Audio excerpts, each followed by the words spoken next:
on one axis.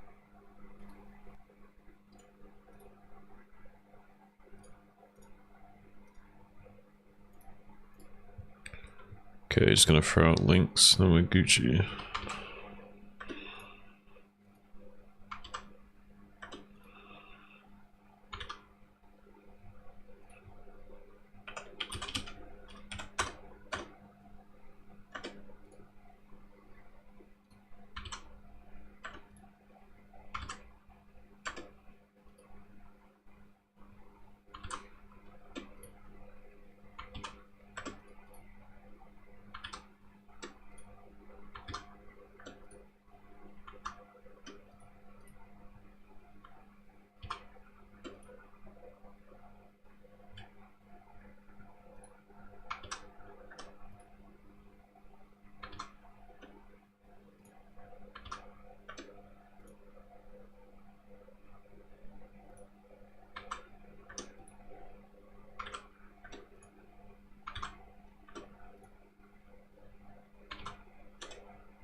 Alright, man. Okay, good to go. Yeah, buddy. All right, quick sound check. Sound test. Test. 1 2 1 2 1 2.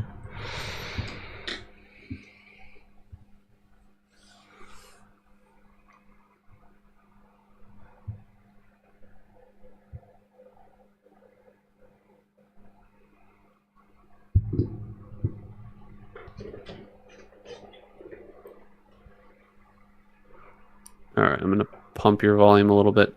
Can you talk for me again? Talking for you again. 1 2 1 2. Saying SC. KCM. That's looking good.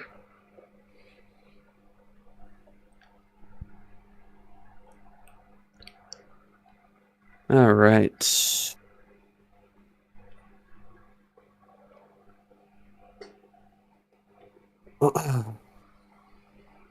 Just 1 second. I'll be right back. Alright, buddy.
Okay.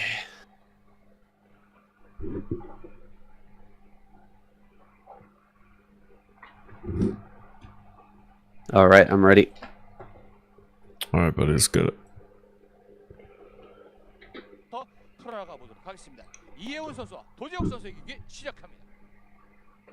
Hello, everybody, and welcome back to the KCM. We had a bit of a hiatus there, 1 week off due to a bunch of different tournaments going on, different qualifiers happening all at the same time. But we are back with an excellent lineup here today, bringing that up for you on screen right now. It's going to be an awesome show here today, Shun.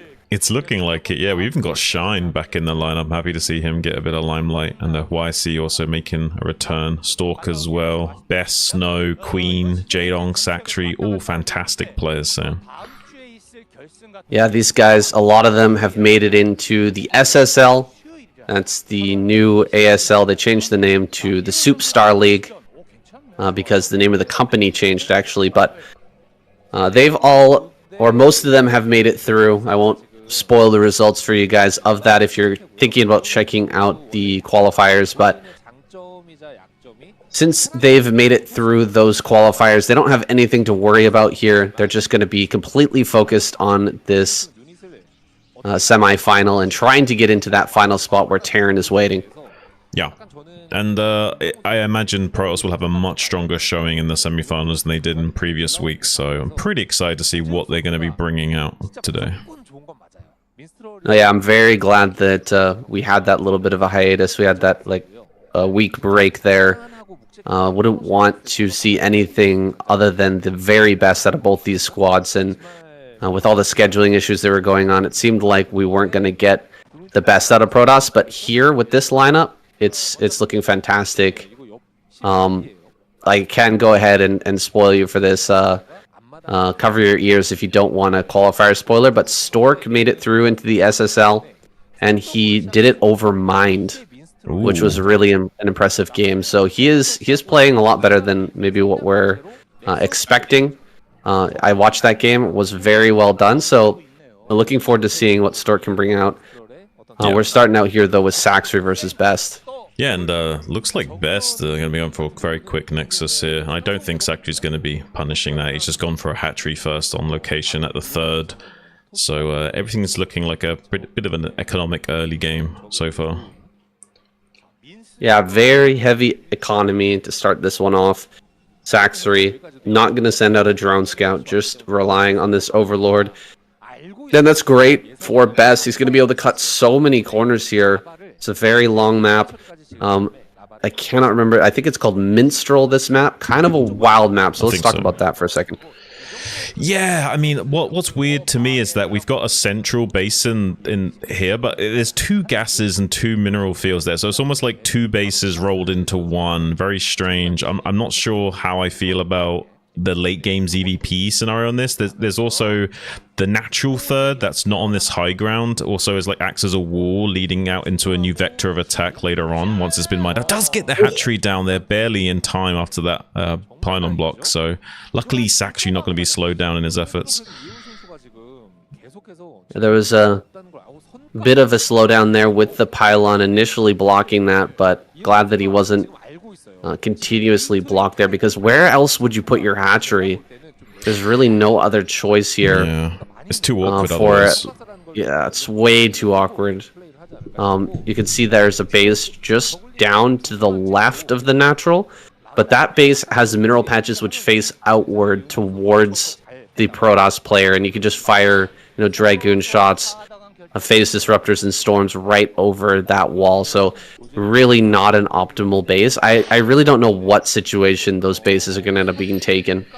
I can only imagine they'll be taken once the map has already been secured beyond that with lurker lines or what have you. I really don't see that being taken early on in this game here, that's for sure.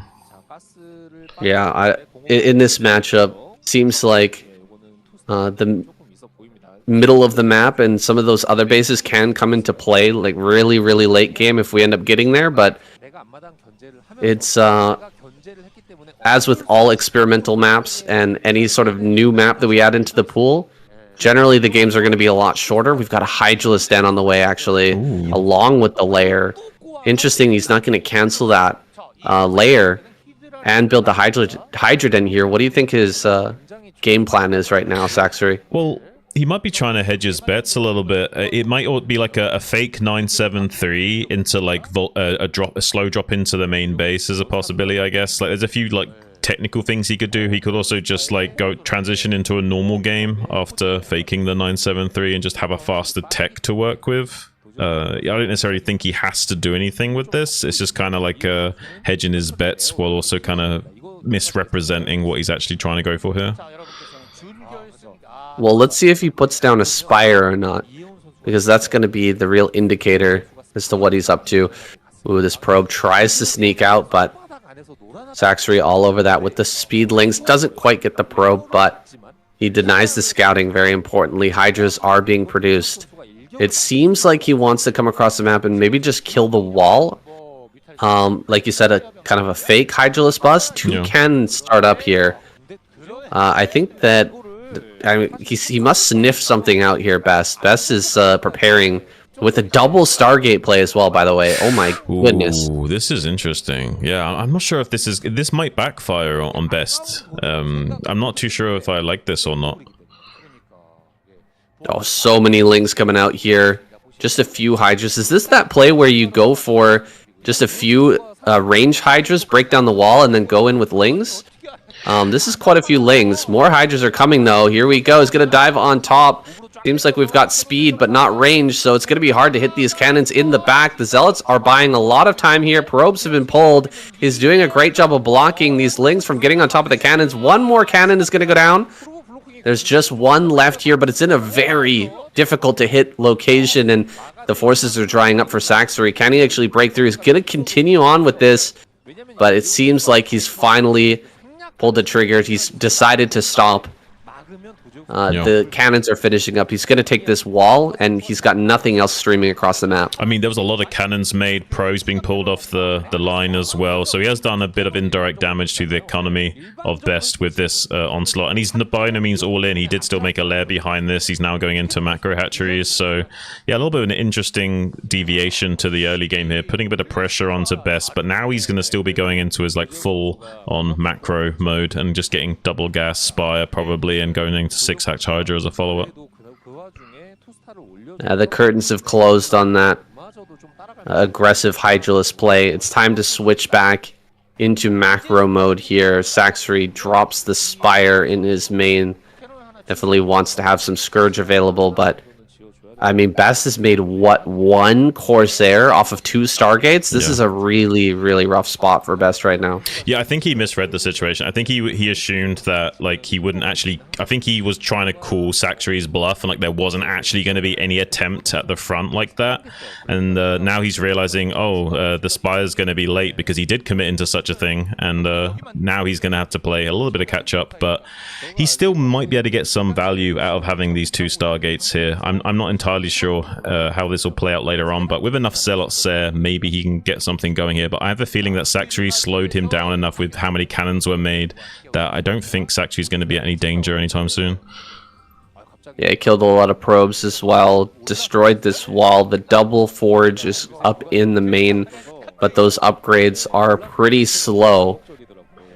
And so Lings will help a lot in the defense against these Zealots. Saxory just massing up drones right now. He's got a small force of Hydra Ling to come out and challenge these Zealots. You can see the Zealots being slowed down quite a bit by those Lings and buying enough time for these Hydras just pick those off. Only 2 Zealots remain, and wow, switching into Mutalisk now. Wow. What? Yeah. Oh god. Well, this actually could work out very well for Best. Yeah, I mean, now he actually probably will have a lot of value out of these double Stargates, and being able to produce 2 Sayers at a time will get him up to that 6 count very quickly and allow him to come back out onto the map once again. I think he's on like 4 right now.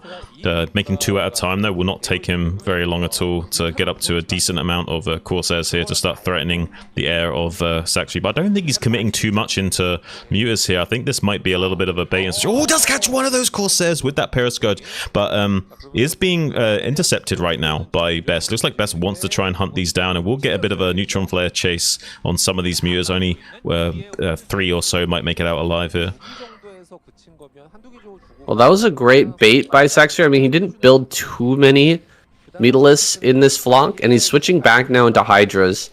I was expecting him to be a little bit more committed with the number of Mutas that were popping out there, but yeah, he's getting that drone count up. He's sent the Mutas all around the map, split them up so that they don't all die. We have Templar coming out now for Best, but Saxory is pretty huge right now, and he's got a very nice defensive position. Lots of Hydras are going to start to spam out here in a moment as that critical 45 drone count is met by Saxory. It will just start to have a massive army being produced and likely to go into a fourth base. One nice thing about this map, fourth base, very easy to take up there in the top right-hand corner. Yeah, we actually see like a DT kind of just hanging around there now to snipe any drone that's sent up there to try and get that base up and running. Best is well aware that it's a little bit of a sneaky fourth that Saxry can get up and going, and already getting quite a few lurkers out. Looks like he's just planning on turtling up for the time being, but I imagine he will want to take this fourth base, want to push out onto the map in the next minute or two, because he knows that Best is finally going to start to come online of what he can do in this game. Yeah, he's finally starting to come online with those Templar and Storms. Means he can contend with the Mass Hydra. Queen's Nest on the way already, but no fourth base just yet. One single lurker here, just going to delay the third base from Best as long as he can, at least until he has an observer out. That's what that lurker's there to do. The DT up in the top right-hand corner may be picked off here soon. I see a drone heading over there. Looks like that's going to get sniped by the DT. But now that he's aware of it, he should be able to get rid of that DT and get this fourth base going. Very quick transition into Hive here from Saxter. I really like it, Shun. Yeah, I really like it as well. And he still delayed the third base this entire time. It's only just now going down. He's already transitioning into Hive. He's actually getting the cancel on the third as well. He's slowing down Best way more than Best is slowing him down right now. Best is going to poke at the front here with some Zealots, but there's no way he's going to get anything done with this little small manlet squad, unfortunately. Saxter's just kind of like dotting all the I's and crossing all the T's kind of across the board right now, and is going to very safely take this fourth base. I'm a little bit concerned for Best going forward now. Very interesting decision here from Saxery. He, instead of getting +1 attack for Hydras as you usually would, goes directly into +1/+1 for the Ling upgrades, getting that armor and melee attack right off the bat. You can see the problems with this map already kind of showing through. A lot of Lings getting caught over there at that random base, that mineral base over there. Oh my gosh, he's going to catch some of these Templar. The Storms are going to get killed. He gets one Templar. That's huge. Already picking off one just for a few Lings. That is a great trade for Saxery. It's going to make it that much harder for him to hold on a little bit later. Absolutely. Not just have the fact that he's got less utility of less Storms available, but always trading mineral units for gas units is always going to be a plus for you in almost every scenario. So nice to be able to secure that when you can. Looks like Corsair's poking around the map right now, but I don't think Saxery's really weak anywhere. Like, pretty much everywhere's reasonably well protected, so even if there was a shuttle with a Dark Templar in it or something, I don't think Best would find any damage here. So it looks like Saxery's going to go full-on macro mode, which is when he's at his best, no pun intended. So a little bit worried for Best in this game. I don't know how he's going to navigate it.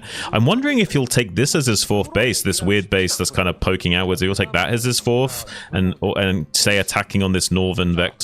I'm not entirely sure where's the best place to take a fourth as his pros here. Maybe 12 o'clock? Although it's pretty far away from your third. Yeah. The regular place to take the fourth down in the bottom left might be a little bit more convenient to defend. Some Sunkens are coming up here, but I think that Saxer is not aware of this army making its way up here already. He doesn't have reinforcements coming. He has 2 Scourge, though, and the Scourge are going to connect. One does pick off an Observer. If he can snipe this one more Observer, he can absolutely hold this. But actually, Best is pushing forward further and further. Reinforcements are going to come up. They're going to get stormed. Best backs away after trading out some of that energy for a few lurkers. A pretty good trade there, but he's not able to break the base. Yeah, it just goes to show that a defended expansion is worth more than like 2 or 3 undefended expansions. There was like any less units up there. Like Best could have just walked up and stormed all the drones for free. So like at least Saxery's got like the bare minimal defense at each of these locations to prevent Best just coming in and bowling him over. So I'm pretty impressed with Saxery's play. I mean, it is going to be that pocket expansion in the bottom left corner as his fourth. Probably is the safest choice to take, but there is an easy attack vector here, which Saxery is already on top of exploiting. Some Zerglings making the way. There is a few Zealots to ward that away, though. 2/2 upgrades already on those as well. So far so good for Best. He's probably going to get this expansion up uncontested. He's got more and more units coming down here to prevent this swell of Zerglings from getting too much done. Well, he just spotted that shuttle. It's a pretty big scout there for Saxery, knowing that the shuttle is out on the map, is going to alert him to the fact that maybe Storm drops and maybe DT drops going to be a factor here very soon, and he can get some Scourge out to potentially snipe that or defend his bases. A Defiler is now out. Crackling is done. 2-2 is already done here. Wow. Shen at 15 minutes. This is wild. an incredibly strong army. Like, the Lurkers are not going to be hitting that hard, but these Lings are going to rip through everything, especially once we start to see Plagues. Yeah, once Plague gets online, we'll really start to see the value of this army. The Defiler's already made, he's just waiting on the research. I imagine Consume is just about done, and he's now researching Plague. And yeah, like, these Lings are already pretty scary, but Plague is what will make the difference and actually start to get that late game super value going for Saxby that he needs to actually trade well with the Protoss infantry. Looks like a drop into their main base, a little 4 hitman squad of Zealots. Going to be trying to get some damage done, maybe a couple of drones and killing the spawning pool or Spire or something would be a good choice. I really like Saxby's play, though. You can see he's got a sunken colony up there inside the main, plus a bunch of Hydras just waiting for a play like this. Some good storms here, hitting a lot of these Lings. You can't be trading Lings quite like that there, Saxby. You got to spread them out and send them in. You can't just be losing, 20 Lings to one storm. Things are just going to spiral out of control. He loses his hatchery, but does have Dark Swarm now to start to defend this area. More and more Zealots being levied up into the main base. The elevator tactics here from Best are going to make this attack into the main really, really strong. Maybe too strong for the few Hydras and one sunken colony to deal with. Well, Saxby's like got minimal defense to deal with like just one shuttle's worth of units, but Best knows he hasn't got this kind of defensive setup where he can handle like multiple shuttles worth of units just suddenly streaming into the main. Is going to make short work of that contingency of Hydra and sunken colony that position there, and now he can maybe go to work on that spawning pool and at least get the kill on that. It would be lovely if he could also get the kill on like maybe a Spire or something, but at least just one of these buildings would be really top notch for him. If you can get the spawning pool, it's going to be huge. I don't think he's actually going to get the spawning pool though. Oh my goodness, just in time here. Saxby with the Ling reinforcements actually managed to save that. Dark Swarm goes down. Lurkers under Dark Swarm, really, really hard to push through, but there's a lot of storms here and not enough Dark Swarm to cover a wide swath of area. He's just setting up a bunch of targets here for the storms to go down on. Immediately, as soon as the Lurkers run underneath, the storms blanket them.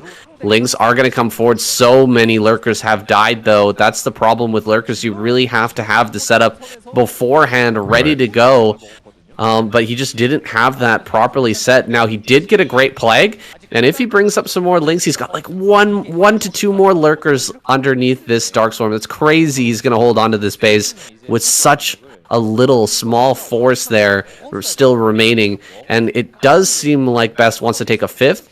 Over here at that kind of pushed out base, the one with the minerals leading into the middle of the map, which can be harassed really easily by some Lurkers or Hydras. So we'll see if that comes into play. Saxby finally does get this base on live at 12. Yeah, by the skin of his teeth, that base just hanging on the thread there for a moment. I just barely drying up the storm utility of Best. Now Best making a play out for the center of the board once more. Saxby really actively trying to skirmish with him and force out as many of these storms as possible before finally having to engage more with more commitment there. Looks like some of the Corsairs being a little bit annoying, drying up some of the Overlords in the air, but I don't think they're really going to get much more value this game, so they're pretty much all dead now. Tries to come in and see if he can get the cancel on this expansion, but that's not going to be transpiring. I imagine Best is going to be defending this expansion a little bit more than some of these other bases due to its kind of like precarious positioning here. I don't know what's going on down at the bottom center. It seems like we've got, I don't know, a Zealot chasing something down there. Maybe a DT. All I see is red dots being chased by blue dots. Maybe we're going to get a click there, see what it actually is. Okay, it's a Zealot chasing an unburrowed Lurker. That was a little bit funny looking on the mini-map, but there it is. He manages to kill, or manages to stop that Lurker from going down. It seems like Saxby was planning to try and take 6 o'clock. He might still try to go for that, but he's really more concerned about holding the space here up at the 12 for now. Another great Plague there. Saxby doing a fantastic job of keeping these spells active, keeping these DTs going, and now he's got a Nidus over here. He should be able to reinforce this much quicker. Yeah, he'll have a much easier job of defending this now, and with 3-3 finished up on these Lings and Plague already online, we should see a little bit of tables being turned slightly towards Saxby's favor. Best is trying to make a go of it right now. See if he can push out onto this base and get on top of this Nidus Canal set up before any more units can stream out. It is a little bit risky to reposition lurkers. They can get stormed to death, and they're kind of bunched up as they come out this Nidus Canal. So with just a few storms, he could maybe come in there and do something, but it looks like he's just going to choose to run and tactically withdraw for now and not really commit too much of his units. He hasn't really got a huge swelling of infantry forces. There's quite a lot of Archons and a few Dragoons, but that's pretty much it. If this army dies, there's not going to be much remaining for Best, so he's kind of hesitant to risk the head of his army for the time being and wait for a few more reinforcements to come up here, but I don't think he's going to be breaking through anytime soon. Well, what a fantastic first game we're having here for this week of the KCM. It's the first time we've seen Minstrel go long, really, in any matchup. These maps are really experimental at this point. We haven't seen much games on any of them, and it's really awesome to see both players kind of adapting to the intricacies and weirdness of these maps here. And we've got a big group of Lings now making its way over towards this third base. There's nothing here aside from a few cannons, and 3-3 cracklings make cannons look silly. Yeah. That they don't do anything, and now he's just going to go right here onto the Nexus. Even if you bring up everything, I don't think you can stop this aside from having a Templar. Yeah, it's just going to die so quick, dude. 3-3 cracklings absolutely wrecking that base, and now dropping Best down to what, 2 base mining?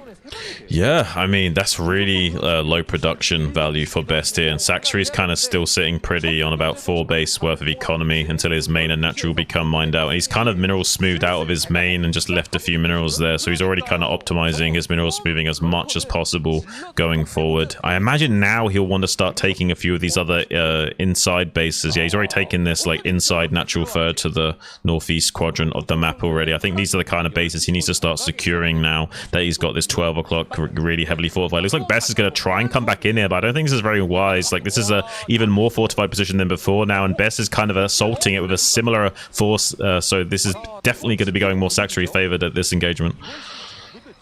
Yeah, this is not looking good. Saxory is shoving forward, and the base of Best is so close to this position. You can see just a single screen length away from the Dark Storms that have already been thrown down. If Saxory just slowly pushes over here towards the 4th, I don't know if Best can handle that.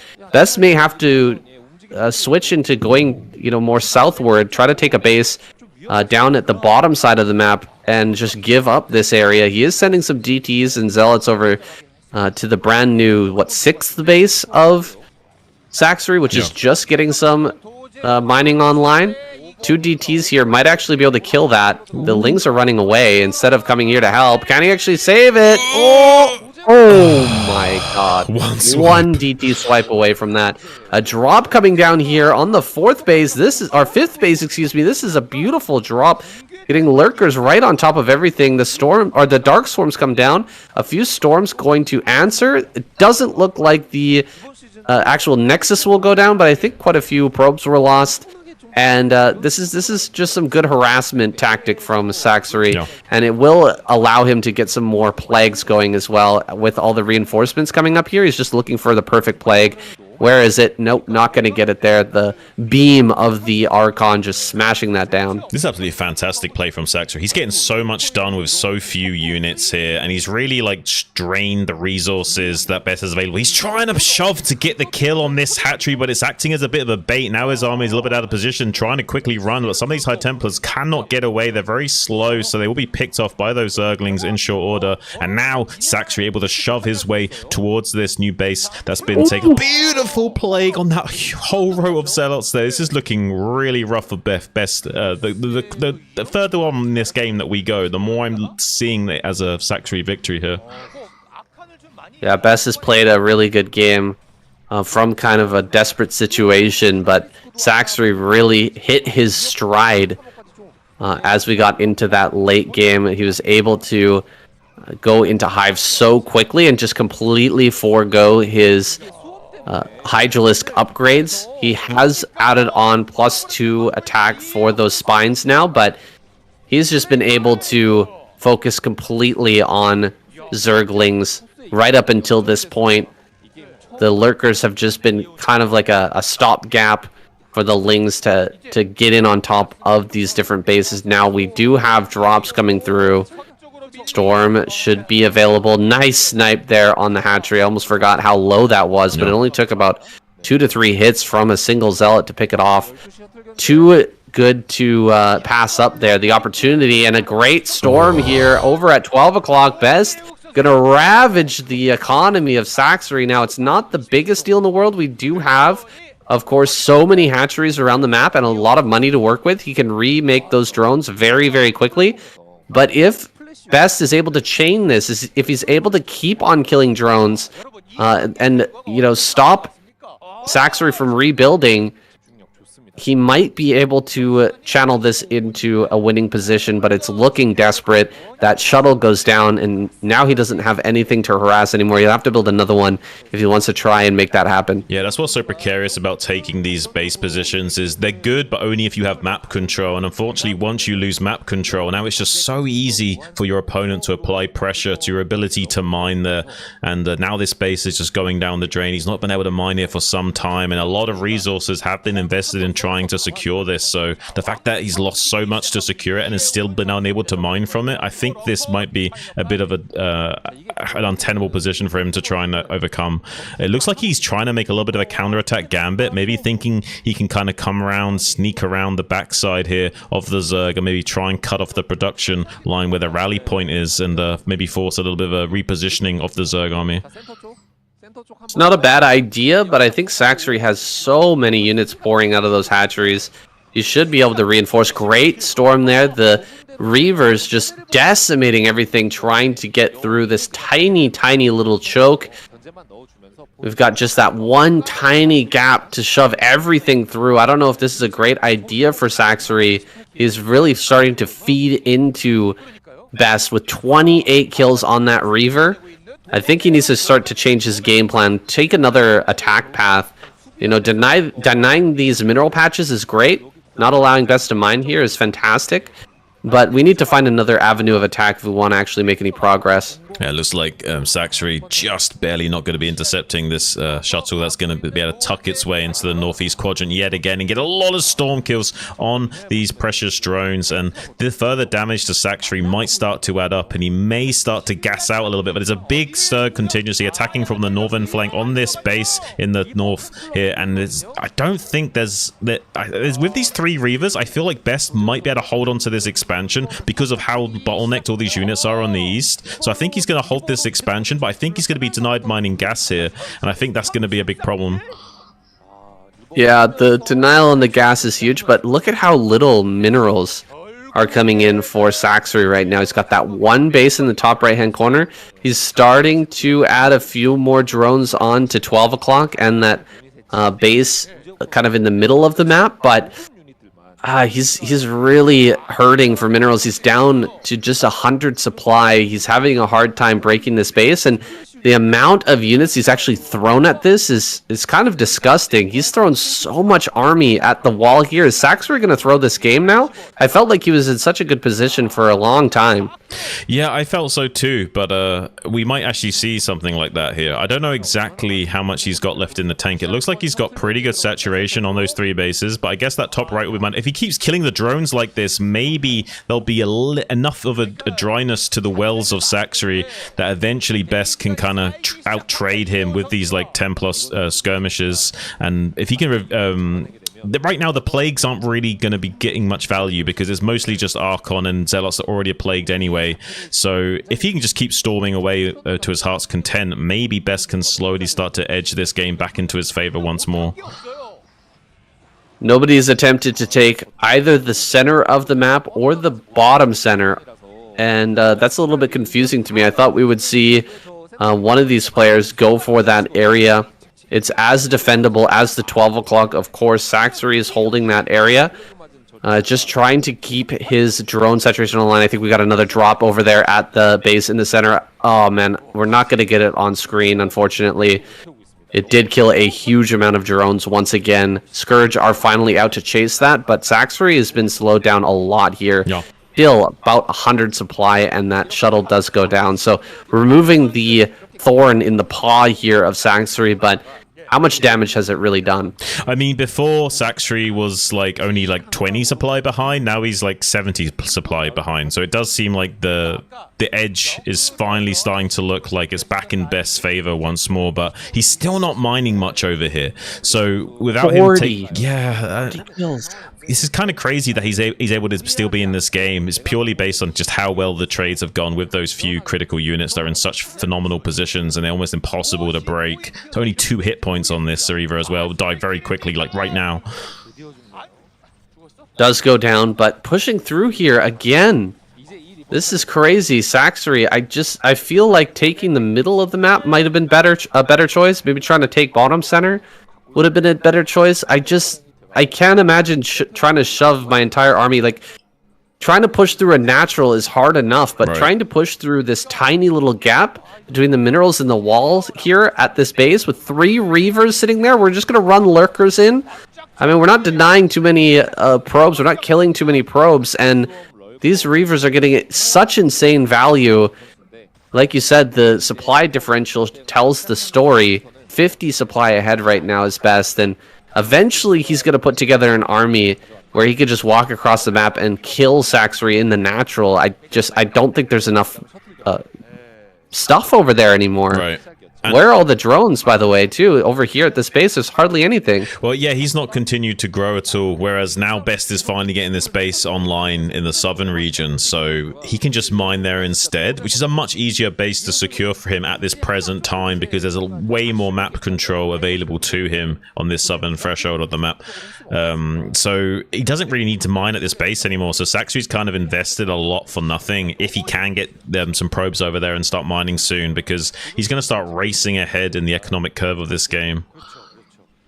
Yeah, I feel like Saxry played the map really, really well up until this stage of trying to shove through this area and try to take down this base. Had he instead moved to the middle of the map and taken that central area, he could cover the one ramp that's leading into the middle and probably have taken that and held it pretty well. He's going to run right up here on top of these Reavers, but the storms just blanket everything. A massive amount of supply was just wasted there by Saxry. He's going to try and dive on top of this Reaver. He does get the Reaver, but now there's enough Archon Zealot to just deal with everything that's coming forward here from Saxry. Saxry going to go ahead and burrow on the other side of these mineral patches. He will be able to deny this base from mining, I guess.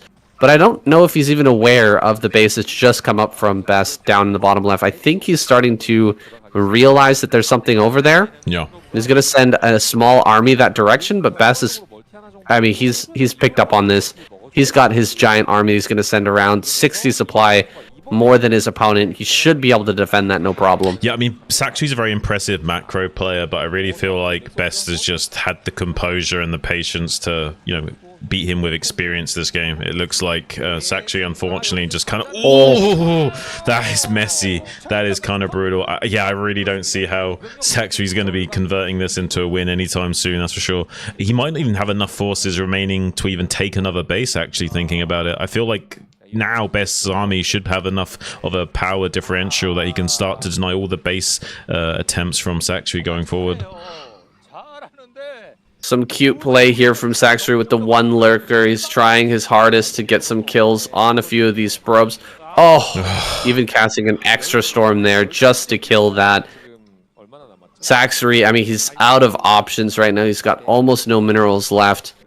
This one base here is the only one that actually has reasonable amounts of minerals to still continue mining. Saxry, I want to say it again, man. It's just he had a great game plan. He had a great early game and mid game, but once he got to this position here on this map, I really feel like this is a map loss for Saxry more than anything. He pushed through this one area of Minstrel that was just so cost efficient for his opponent. It just didn't make sense, and He just wasn't willing to change his game plan. He's just way too tunnel vision on his original game plan and had no desire in being flexible with the behavior tree afterwards.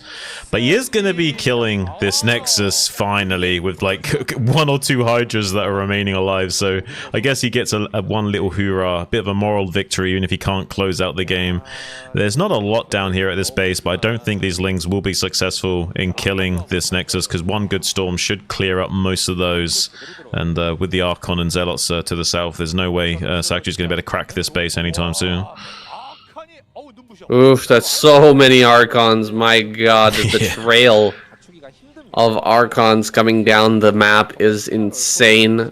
That's got to be at least 15 Archons there. It's a lot. It's a lot. And yeah, Saktari, I mean, what are the tools that he has to actually deal with that? That's a problem with late game ZVP, is that you need like a mass number of Hydras unhindered by storms to just gun down those Archons. And definitely we're going to have Storm. We're definitely going to have Storm. We're likely to have Reaver as well in any fight that he takes.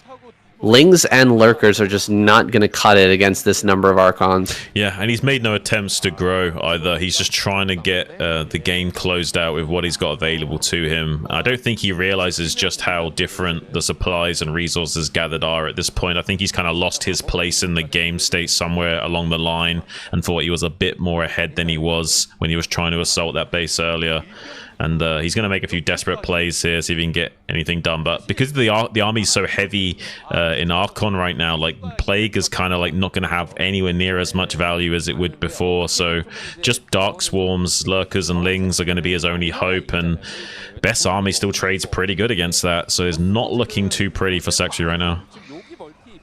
Saktari, the doors are closing on this game. He's just about out of it. He does have like 4 more Lurkers remaining that he's just trying to battle through this massive Archon army with so many storms supporting it. It's nearly impossible. 11 kill Archon here does manage to survive, pulls back and joins its brothers. And for one final attack here, we're likely to see Best breakthrough. Saktari thinking about actually attacking into this position once again. He's going for another plague. It's starting to feel a little bit worthless at this point. You can do it, Sam. You just need to believe in him.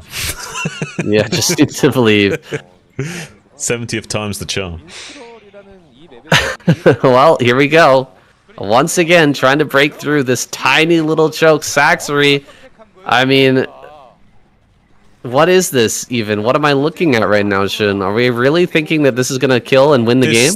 This seems like someone that's like relying too much on their macro to end the game, and they're being stubborn. You know what I mean? Like it's almost like a frustration thing where he wants to be able to close out the game. It really feels stubborn, yeah. It feels like a bit of stubbornness coming through here from Saktari. That's unfortunate. Best a little bit more flexible with his play. Just a frustrating Saktari over and over again. And at this point, like the fact that Saktari hasn't left yet really speaks to how frustrated he is at this point. And it also speaks to the stubbornness we were speaking on as well. I mean, it does kind of ring true. I imagine he's very frustrated because this was almost a one game. He just had to approach the game state in a different way rather than trying to close out the game with his advantage. He doesn't have to close out the game with that advantage. He doesn't have to kill that base at all. He could just continue to grow and secure his position there and elsewhere on the map as well.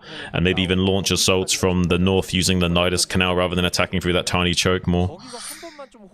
Absolutely. I mean, one thing about Minstrel is the lane control would be very, very strong. If you can get control over the center lane of the map, you can hold that middle base way easier than most middle bases on most maps. For example, like Vermeer or something like that. Is there a middle base on Vermeer? Help me out here, Shun. I don't think so. No, there's not. Fighting Spirit, for example. That's a better example. We got that random middle base, right? It's very hard to hold because there's so much empty space out there in the middle of the map, but this is a very different map. Minstrel, a completely new map in the pool. We're going to be jumping into our next game here. Best going to move forward as Saktari gets eliminated. Holy, what a game. Yeah, that was a wild first game. Whew. Shocker. Now, people have been talking about this map saying that they don't like it because it's like a worse Coliseum kind of thing, in the sense that you get the third base for free, you don't have to push for it. So they're kind of worried that it's going to be just a massive macro, sit back, no rush kind of map. But I don't know if I feel like it's always going to be that way. I imagine that this map might have opportunity for shenanigans, but I think if you do spawn cross-spawn like this on this map, I do kind of see with their point. But I wonder what you think. Right. Yeah, we've seen like Terran players try to get rolling on this map by taking 3 base right off the bat, and then Protoss like rip them apart because there's so much surface area to drop a Reaver. I think Mini did that last week. Yeah. And so yeah, there is for sure like a tendency, if both players want to agree to do that and just macro up really hard. But there's also a lot of surface area in the base for shenanigans. Right. Yeah, I think so too. A lot of things can happen. I do think there's a lot of room for like early game shenanigans, that it's not going to be just a pure macro fest every single time. Well, we haven't really seen a ZVP on this map yet, though, so I have to withhold judgment for now. Yeah, fair enough. Let's see what we get. All right, let's go.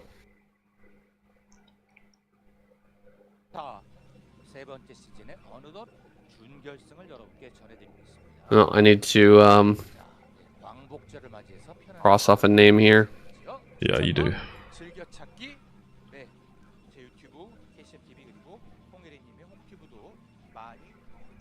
Okay. All right, Saxory is gone, and we're jumping into our next map. This is a copy, I guess, of Gladiator, or a remake of Gladiator. What's the name of the map, Shun? Coliseum? Coliseum, that's right. And what's the name of this map? Yeah, I'm bad with names of things. Kickback. That's the one. So we've seen only TVP on this map thus far, but this is going to be our first ZVP here. I'm really interested to see what Shine wants to pull out. Whenever I, as a Zerg player, see a new map, I'm instantly interested in what Shine has to say about it. Like, what is he going to do on this map? Because he is that guy. He's the one who is going to lead the Zerg race in terms of creativity on any certain map. Yeah, I mean, if his style of play could be categorized, it'd probably be the bag of builds style of play, where he's like literally could do like 50 to 100 different things and know how to do them all at a pro gamer level. Also playing at a standard level at a pro gamer caliber as well. So very scary player indeed, and also the observer that you see controlling the camera and making sure you see all the hot intense action and like the ASL and what have you. So definitely has like game sense of a god, but not quite the execution of a god. So hopefully we can see him in his A game today. Yeah, hopefully we see an excellent game here out of Shine. He pulled out a very standard style in his qualifying games for the SSL. Nothing surprising there. He's been focusing on improving his standard play a lot, but if anything gets weird, Shine is crazy good at knowing exactly how to punish it. If, like, for example, Best wants to cheese him here, I have full confidence in Shine being able to unravel that cheese and, you know, bake it, put it into a pie, and make it his own dish. Yeah. If Best tries to drag Shine down, Shine will probably beat him with experience even at that lower level, because Shine is very good at low economy, weird, chaotic situations as well. Absolutely, and we've got a second base up here. Shine is going to be looking to take that third in just a moment, but he knows the probe is ready. Oh, he sends it down to bottom right. Interesting. Wow.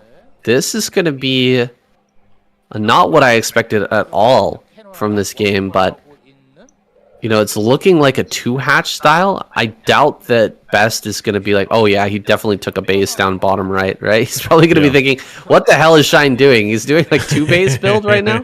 Yeah, I mean, you kind of want to be on your tippy toes when you're playing against someone of Shine's caliber. You're trying to sneak the probe scout into the main base. Now, maybe let's confirm that 2 Lings are in hot pursuit, though, so needs to be micro. There's not 4 Lings, though. If there was 4 Lings, I imagine Best would be really suspicious if he was trying to kill the probe right away. But the fact that he's just chasing with 2, I guess, will make him feel a little bit more comfortable. He does see the lair timing seems to be somewhat standard, more towards a 3-hatch spire, so he might be able to sniff this out, that it's not a 2-hatch build, but it's not for certain. Yeah, nothing is certain here for Best. He's going to continue to scout this main. He's just about lost this probe, though. One more hit. There it is. He does pick that off. And so the viewing of the main base, the scouting information has been removed here. Best playing in the dark. Shine, I mean, he knows Best inside and out. He's probably expecting just the standard build, and he would be right in that expectation. The probe's going to be sent up. I guess he's going to go check the top left first to go see if there's a base over there, but it looks like Best is starting to figure things out. He's at least checking to see if there's a base out there. Yeah, hopefully Best can shine a light on the Zerg shenanigans here while he's in the darkness. It is very precious and important for any scouting information in the early game as Protoss, because until you have those Corsairs online, you're pretty much in the dark, and the Zerg could be doing such a wide range of things that you're kind of forced to like hedge your bets as Protoss, and you can't really min-max. But it's going to be a second Stargate. What balls of steel out of Best doing this build twice in a row. He seems like he's liking this style more recently. That's wild. I am shocked to see that, but if you think about Shine doing a 2-base build, it kind of makes sense, right? If he's going 2-base, he's probably going to be going for a Spire, and that means a lot of mutas are going to be coming. He catches the probe on the way down to the bottom right, preventing it from scouting the bottom right base, but that might actually just, you know, give the information directly to Bez, like, oh, why are you keeping Lings down there? You must have a base in that corner location, but he can't confirm just yet. He's actually checking around. He just checked center left with his Corsair. Yeah. He's like, he's really worried about where that base is. Maybe just looking for an Overlord? I mean, I would check if it was against Shine, because, I mean, yeah, sometimes Zerg players do like to take their third base, like, close to the Protoss players. They got a faster rally point to the front with a Hydra Bust or what have you. Yeah, that would be a wild play back at home. Shine is actually just getting into some sort of crazy macro position with an extra hatchery here at the front and a Hydralisk Den. Is he going to totally wall this off and try to just set up a really strong outpost in the bottom right? It's kind of what it's looking like at the moment. Well, gets the Corsair as well. That's a really big pick-off. I think he might be going for something like that, yeah. And to be honest with you, it could be super strong. If you play like Turtle Zerg on this, he's then got 6 gases available to him if he secures both of these choke points. That's kind of insane. That's like all he needs for the entire game to get the job done almost. Right. Well, he's setting up a nice position here at the bottom right, but I just noticed this, Shun. Oh, he sees the double Stargate. That's huge. Getting that huge scout is massive. These Corsairs are going to make their way down to the bottom right. I just noticed that, you know, if you spawn in a location as a Zerg player, that creep colony, the neutral creep or the neutral sunken, will build creep.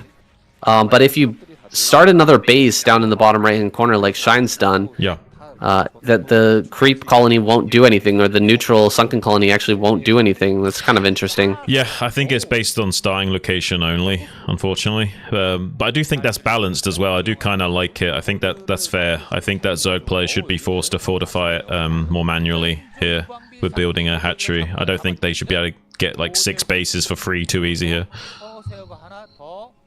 Yeah, that makes sense.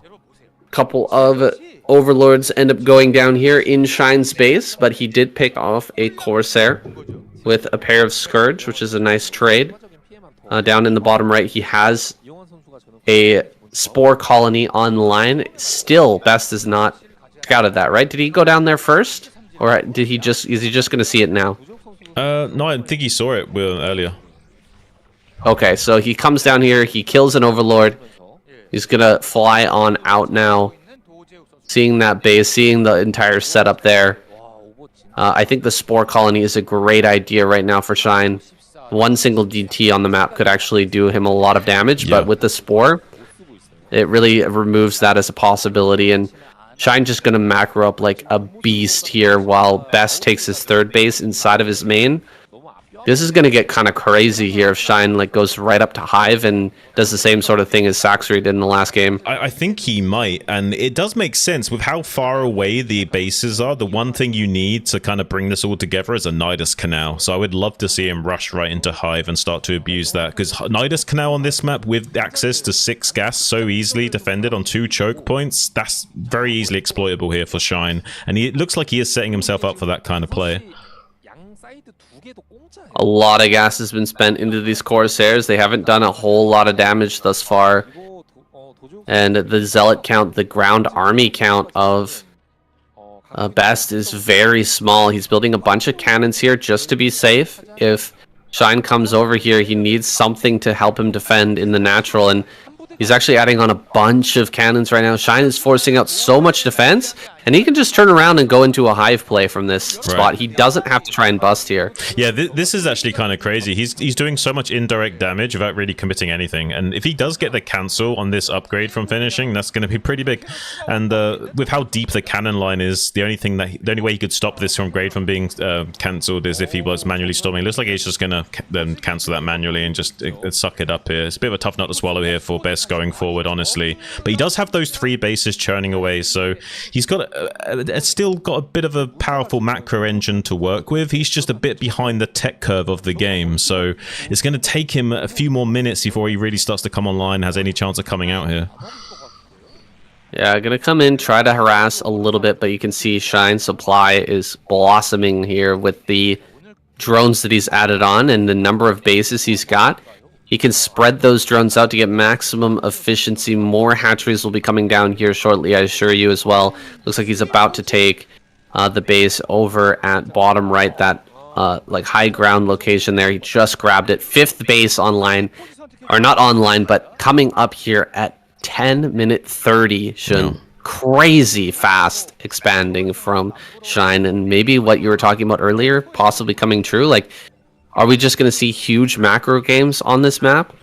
Because it really is leaning in that direction. Maybe it's just Shine, but I think with cross-map spawns, especially because you don't have a clear vector to like do any like drop shenanigans or like early air raids or what have you. So I think with cross-map positions, it kind of does seem like it does lean towards this. I know he's killing so many of these Corsairs with just pure Hydra. It's kind of insane. I don't know how everything is just going wrong for Best. He's currently behind in supply by almost 20. It's kind of wild to think about. I hate to call games early, but this is really starting to look like if Shine doesn't throw this, I can't see Best winning at the moment. So many Hydras coming out here. Does he have the Hive is what I'm wondering, because he could just set up without Hive a huge contain and try to starve out Best. One thing to mention about the bases on high ground here inside the main, those 2 bases, although you do get really quick 3 bases, the mineral, I'm pretty sure the minerals are lower, but definitely the gases are lower. They're going to mine out a lot faster, so it's really an important factor here when it comes to a mine out situation. Diving forward, going to snipe some of these Templar. Really good storms here, though, annihilating a huge chunk of Hydras, but there's way more behind this. So many Hydras coming forward. Can Best even hang on against this? Well, he's definitely not going to be able to push out, that's for sure. I guess he can hang on with the cannons here at the back and storms to defend. That high ground cannon, pretty annoying as well. But Shine is going to reset up this containment, get himself into an even better position. Yeah, it's just layer tech. Sticking on that layer tech, Shine is going to build up into a huge containment. Lot of gateways here, though, for Best. Can he hold this position, or will Best break out? This is like a supersized normal macro game that you'd have where the Zerg player usually would have the Protoss player contained on just 2 bases, but because of how much economy Shine has, he's kind of doing the same game state, but allowing the Protoss to sit on 3 bases while still going Battle Zerg and just pouring units at this contain location. I can't really fault him for it. It's kind of like an ingenious move to go for here. He's just doing the same thing but making it like a large size, and it actually does kind of line up perfectly with what Best wanted to do in this game. Yeah, when's the last time you saw like a layer tech Zerg on 5 bases contain a 3 base Protoss? This is a really unique situation here, I feel. Gonna snipe the observers. Oh, that one's so low, 3 HP. Oh, he gets it. He does get it. He does get it. Drop coming in here towards this base. I thought that Shine might have seen that, but maybe his eyes were elsewhere for that 1 second, and now Shine gonna have to deal with this 4 Zealot drop. Some Hydras should be coming out here in a moment. The rallies could deal with this, but maybe the hatchery will go down first. Yeah, I think he might actually get the hatchery here, but despite some of these brilliant storms, there's just so many Zerg units waiting in reserve that every time he tries to push forward, that he's just getting absolutely stomped, and his Dragoon count is getting reduced too greatly here. He needs a critical mass of Dragoons to start bullying back the Zerg forces, but he's not being allowed to do so. The Zealots were successful in killing that hatchery like we thought, but I don't think that's the kind of critical damage that's needed to kind of, you know, stomp out the brightness of Shine right now. It looks like he's going to be able to still maintain this contain, and it's only a matter of time before those gases and minerals start to dry up here soon. Yeah, it's going to happen faster than usual. These bases of best on those high grounds are going to eventually run out. I think we can already kind of see it happening. If we get a mineral check over at the natural base, the second base, I imagine those are going to start to be getting low here. Everything's dried up for best. He's going to be forced back here. Pure Hydra versus pure Dragoon. Never a great fight for those Protoss units. Looks like he's gonna keep on pushing out here. He's desperate to make this work, but I think Shine, with just a few more units coming up and the number of lurkers that he's got at the front, should be able to keep this contained. He's actually even gonna push it further forward, further tightening the noose around Best's neck. There's really not much left here for Best, and I really want to see that mineral check. How much is left? Yeah, look at that. The natural just mined out. It's mining out, of course, before the main base because of that low mineral count. This is really bad for Best. Yeah, he's basically on a clock right now. He has to break out within the next minute or two to have any chance at winning this game. He's kind of forced to trade at all costs here, and unfortunately it might cost him the game because he's just got no units left in reserve. Very small contingency of Dragoons trying to skirmish and pick off some of these lurkers, but they're heavily defended by the Hydras that can just surge forward and start gunning them down individually before there's any real response from Best. So his units count just keeps getting dried up over and over again. Now that he's back onto a 2-base economy, there's no way he's going to be able to keep up with Shine, who's not even yet mining from this 5th base and doesn't even need to, but now with drone transfer on the way, he's going to have even more juice in the tank to finish Best off here. Beautiful moves with the Scourge there, blocking that drop from getting in. That was really the last hope of Best in like disrupting what Shine is doing right now. Shine just sticking on this layer tech, continuing to build Hydras.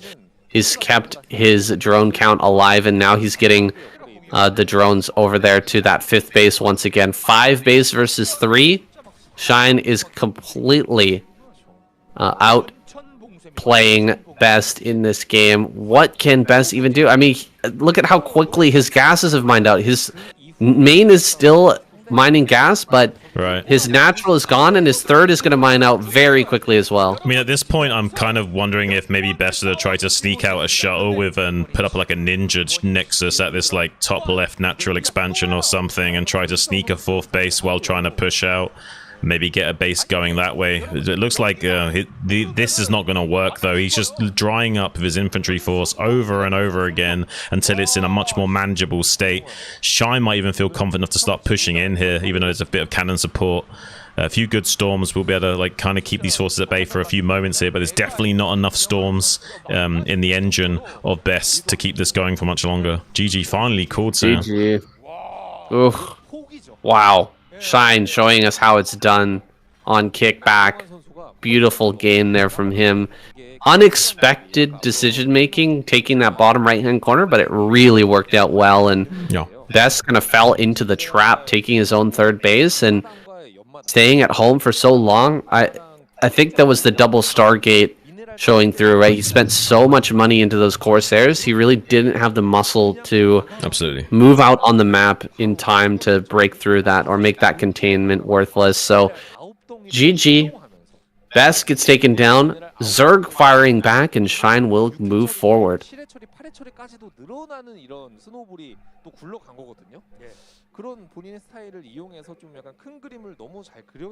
All right.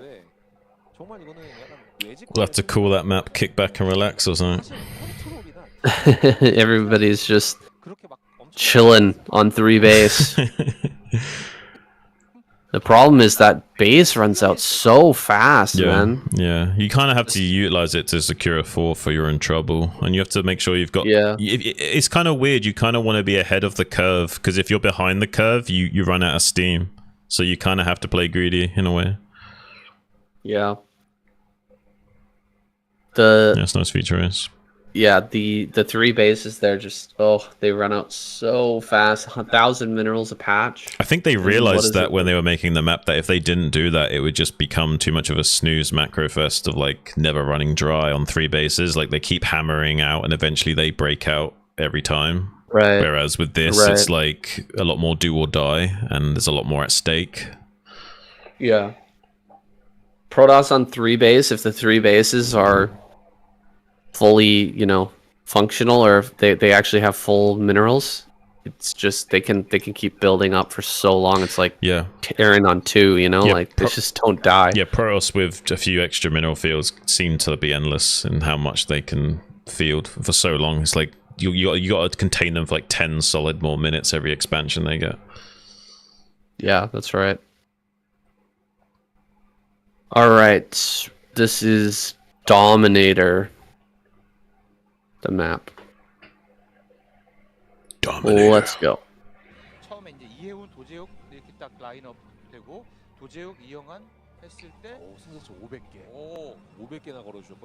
Game number 3, Shine versus Stork on Dominator, the Gladiator 3-player remake.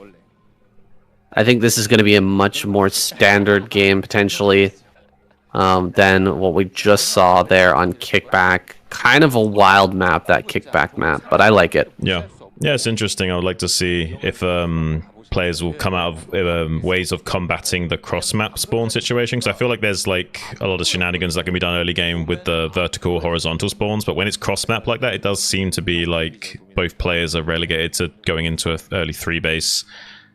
Fast pull out of Shine here, just straight into 9 pool, interestingly. I wonder if Stork will get caught with his pants down here, because he might try and min-max, but he is scouting in the correct direction, so going to be able to slow this down nicely and not face any issues at all. And this map's called Dominator. I didn't realize that. Like, they certainly dominated the pizza with the pizza color. I mean, look at the awkward slices. Every time I see this map, I'm going to point that out. Yeah, if you've got OCD, probably not the map for you. No. The pizza slices are certainly not even here. And getting in and seeing this pool is massive. Stork, he's going to throw down a forge immediately. Some cannons, maybe 1, maybe 2 cannons going to come down here at the natural. Depends on how threatened he feels, how many lings are being produced here as well. He's going to be 100% fine. Yeah, he sees all these lings. All those eggs get produced at the same time. He knows it's lings. He's just going to drop maybe 2 cannons here at the front. What do you think, Sean? Has to be 2 cannons. Has to be 2 cannons. Yeah, 2 cannons going to come down. 6 lings going to come out. Shine's going to get nothing out of this, and he's going to have to play from behind. I wonder what that's going to look like here. Is he going to play standard from behind, or is he going to go for something crazy? I'm not sure. Like... Oh, he actually gets the probe, That's not a bad pick-off at all. Now Stork's in the dark and can't delay this expansion. He doesn't know exactly what the follow-up's going to be, if there's any additional lings being made. I mean, inversely, Shine's not going to do anything anytime soon. He's just going to find where Stork is with these initial 6 Zerglings, and maybe make more and wait for speed to finish, then maybe do a big run-by with lots of speed Zerglings, is what we could see here. That would be a good way to bring yourself back in this game, a good way to capitalize. Oh, wow, more lings already. That's wild. Okay. Yeah, he did make gas. He made gas and mined up to 100, so he definitely got ling speed. He pulls off a gas. and just mines minerals here, it's for sure going to be a Ling all-in, and Stork is ready. I mean, 3 probes is the absolute minimum, so he actually won't die straight up, but it is still the minimum, so we might still see Shine get something done here if he can kill the probe at the bottom. He does get 2 connections onto that probe, so we'll kill it very quickly, and gets around on the northern side, so at least 3 Zerglings may be getting into the main base here, which is a pretty sizable amount, considering they already have speed, and can do, maybe with good task switching, prevent a lot of mining time here from Stork, as well as getting a few probe kills. Could be very annoying for Stork to recover from. Yeah, this is going to be hard for Stork. Stork not known as one of the faster players. He's going to struggle to deal with these speedlings and can keep task switching, like you said, keep on moving his army. He does get 1 kill on one of these lings, which is great. Probably a mistake there from Shine, not pulling that back and just like leaving that somewhere in the main base to heal.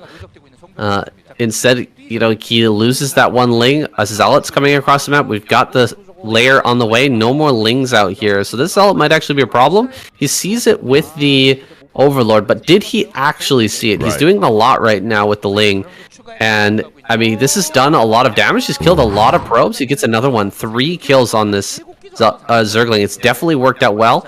Some more lings are going to pop out now. I think he's figured out exactly what's coming, and he's managed to somehow, some way, bring this into a reasonable position, even though the build order loss was there. Yeah, honestly, like the game state is very even right now. Like there might be a slight advantage for Shine even, but I don't think so. I think it's actually quite even right now, depending on like how frustrated Stork is in this moment and how well he can navigate this kind of like bit of a rickety road that he's driving on right now, because this game is a little bit unorthodox at the moment. He's trying to get this pylon down slowly but surely. Stork micromanaging just a single probe to ward off this Zergling, which is slowly regenerating HP, but if he does get enough particle beam connections onto that Zergling, then it can't actually regenerate health, so it will eventually die. Kind of crazy the amount of micromanagement both players are trying. He does almost get the probe though.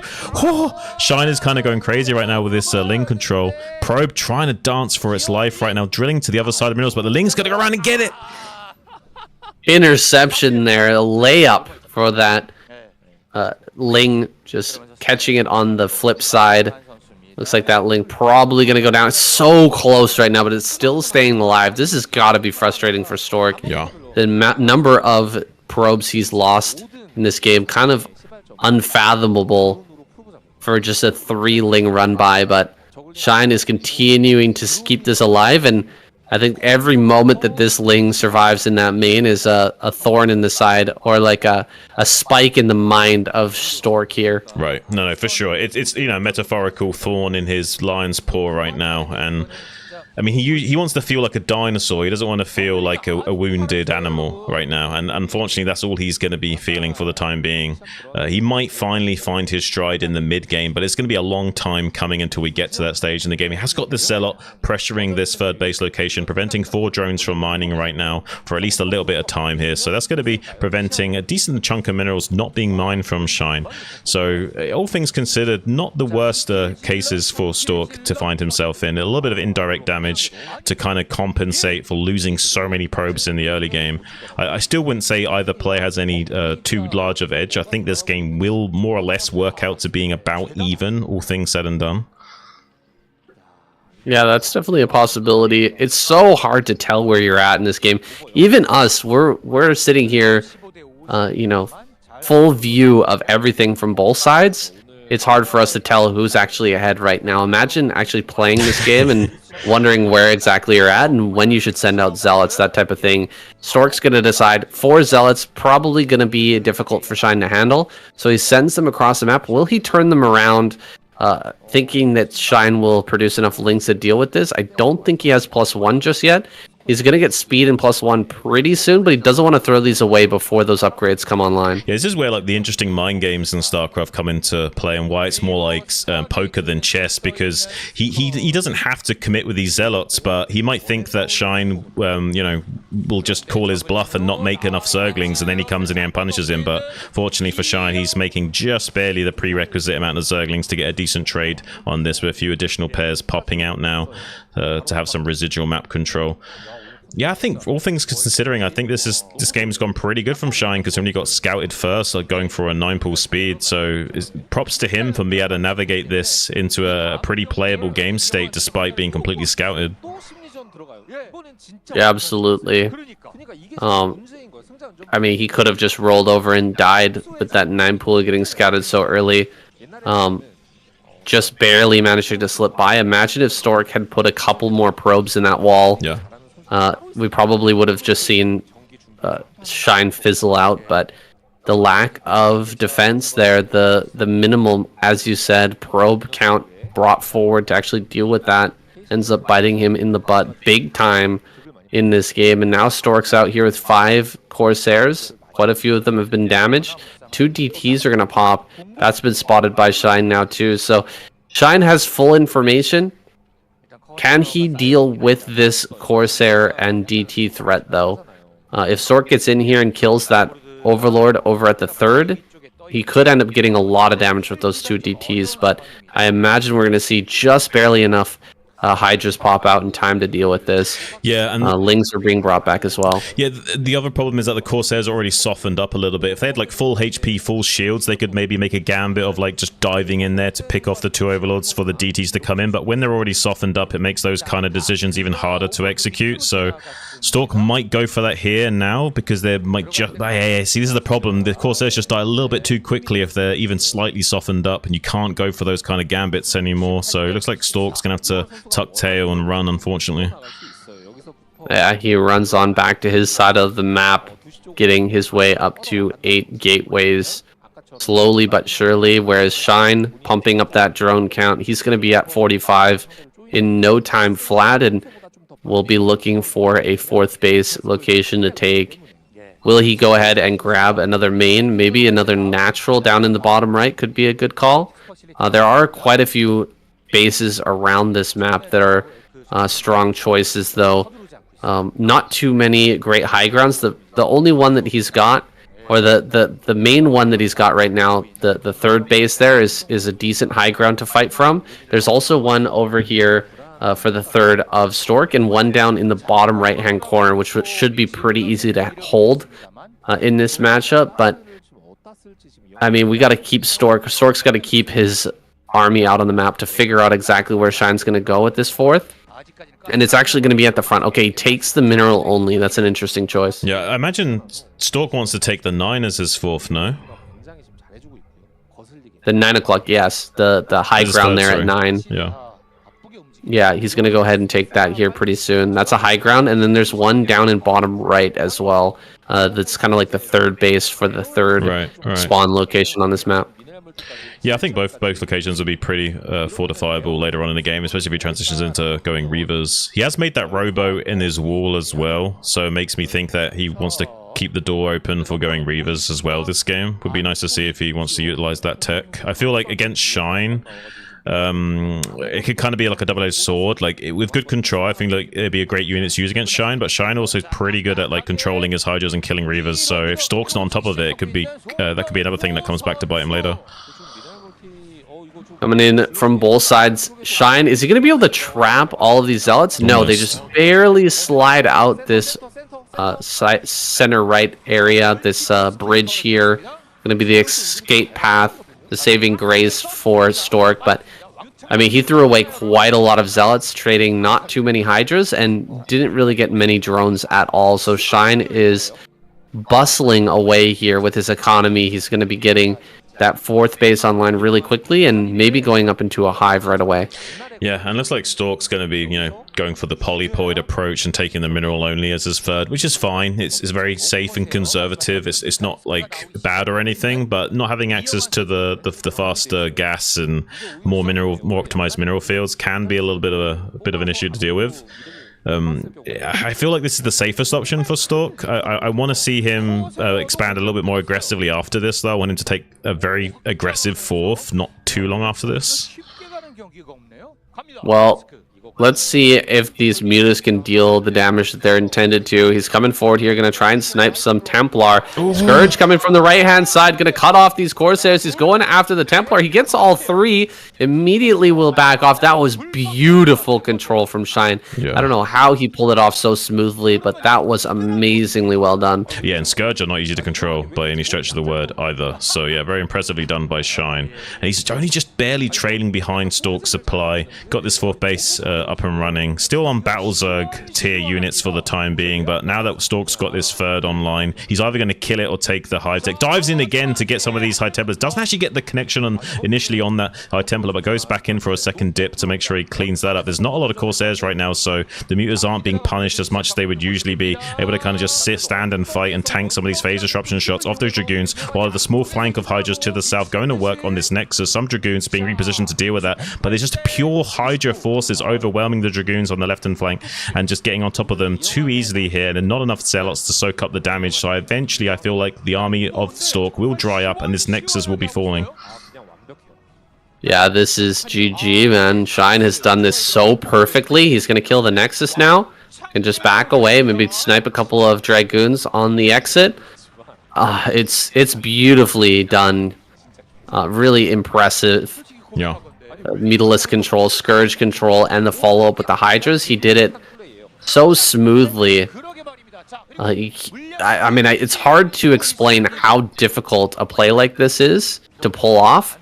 And to pull it off perfectly like this, you could just see how much practice has gone in for Shine to these more like standard plays. This is really stock standard for Zerg.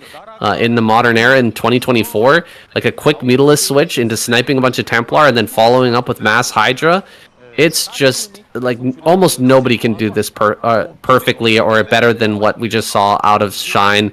Like not even Solkey can pull it off this well every single time. But Shine really showing us how it's done here. We do have that tap out from Stork and he's gone down. Shine giving us the lead here. Zerg is going up. We've only got Snow and YSC in the back pocket. Snow not the greatest PvZ player, but he has improved a lot. Will he be able to bring this back and clutch it out for the Protoss squad? Or are we going to have a revive on best after these 2 remaining players have been taken out? Let's go ahead and find out.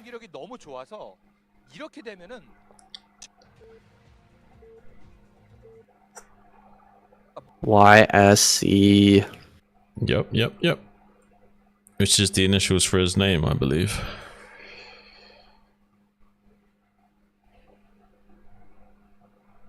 He calls himself Tolbo. Yeah, YSC is his like name initials, but he's got another ID he goes by. Chiolbo? Something like that. Chiolbo? But yeah, that's why Shine's such a scary player, man. I mean, he can macro and micro. You know, he can do the cheeses and he can do the standard play, and he can do the cheeses into the standard play. You know what I mean? This is what makes a scary player. Yeah. He's done the cheeses so many times, he just knows exactly what he can get away with. Mm-hmm. That was bare minimal probes as well. Like 3-4 probes, that's like on the lower range. Like when you're expecting a Ling run by with potential speed, you actually want closer to 5 or 6 to be really safe. It comes down to the scouting probe getting picked off, right? Yeah. That's he wasn't able to see. But the thing is that in some game states, Shine obviously doesn't commit to that. So it's like he's trying to be a little bit greedy with the 3-4 probes. But I feel like if your probe scout dies, you have to bite the bullet and just like, you know, pay the tax and to not die. Yeah. Yeah.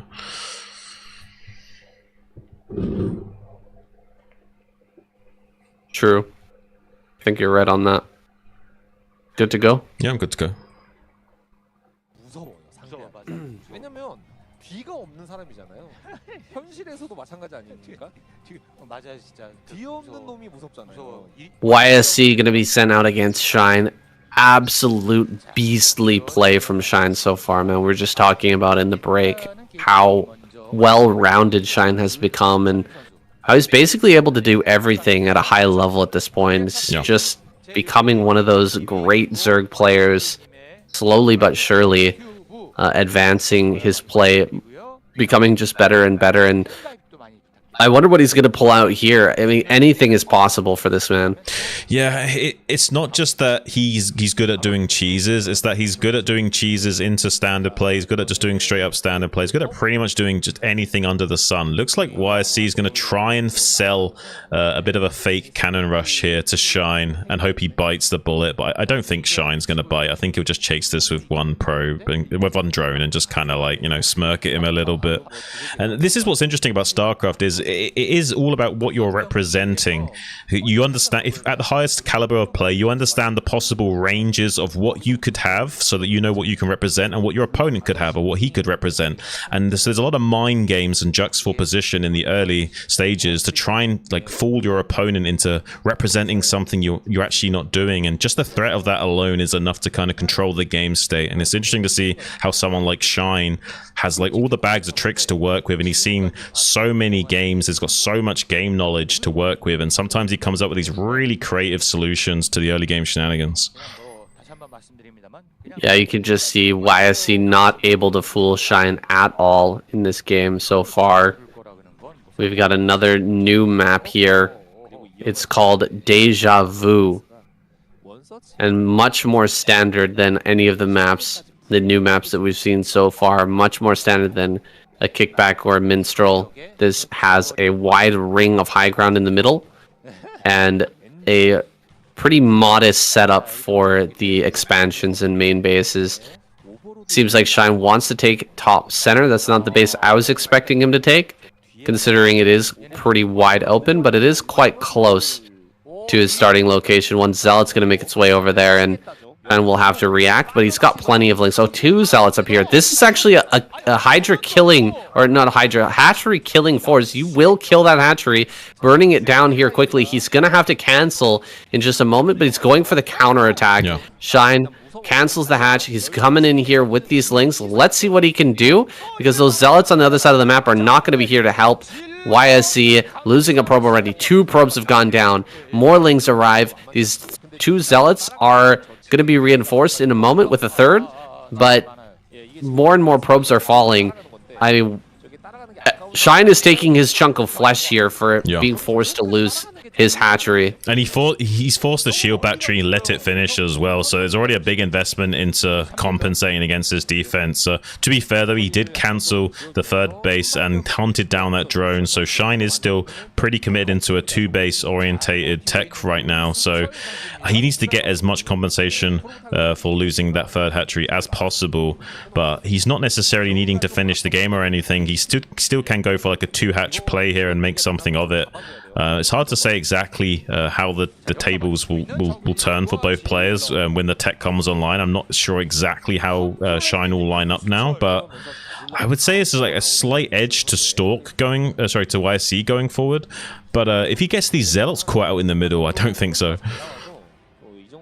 Right, he's gonna head back home with the Zealots that were sent out. 4 Zealots gonna make their way back into this wall-in. Really important that he keeps that wall-in tightly stuffed up. He does not want to allow the same thing that happened to Stork to happen to him as well. A Spire is starting here for Shine. He's going to go 2-hatch Spire. He might just GG him with like initial mutas, thinking about it. Like if YSC doesn't position good cannons in his mineral lines, the Stargate will be super late from YSC. I wonder if there's a timing here to just come in with like, 5 or 6 mutas and just start gunning down all the probes out of range of any defensive cannons, because I don't feel like the tech of YSC will be sharp enough to counter that. The threat of the run-by with these Lings moving around the Zealots is going to force them all back. And I think you're right. He just doesn't know what's coming here. No extra cannon in the mineral line. He's got the pylon there ready to throw that down, but he just doesn't have what he needs. There's 4 mutas worth of gas banked up right now for Shine. He's got more Lings coming out. He's got, I think, enough to surround and kill these Zealots, but it's going to be kind of close. He needs to take a good engagement here if he wants to beat this. Yeah. He's, again, threatening the run-by, but it's not as big of a threat here with 2 cannons. Why is he going to turn around, though? A third cannon coming up? Okay, that is an anti-muta cannon. There's an anti-muta cannon as well. Maybe he's going to have the defenses in position to deal with this from Shine. Well, he certainly needs them, same, because otherwise he would just get absolutely manhandled by Shine. He's got the bare minimal set up right now. He may even want to get a little bit more. I'm not sure. It depends on how much Shine wants to commit into this. If he makes non-stop Muta production here, he could still bowl over YSC despite this commitment into defense. And he actually didn't really have enough Zerglings to clean up that Zealot force. So he's a little bit lucky that YSC didn't force the issue and maybe force any additional Lings. I think there's a Sunken back there, though, so he did have that to fall back to as well. Also a pair of Scourge out to try and see if they can get on the intercept course of this Corsair. They are almost going to get it, just barely. One connects, the other one able to break the ankles of the second Scourge, but Muta's already in the natural expansion, killing the gas probes, already siphoning off some of the income of YSC, now rotating around into the main base to see if they can get a round two. Just going to be pouncing onto that cannon and killing it. This is why you need at least 2 cannons, because just one can get pounced on like this. So smart. Shine just going to build 2 Sunkens back at home with all the Lings that he's produced and some Mutas popping out to assist. He should easily be able to defend this Zealot counterattack, and YSC, he's going to send him in, but this should be an easy hold. Yeah, the main base is going down. We're going to lose the Stargate. We're going to lose the Nexus as well. 2 Mutas here, forcing everything back, and YSC just going to slowly lose these Zealots as they kind of stroll their way back to the natural. 3 Corsairs are out. We've got some Scourge, though. To force this back. Oh, great dodge there, but still, the Scourge are alive, and they're just going to deny the Corsairs from helping out here in the main long enough for this Nexus to go down.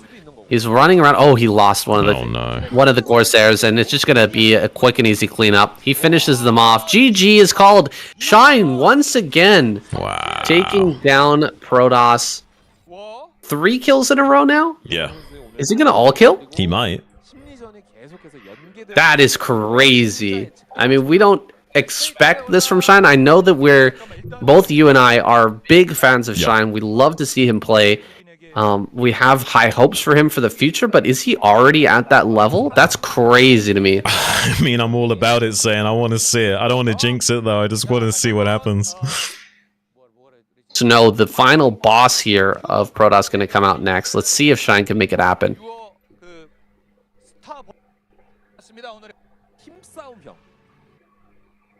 That's wild. Yeah, he did exactly what I thought he would do, and it worked perfectly. I kind of thought that YSC wouldn't commit to his defense enough. He did like the absolute bare minimal. It's like that only works if like Shine's not hard committing into it. If he does anything straight up, then you're just dead. Jeez. Great move. Yeah, man, that was the game-winning move for sure.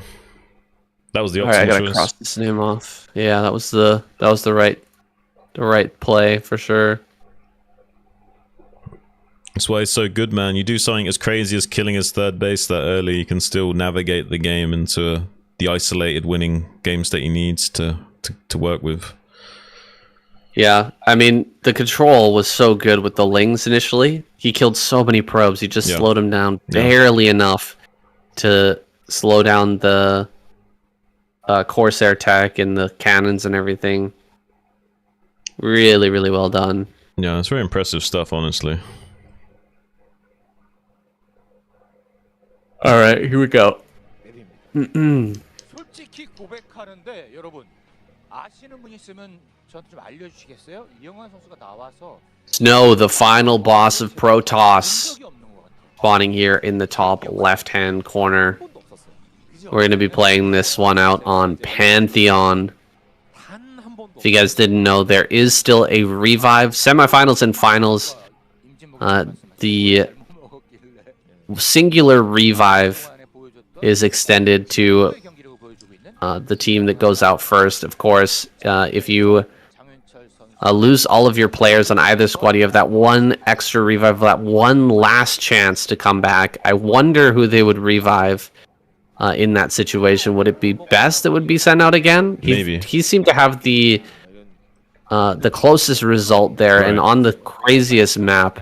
against Saxery, but we still have yet to see Snow play.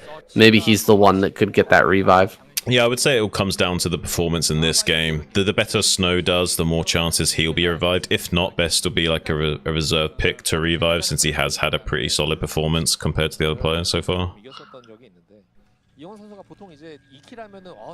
Hopefully it's not going to be on kickback again, for Best's sake anyway. I would like to see it from Shine, if he's going to pull out the same build or if he's going to do something completely different. Right. I'm always excited to see Shine play, but Snow here going to open Gateway first, and we've got Shine with the Overpool. Just pretty standard openings from both sides, and yeah, that's what we've come to expect from Shine. Despite all the craziness, despite the really interesting and intricate ways he's been able to maneuver himself into good positions in these games, they've all been out of necessity. If it's not necessary, he doesn't need to go for any crazy play. He's completely happy going standard.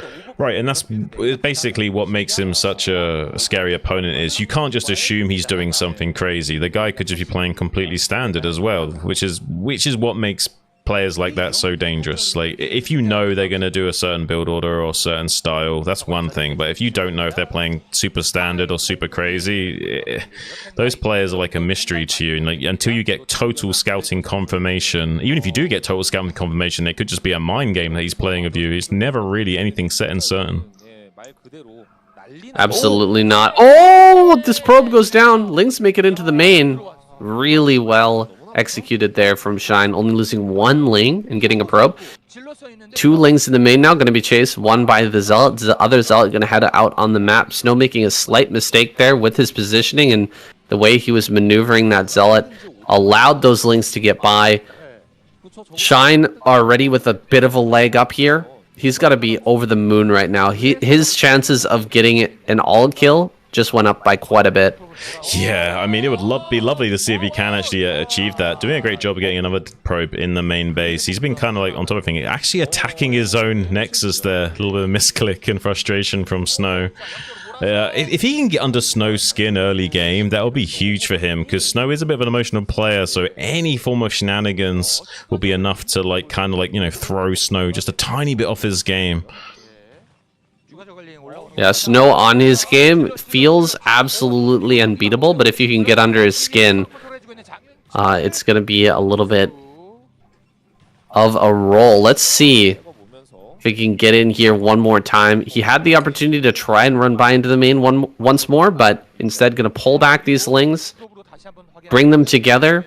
Hydra's Den on the way here. Shine going to try and bust through. It is a vertical expansion, so this is an excellent opportunity to pull that build out. Let's see if Snow picks up on it. There's not a lot of space back here to build cannons either. There's like maybe 2 rows that you can build. I guess there's some more space there to the north, just below the ramp.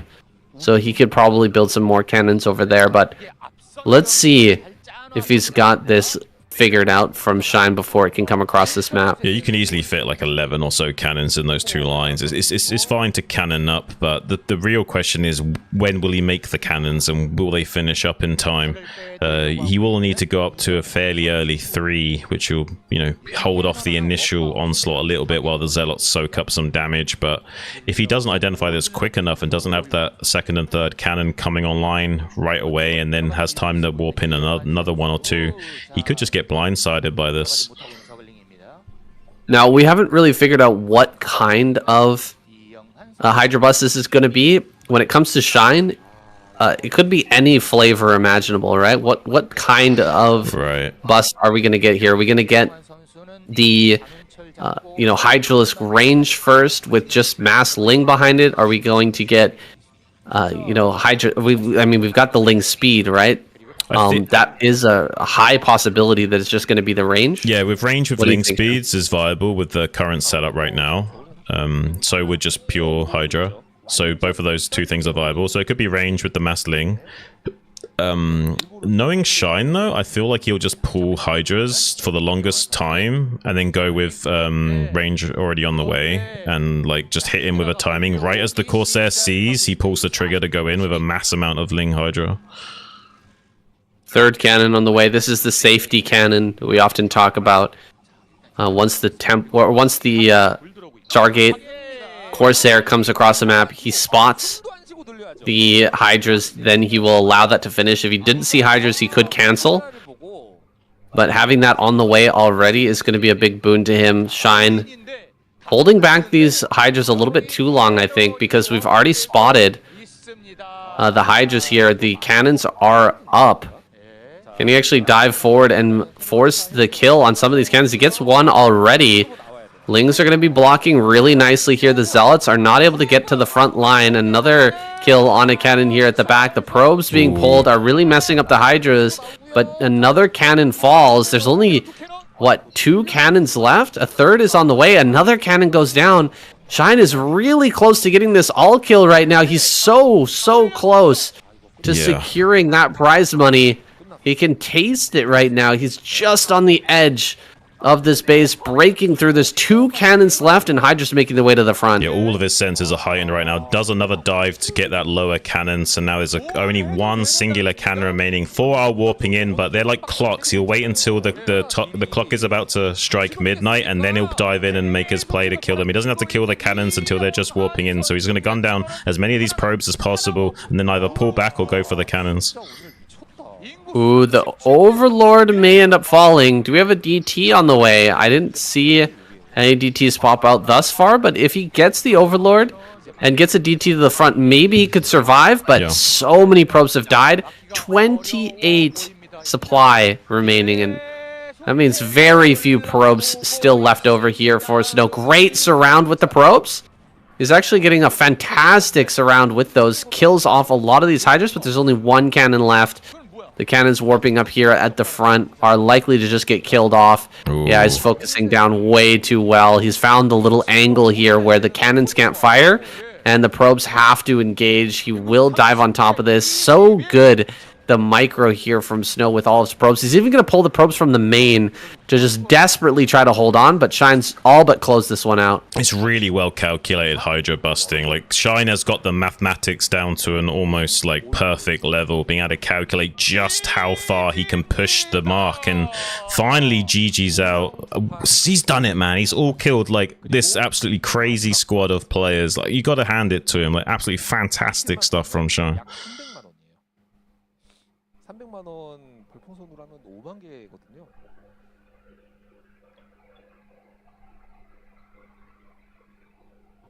신기할 따름이에요.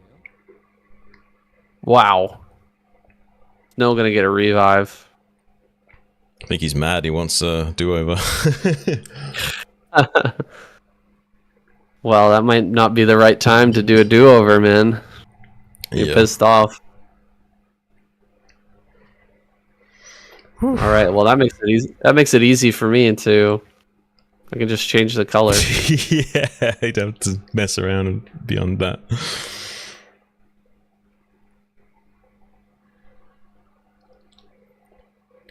I'm glad I said something about the smudge thing earlier, because this looks clean as shit. You know that, right? Yeah, it looks good. Yeah, it looks really good. Nice. Compared to what you did have, this is like 10 times better, unironically. Nice. Shun on quality control. You know it. Making sure we look good. Yeah, boy. It's like, you know, the Men in Black film where like Agent J or whatever puts on his shades and he says like, the difference between you and me, I make this look good.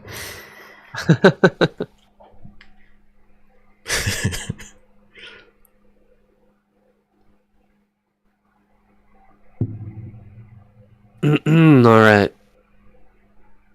Snow with the revive. This could be the final game. The all kill prize goes to Shine. 2.8 million won. Let me look that up before we start. 28 grand, 28,000 USD roughly, 30k. I don't think it's that much. I think it's like 2 grand. Oh yeah, 2 point. Yeah, like yeah, my bad. 2.8 million? Yeah, it's like closer to 2.5, 3k, right?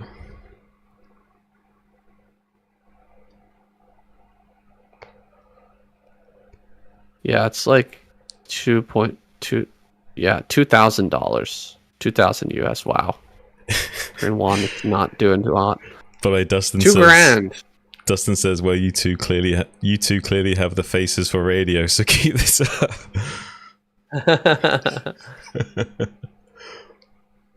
Oh, Dustin.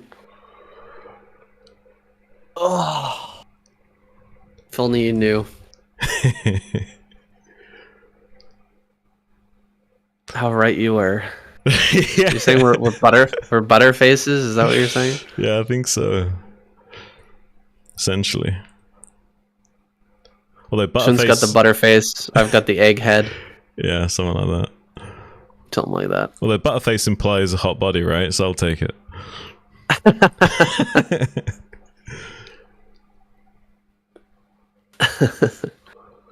All right. Snow on the revive. Can he bring this one back? I'm going to reserve judgment. I think Shine he's on such a good roll right now. Yeah. He's got pure momentum, and Snow's probably a little bit frustrated, if anything. Yeah, I don't know if Shine is going to have that much motivation to win this one, though. He's just pocketed $2,000. He's like... And he's got... He might be tempted to throw it just so Jaedong and Queen can have a pop and he can just walk home with the money. Yeah, that would be funny, actually, if... Shine kind of throws this one and then, gives it to Jaedong and Queen. And then they both lose, and he's like, all right, I got to come back. Yeah, hold on. Revive me. Revive Shine again. Let me finish it up. Hold on. Yeah, let me finish it up. Daddy's back on. I've got my cigarettes. 자, 다시 한번 Alright. 드립니다. 밑에 나와 있죠? 올킬 상금은 280만 원입니다. 진짜 대단하네요. All kill prize acquired. Shine puts $2,000 in his pocket after backpacking this entire Zerg squad to this point. Can he finish it off and remove Snow from the board one more time? Snow's angry. Yeah. He just got wrecked by that bust. I mean, angry Snow, can he actually start the run back here by taking down Shine? I mean, I'm hoping he can channel that rage into just like absolute stellar gameplay, but usually with players like Mini and Snow, that rage doesn't really get channeled into anything constructive, unfortunately. So I'm hoping that won't be the case, and he can actually kind of calm himself down and focus and get something done here. Shine has even made so much money, he can go on vacation, just leave it to Jaedong and Queen to take care of, and then if he needs to, Papa Shine can just come back and steal the thunder at the end. That would be so crazy if Shine, after getting this all kill, gets taken down by Snow, has to come back at the end with the revive to finish him off. We have to get through this game, though, first. Shine is looking so beastly, so unstoppable. We might just see him clear it out right here, right now. Oh, absolutely. The amount of momentum he's got going for him is incredible. And now Snow is really trying to sell to him the cannon rush, but with the correct Overlord Scout, he's not too worried about that. He knows that there's not a huge chance of there being a finished forge in the main base. He knows there could be one on the way, so he knows there's still a little bit of a chance. So we did have a second drone come out just in case, but yeah, unfortunately this isn't going to be anything crazy from Snow. There's no forge being made in the main base to do a sneaky cannon rush to kind of fool Shine or anything like that. It's just going to be a pretty much standard game from here on out. It looks like third base going down on location for Shine in a moment here. Zealot on the way for Snow. If he does get a single drone kill with the Zealot, it would have negated the benefit of going for this 11 hatch, but it looks like he's already turning away. I think he knows he committed to quite a few pairs of Zerglings early enough that he can't really come in here with these long rush distances of Radiant and punish him. Long rush distances on Radiant for sure. Snow turns around, heads back home. 6 lings out on the map. Shine, plenty of commitment. Oh, is that 8 lings, actually. Lots of lings here to try and bully back this probe. Potentially go across the map as well. There's 10 lings. Wow. 12 lings. So he's got plenty of forces here to potentially bully back these Zealots and maybe take over in this game. Snow... He's going to be throwing down a forge in a moment. He's got the 3 zealots. A 4th zealot should be coming out soon. Is Shine going to bust right through, or is he going to regret building this number of lings? I don't know. I mean, I imagine he will put a lot of damage onto the gateway at least. And with good micro, he can definitely get something done here. I feel like he could... This should be a punishable position for Shine. There should be enough lings here that this gateway should bait out the zealots into a cost-inefficient trade. Probes will have to come into the fight here to make sure he can trade well. That gateway getting so low, he's actually going to kill it. Looks like he's just going to let it go down. Remakes a forge here in that wall. The forge a little bit smaller than the gateway, so it buys you a second to throw that down in between when the lings kill the gateway and when they jump forward.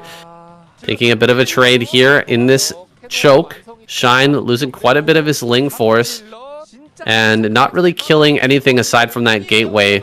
It was actually a cyber core there, and the cannon finishes. So he built a cyber core in the natural, which means the gateway going down not nearly as impactful. He can still throw down his Stargate back at home. This has not gone well for Shine, and he cannot break through. He's built so many lings here. Yeah, Snow's just in such a good spot. This is rough. I almost feel like he needs to do something crazy, like a drone drill with a single drone to push the zealot out the wall and just dive in with the ling. It's only a single... Oh, it's 2 cannons now. It makes it even more impossible. Yeah, it's not looking good, Sen, if I'm being frank. I mean, he can still navigate this into a playable game, but it's definitely an edge to Snow for sure. The tech has been reset in this very slow way, but the gateway being killed does kind of slow down some of the options for Snow, but he still was able to produce the Stargate, like you say, so all things considered, he's not really hampered, whereas Shine is like taking a little bit of a dent here. He's trying to power drone up, get that 3-base Spire going. But yeah, I don't know how this will line up. He's also making a Hydroden fairly early because he knows that this Corsair is going to be bang on time, even though he killed that gateway. Yeah, that's so rough. The fact that the Cybernetics core was made there is usually a sign that the Protoss doesn't have enough defense to deal with a Ling all-in like that, or a Ling, you know, real big Ling flood like that. But he was able to handle it, even though he built the Cybernetics core, and he was able to, you know, get that Corsair out very, very quickly. So this is looking savage for Shine. He's going to lose 2 Overlords before he can even make any air defense. The Spire is coming down. This is such a difficult position to play from. Shine has been in tough spots before, but not quite this bad. No, yeah. I mean, someone like Hero would be better suited at navigating these kind of positions. I still feel like Shine will make a good effort of it, but yeah, this is very awkward to get out of. Usually when you're behind like this, you just want to play how you would usually and just kind of bite the bullet on it and see if you can eventually catch up to the game curve later on. It's just, yeah, this won't suit Shine's skill set nearly as much as some of these other games will. So he may just fall flat on his face finally and be taken out and give a little bit of limelight to Jaedong or Queen going forward here. Who knows? Well, I'm all for it. I want to see a longer series. Let's see if Snow can make it happen. I'm just going to go ahead and work on some of these Overlords. Another kill here. Great. Juggling with these Corsairs, pulling back the Corsairs that are damaged and getting as much value out of these as possible. He's kept Shine supply blocked for an inordinate amount of time. We're already here with 400 minerals at 8 minutes, 37 supply, Shun. It's so small, and there's a lot of that in Lings right now. Yeah, 8 minutes in with this few drones and not even being able to produce anything right now. It's just absolute devastation.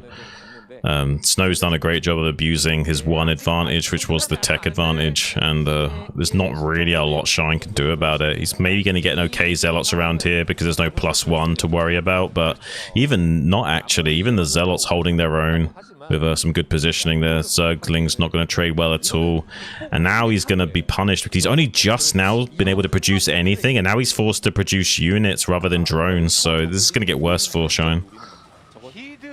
For sure. These Hydras are moving around the side. I'm not really sure where they're going. Oh, Lurkers! Interesting decision here for Shine. Gonna go into a Lurker play from this position. He's gonna try and bust open the front with Lurker and just flood Ling. That could work. That, I mean, yeah, there's almost no way to win this game, but that could be that one way that Shine finds. I mean, honestly, looking at the game state, it does make a lot of sense, and it's one way he can kind of like mitigate the problem of these Corsairs as well, and just ignore them and just do a full-on like dive into the natural expansion with Lurkers. There's only 2 cannons on this wall. They only have 100 hit points and 100 shields each, so can bust through that very easily. Just going to burrow right on top of the Forge, trying to get this round on the Zealots with the Lings to prevent the Zealots from retreating. 2 of them unable to get away. The other 2 trying to do their best to plug the gap, but the Lings are kind of getting on top of these cannons. Both cannons are going to be falling in short order. Now the Forge can get targeted down to open up the wall so that the Lurkers can eventually shuffle forward. There is an Archon out trying to soak up against these Zerglings, and the probes will buffer a little bit of that space, but so far Shine not able to get in here with these units, but the onslaught will not be finished just yet. Cannon is finishing up though, so this might actually spell the end of this attack for the time being. Oh wow, that Archon, so clutch. I think that was maybe for defense against a potential like Lurker, or not Lurker, excuse me, Muta switch, but the Lurker, I mean, Lurker Ling gets handled brutally by Snow with this one Archon. It turned out to be the perfect unit to have in a circumstance like this. A lot of Hydras are out now. Drones are going to start to take damage from these Zealots. Looks like a great pull out from Shine, keeping most of those alive, but he's going to come back in and target some of those. On the exit, Snow will be pushed back, but he's got doubled the supply of Shine, and he's managed to reestablish his natural. He's got plenty of cannons there. He will have Storm shortly, as it's 10 minutes, almost 11 minutes into this game. One Lurker here at the front. Can it do anything? Okay, that was the Lurker that was utilized earlier for the bus. Shine is going to go for one last desperate play into the natural. There's not enough energy for Storm. Maybe he can make it work. Here we go. Okay, targeting down the front Templar. That bites the dust quickly. The Archon's actually getting focused down very easily by these Hydras. Start to go to work on those cannons. Well, shaves off the cannon that's in the front. These 2 rear cannons really being a problem, though, and forcing Shine to back off for the time being. And the Overlords are just mowed down by those Corsairs. So now the DT can really go to work as well. I guess there's going to be a little bit of a contain going, since the Lurker did manage to get into this position. And maybe he can use this as a staging ground to keep assaulting Snow, since there's not a lot of defensive cannons here. Maybe eventually can bust through, but without the Overlords here to scout for this DT, he's going to clean up way too easily. GG finally called, and looks like Shine's going to go on vacation and leave it up to Jaedong and Queen, while Snow maybe steals a little bit of the show here.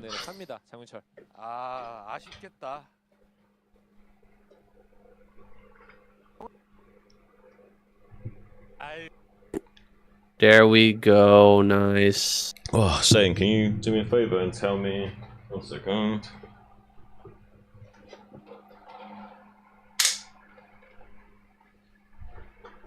Alright, is that bothering the microphone? Can you hear that? Can you hear that at all or not? I don't really hear anything, no. Okay, good. I got my fan pointed more towards the microphone. Don't want it to pick it up too much. Might be able to hear it a little bit when you're talking, but I can't hear it when you're not. Alright, test, 1, 2, 3. Is it annoying or not? Test. No, it should be okay, especially with background noise. Okay. Like with the background noise of the games playing, like I don't think you'll be able to hear it. Alright. Sounds good. It's barely perceptible when there's nothing else going on. Okay, with the commentators and everything, should be good. Yeah. Should be fine. I mean, this like how hype is this, man? This is fucking hype. This is a good semi-finals. If we go all the way to a revive for Zerg, oh my god, that'll be wild. You might see it. Snow might see it, man. Snow might be on a warpath. Still, Queen has been showing some insane play recently. Yeah, that's for sure. Oh wait, we got a Wait, what? We got a revive. They revive Shine. Wait, they can just revive him straight away? Okay. Yeah. I was just gonna say go again. We go again. Okay, well. Wow. Jaedong and Queen don't want any of that. They just want to leave it all up to Shine. It's his time to shine, I guess. Wild. That is wild. I was not expecting that. It's Monty Hall of all maps. Monty Hall. That's probably why Jaedong and Queen were like, let's leave this crazy map for Shine, okay, guys? Right. Yeah, makes sense that Snow was able to beat Shine on the standard Radeon, you know? Yeah. Let's see him do it here. But, yeah, I don't know if he can beat him again here on this crazy map. Alright. Let's do it. Get it. 하셨잖아요. 8년 차. 제가 5년 하면서 느낀 게 선수의 네임 밸류가 중요한 시대. Wow, a really surprising decision for the Zerg squad. They're gonna revive Shine immediately here. Yeah. Sending him out on Monty Hall to try and take down Snow for a final time. I mean, it could just be because Jado and Queen thought like Shine was the best person suited to play on a map this crazy. You know, this is exactly where his forte can really shine, pun intended. But also could just be because, you know, it is his time to shine. Pun very much intended as well, because he's had an absolutely amazing performance, and honestly a bit of a breakout performance. He's not really had this much limelight for quite some time. He's a very high caliber player, but it is very difficult in such a zero-sum game like this to to break through to the surface, to get a bit of oxygen. The depths and the darkness of the oceans of Starcraft are very treacherous, and not many people ever get to see the starlight. Wow, and we're gonna get a cheese out of Snow? Oh my god, what a finale here. What a finisher. I mean, if Snow manages to win this, we're gonna go to 2 more games, but wait, what? Shine? He's gonna jump a drone over here. I think this is for another base, but will he scout? Will he scout downward a little bit? If he builds the hatchery, it's gonna be bad. But if he comes down just a little bit, he'll see this base. No, he's not gonna spot it. No way. Oh my. Are you kidding me? Goodness. Are you kidding me, Saiyan? That is ridiculous. Absolutely ridiculous. And we're gonna have a gateway here. Building just outside of this hatchery. It's almost a game over at this point. This is such a bad position for Shine. Yeah. I mean, he can't fight this with drones. No, and he's opening up this mineral wall as well, slowly but surely. Yeah, which will help Snow come in here for the finisher. This is really rough. This gives like so many winning conditions to Snow. Like, this would be one thing if like Shine had expanded somewhere else, but the fact that he's expanded here and Snow's here, it's kind of rough. Finally, the Overlord's gonna spot the bad news already when the Zealot's ready to hop over the wall. Oh, this is bad. This is really bad. He's trying to. He's going for the probe. Yeah. If he can stop the probe, if he can stop the probe from getting the Zealot in, this might be something to play for. Oh, can he get this? Oh, it gets over. No way. No way. The 3rd time's the charm. He manages to slip over. A drone's gonna slip over here. He goes ahead and cancels his 3rd hatchery.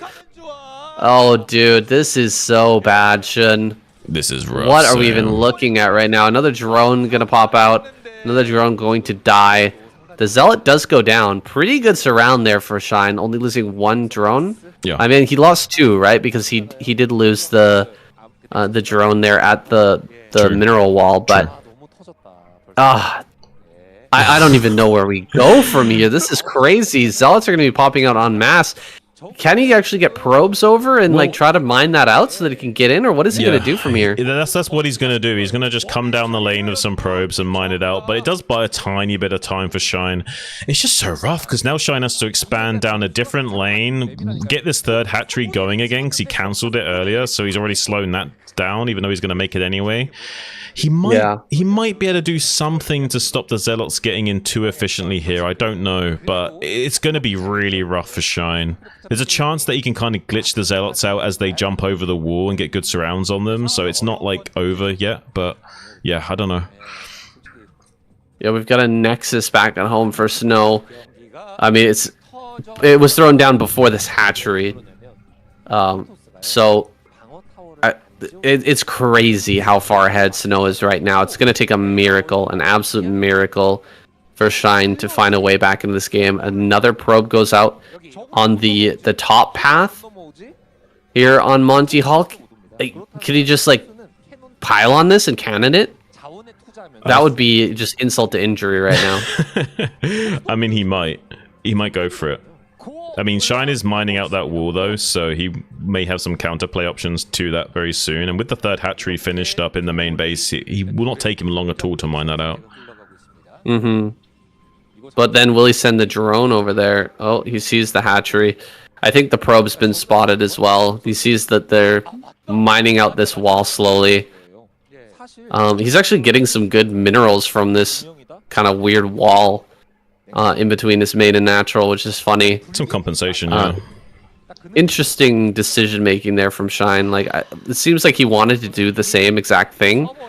Had things gone a little bit more his way earlier on in the game, he would have done that that same hatchery positioning and mining out that wall. Pretty interesting way to play out on Monty Hall. I wonder if we're gonna like. I know that this game is really in a bad position and it's probably going to result in a Snow victory, but I almost want to see like a rematch right after. I want to see Shine play again on this map. I'm just very interested to see what his decision making would have been had we not had that initial attack go so well. Right. Yeah, I'm very curious as well. I mean, I mean, he still might be able to make something of this game. I wouldn't say he's like definitely dead. He should be dead. I feel like Snow will most likely be able to navigate this into a win, but it is a bit of a funky map, so there is a chance for Shine to flip the scripts on Snow in this. It's not going to be as cut and dry of a victory as Snow would like it to be. So I still think there's like a lot of playability in this game for Shine for the time being. Is it as bad as last game, Shine's position? I almost feel like it might be worse. It's technically worse, but there's more vectors of attack on this map, so there's more combat potential still, even though the position may be objectively worse. Right. There's more room for creativity in this position on this map. Now, Overlords are starting to die, and the Spire is just about done. Looks like these Zealots are going to get surrounded and killed pretty reasonably quick. But 3 Overlords are about to fall, and I don't think he'll be able to produce anything. Does he have that Spire done? No. Spire's not done. There it is. Was he able to make anything? I think he just barely managed to squeeze out 1 egg worth of Scourge, so he should be able to stop the bleeding here in just a moment. Yeah, I mean, he will still have to pay a bit of a tax, unfortunately, and look at this double expansion. Yeah, what does he do? I think he realizes that he's got no hope of winning this game anytime soon, but if Snow can't punish these expansions, he might have a strong hope at having a very powerful mid to late game later on. And he's just kind of putting all his eggs into the later game phases rather than worrying too much about how bad of a game state he's got right now. He's just going to set himself up for as golden of a mid to late game as he can possibly manage. Double Stargate from Snow. Double Stargate Reaver from Snow. Crazy decision making here from Snow, but I mean, from a position that's almost unlosable, Snow's going to pull out his favorite unit and see if he can end the game with it. Nope. This is going to be really tough for Shine. Like, the 4 base play, although I definitely agree with what you're saying, just like going up into a late game and not even worrying about this kind of tragic early game might be a good idea, but with 4 bases, it's going to be so hard to deal with the Reavers flying in on all these different locations. Yeah, that's true. And Snow might also be a little bit annoying with these Zealots because now he's forced to make additional lings, and he may even be forced to stop mining with some of these drones in the main base. So another little thing going wrong here for Shine, and any damage is pretty critical because he needs things to go as smoothly as possible just to kind of catch up in the game. And if he's already losing more drones like this and being forced to stop mining, it's a little bit painful. But he is getting a couple of these Corsairs with the Scourge connections, and if he can keep the Corsair count low enough, He might even have room to claim some small air superiority, and that will help him out in bucket loads against this Reaver Sair, because Reaver Sairs are honestly arguably the hardest build orders and styles to execute in the game. And if Snow like makes any mistakes here, like Shine could just like flip the script on him. That's true. 4 gases for Shine. What is happening? We're going to 4 gas already. We have hardly any drones on any of these bases, but he's just going to mass Scourge. Yeah, literally just mass Muta Scourge, nothing else. And he's just going to try and get some kind of small air superiority and leverage that into crushing the Reaver Sair. And it could work out. Unfortunately, though, the neutron flares of the Sairs got to be finding these Mutas before any Scourge were in sight to aid them. So already softening up way too many hit points on these Mutalisks before anything's really been able to transpire. And meanwhile, has been denied mining gas at one of these bases at the very least. So, yeah, a bit awkward for Shine. Would have been way better for him to just be a little bit more. What is he? What's going on? I don't know what he's. What is this? I think he's hoping to like build Sunkens down here, and try and set up some kind of fortified position to use as a staging base. But unfortunately, Snow's going to get on top of that way too easily. Snow's Shine's kind of trying to be as cute as possible here. Unloads the Reaver on top of the Sunken, just tanking the shots of the subterranean tentacles, trying to get as many drone kills as possible before the Scourge and Mutas finally clean that up. And he did get quite a sizable amount of drones. Yeah, that was some deadly harassment there from Snow. So many drones just went down, and he can't really afford to produce drones at the moment because Snow's going to move out with a really big army in just a few seconds. He has to be building like pure Muta and Scourge to try and fight this dude. If the Scourge don't connect, Shine is going to be dead. If they connect on all the Corsairs, he might just barely win. So it's a really tough spot right now for Shine. He could also just get a shuttle snipe would also suffice, but that's harder to accomplish sometimes. The Corsairs will most of the time be in position to screen for the shuttle as long as Snow's on top of things. He's got a pretty big armada of Scourge that maybe he can just do a massive maneuver and like get on top of those, but it looks like he is going to sneak into the main base with this shuttle while just playing distraction on the right hand side here. There's no shuttle in sight, so you're going to get good connections on some of these Corsairs with the Scourge. Not the best actually. A lot of those detonate on the same Corsair. Meanwhile, their Reaver Scarab kills have been huge in the main base. GG just going to be called from Shine. His time to shine is now over. Snow Show is back in business, and it's Jaedong and Queen waiting in the wings. Maybe a little bit scared, Sam.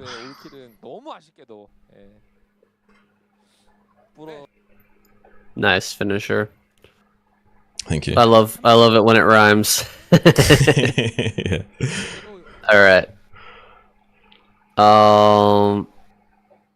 Crazy. What the hell was that, dude? What was that? What was that base over there? He was trying to hope. He was trying to hope just. He's going to build like loads of Sunkens there, and just use that as not really a base to mine for ages, just to stop him from being able to expand and to use as a staging base. So he had like somewhere to keep retreating to and to like negate the infantry of Snow. But there's no way he was going to get that up in time unless he had total air dominance. That was so wild. That was so wild. What a crazy map. What a crazy game. Yeah. I mean, he was just throwing things at the wall, I guess, there at the end. He's like, I don't know, let's just try something. I mean, he made his money, right? He's getting paid. That's crazy. Yeah. He got paid, for sure. All right. Back to kickback. It's time to kick back and relax and kick back. But all these vertical spawns, so it might not be as much of a relaxation game. Yeah.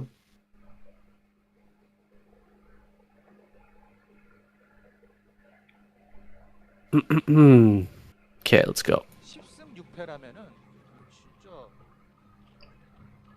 Well, it was an interesting gambit sending out Shine with the quick revive there, but it hasn't paid off.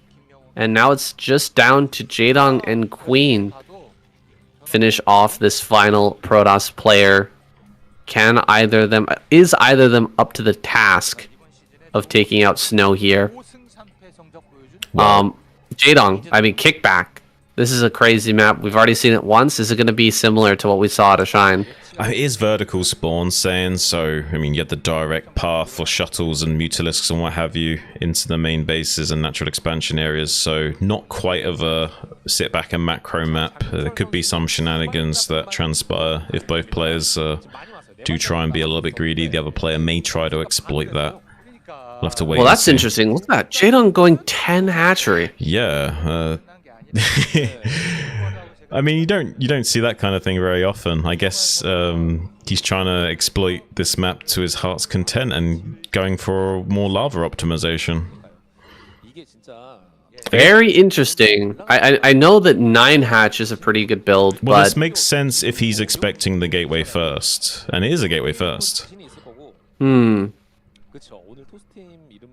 So he's going to get that hatchery out really quick. What this allows you to do is have a much higher count of larvae, Right. which will give you, bigger spike in either drones or lings, whichever one you decide to go for. Since it is that gateway first, we're probably going to see that pressure coming here from Snow, which means a large number of lings might just be able to smack that down, and he could put the pressure back onto Snow in his natural. Right, yeah, and the timing is actually pretty potent as well, because the Zealots are arriving into the main base as the Lings can all sprout at the same time, so you've got like 8 Zerglings to just one single Zealot, and if you can't get that Zealot safely away, you can really turn the tables on the Protoss player. And Jaedong also slowing down this Zealot for a few precious seconds with that drone as well, just making sure these Zerglings are as on time as possible. Looks like he's going to get into the mineral line here. Can he actually get a kill? The Lings are just a little bit slow. They do pop out now, though. Probe dies immediately. He's going to get the surround on these, with these Lings on this Zealot. He gets the Ling in the back there, gets some great damage onto that Zealot before it can tuck itself in properly, and 1 Ling went down. 1 Ling! One Ling to rule them all, Sam. This is scary. This is scary. We could actually die just to Ling counterattack right now. Yeah, I mean, he made additional Zerglings as well. There's only 3 Zealots that are going to be finished up by the time these Lings are arriving at the door, and there's already enough Lings to trade against that. This is looking pretty rough for Snow.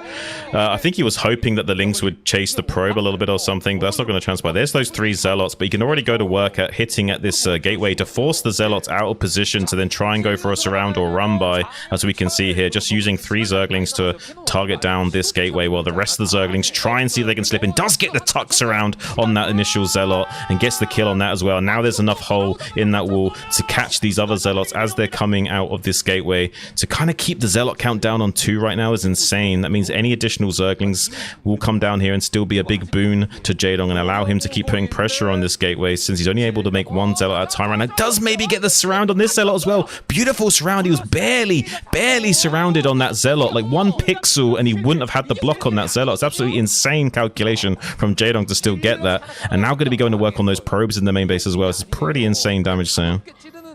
Yeah, he's managed to run by. He's in the main now, dealing some of that damage, looking for more probe kills. It's a very tough situation here for Snow. He will eventually get that forge. I think he's got the forge already. He's got the cannon now coming up in the natural, but with only 2 Zealots out, more pressure can come here from Jaedong. He's building more Lings back at home, sending them across the map. He will catch this probe. Oh, almost gets that kill. He has the lair on the way as well. He's well positioned to go into a normal game. This is the Jaedong we were hoping to see, man. This is a really nice Jaedong that we're getting today. It's kind of a toss-up what kind of Jaedong we're actually going to see, but this is like primo Jaedong that we're getting right now. Yeah, he was known as being the Storm Zerg back in the day, and he's certainly looking more like a storm than just like a bit of rainfall like sometimes we get from him. So I'm happy to see it when he is in the eye of the storm. He's a very potent player. Not necessarily able to perform to the highest calibers these days, but so far this is looking like one of his more stellar performance as of late, and he's teching nicely into free hatchery spire behind this, so he's not by any means committed to this Ling Assault. It's just a nice way to build a little bit of an advantage to tech into the mid game with and slow down Snow as much as possible to get an even bigger edge in the mid game. Spire's already on the way. Stargate just started. Looks like you'll have Scourge in time to deal with this. There's the speed finishing up as well. Ooh, don't want to lose those links just yet. With the speed finishing up, they're much more valuable. Drones heading across the map. That's a little bit of a mistake. He'll correct it in just a moment here. Looks like a rally point was a mistake, was messed up there. But Jaedong has yet to send out another drone to take a base in the top right or the bottom right. I think there's one that was rallied forward. I think he grabbed one of those and just sent it out on the map. Yeah. Lots of hatches here in the main as well. So he's getting into a good macro position. Trapped up here on the high ground, but denying a third base from coming up from Snow. More Lings coming out here. Is he actually going to try and run by once again? There's only one cannon. Well, Snow's mining out his own wall right now, so it'd be really funny if he lets Snow mine out the wall and then, like, uses that to run by in a few moments here. I don't know. I don't think he's got vision on that mineral being taken down. Oh, he gets a probe. But, okay, 12 o'clock's going to be taken by Jaedong. That's an interesting fourth base location to take. It doesn't net you a bunch of other bases just by taking that, right? But it does give you a pretty easily defended base. Yeah. 12 o'clock is very hard to get into. It's a really tight choke. Yeah, it's a very tight pocket, and with just a few lurkers, you can really defend that nicely. It is also very droppable with shuttles later on as well to come in there and be annoying, but very easily to fortify in the early mid-game stages here for Jaedong, so it's a nice little choice here. Probably won't get the intercept vector on that Corsair, just off by a centimeter or so. Just gonna have to let that Corsair get back to the safety of the main base. Meanwhile, trying to get a good surround with these Zerglings to make this force as easy to deal with as possible. Doesn't want to dry up too many of these Zerglings. You don't want to have to replace these. He's already committed a lot of lava into making Zerglings this game. Any additional lings he has to make is going to be a bit of a downside now. He needs to make as many drones as possible before going back into his unit production. Snow just being annoying here, trying to keep the Dragoon alive as long as possible. He knows it's eventually going to die, but he's just eating up a little bit of the Jaedong APM by keeping that Dragoon moving constantly. And Jaedong now has his fourth base finishing up. He's going to start to saturate that location. Has a big boon of minerals and gas right now, but what can he do with it? Snow seems to be content to just sit here on two bases for now. Rather than grabbing his third, he's going to power up and probably move out on two. Yeah. Try to put some pressure on Jaedong, who's maybe prematurely gone up to 4. This is a pretty fast base. I mean, he's going to have to switch into going units pretty soon if he is doing a two-base timing. Because, yeah, he could just get bowled over by Snow if he doesn't really commit into units in a few moments here. Well, one thing to remember is that those early Zealots were killed, right? He moved out with 4 Zealots and a Dragoon, so he's not got as much power as he usually would with this like Corsair Zealot timing.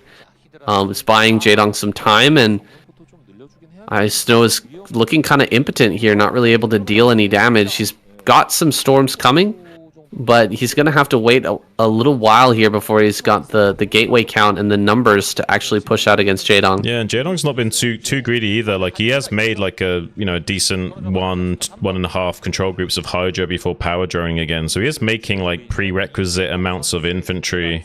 So he's able to drone hard and have enough standing army that there's not really anything Snow can do to him for the time being. So at the moment, on paper, it's looking like a bit of a Jaedong lead going forward.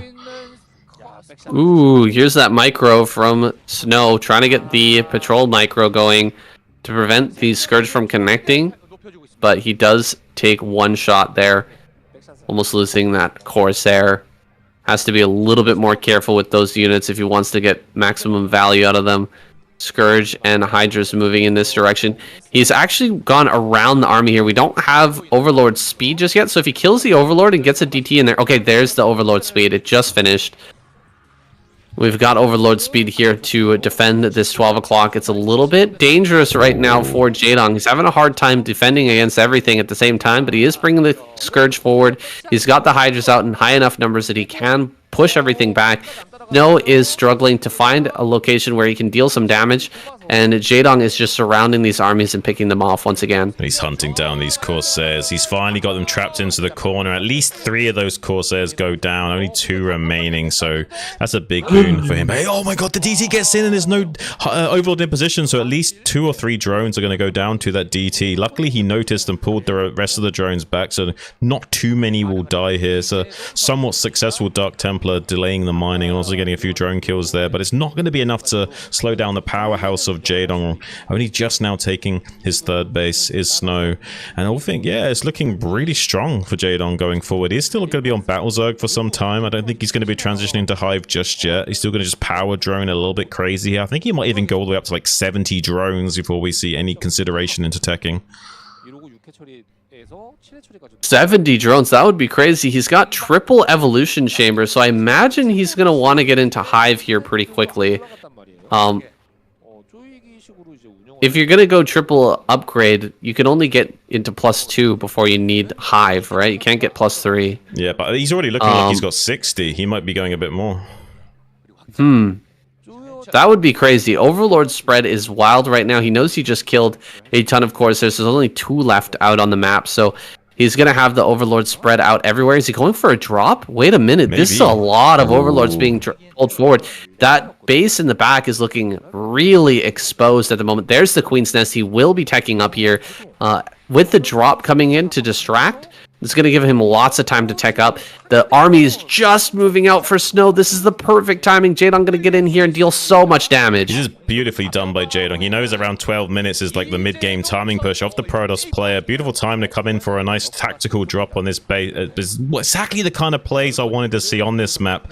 Not just sitting back and kicking back and relaxing, but, you know, taking advantage of your opponent doing just that, and going to be getting the kill on this for sure on this Nexus, and tries to use a little bit of a lurker block on that ramp to buy some time. Doesn't even need to really trade well there, to be honest. Getting that Nexus snipe alone is good value. Now he knows about this base in the bottom right as well. I don't think he's going to be able to do anything about that initially, but if he gets some Overlords over there and drops that base as well, which I think he's going, yeah, he's going for it. He might be able to kill this race very quickly, actually.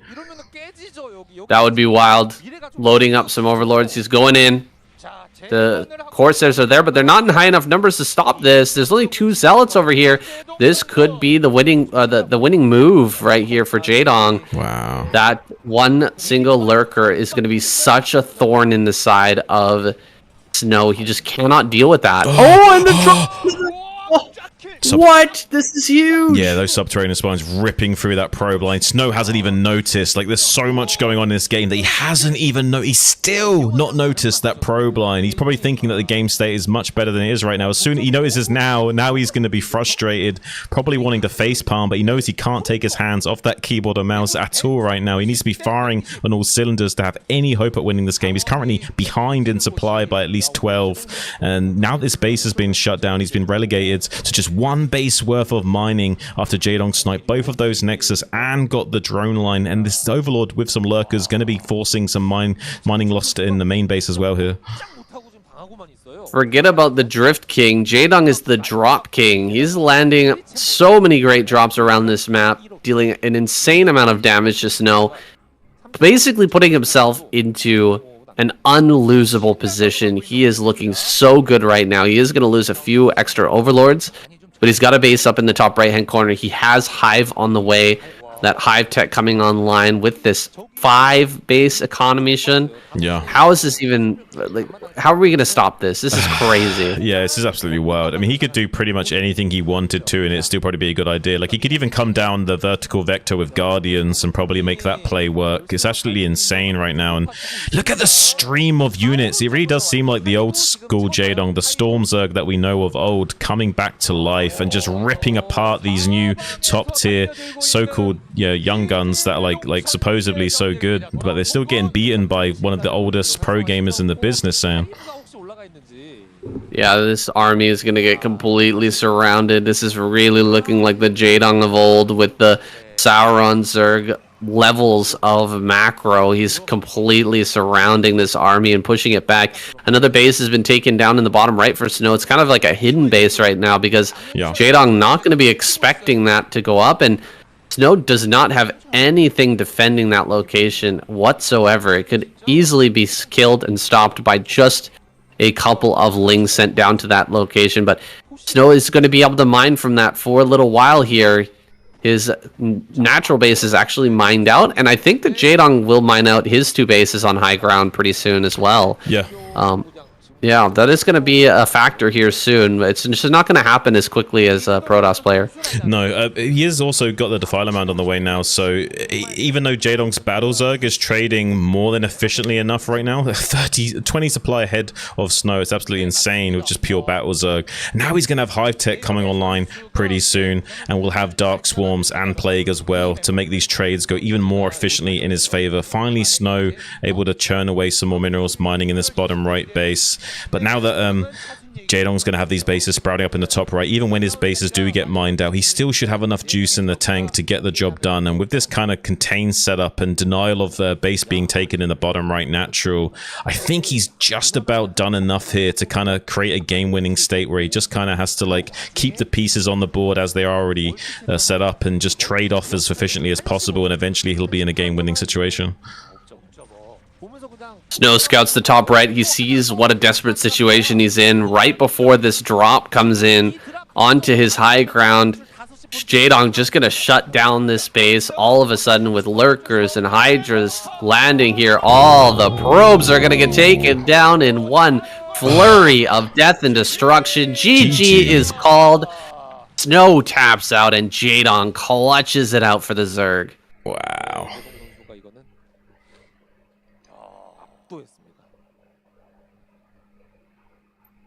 Ooh, what a good final game. Yeah, I'm kind of happy Shine lost so that we got to see Jaedong play like that. That was good. That was good. And we get a Terran versus Zerg final. And that's yeah. best scenario for you and me, at least. I'm sure there'll be a bit of a Protoss fanboys not too happy about that, but in terms of entertainment value, casting potential, and everything, I think this is the golden opportunity. For sure. Couldn't have gone better. Oh, the script writers are really on point with this season of KCM, weren't they? Yeah, this was one of the best seasons we've had. Like week 6, amazing. This just fantastic. In fact, like all like week 1, 2, 3, 4, 5 was all good right up until week 6 too. Yeah, it was wild. In fact, like the earlier weeks kind of just got better and better and better and better until they had like a crazy climax. It's like, yeah, almost too much. Mm-hmm. Well, it was awesome. And even last week was great too. Week 8 was fun. I went back and kind of rewatched a couple parts of it, made a couple clips out of it, and posted them on YouTube Shorts. I noticed one of those, yeah. Especially the one I noticed was the barracks one with the units getting clumped up in the center. Oh, that was ridiculous, eh? There was like more than 12 tanks stuck. You know what I mean? It was crazy. Yeah, that was wild. And the stasis was so insane. It doesn't make any sense. Yeah, 6 tank stasis. The tanks have to be so clumped for the stasis to even be that big, you know what I mean? Like you have to help the Arbiter get those stasises. Yeah, it's almost like perfection levels of stasis. That's about the best stasis you could ever hope for. Yeah, disabling 600 gas worth of tanks with just one button's pretty good.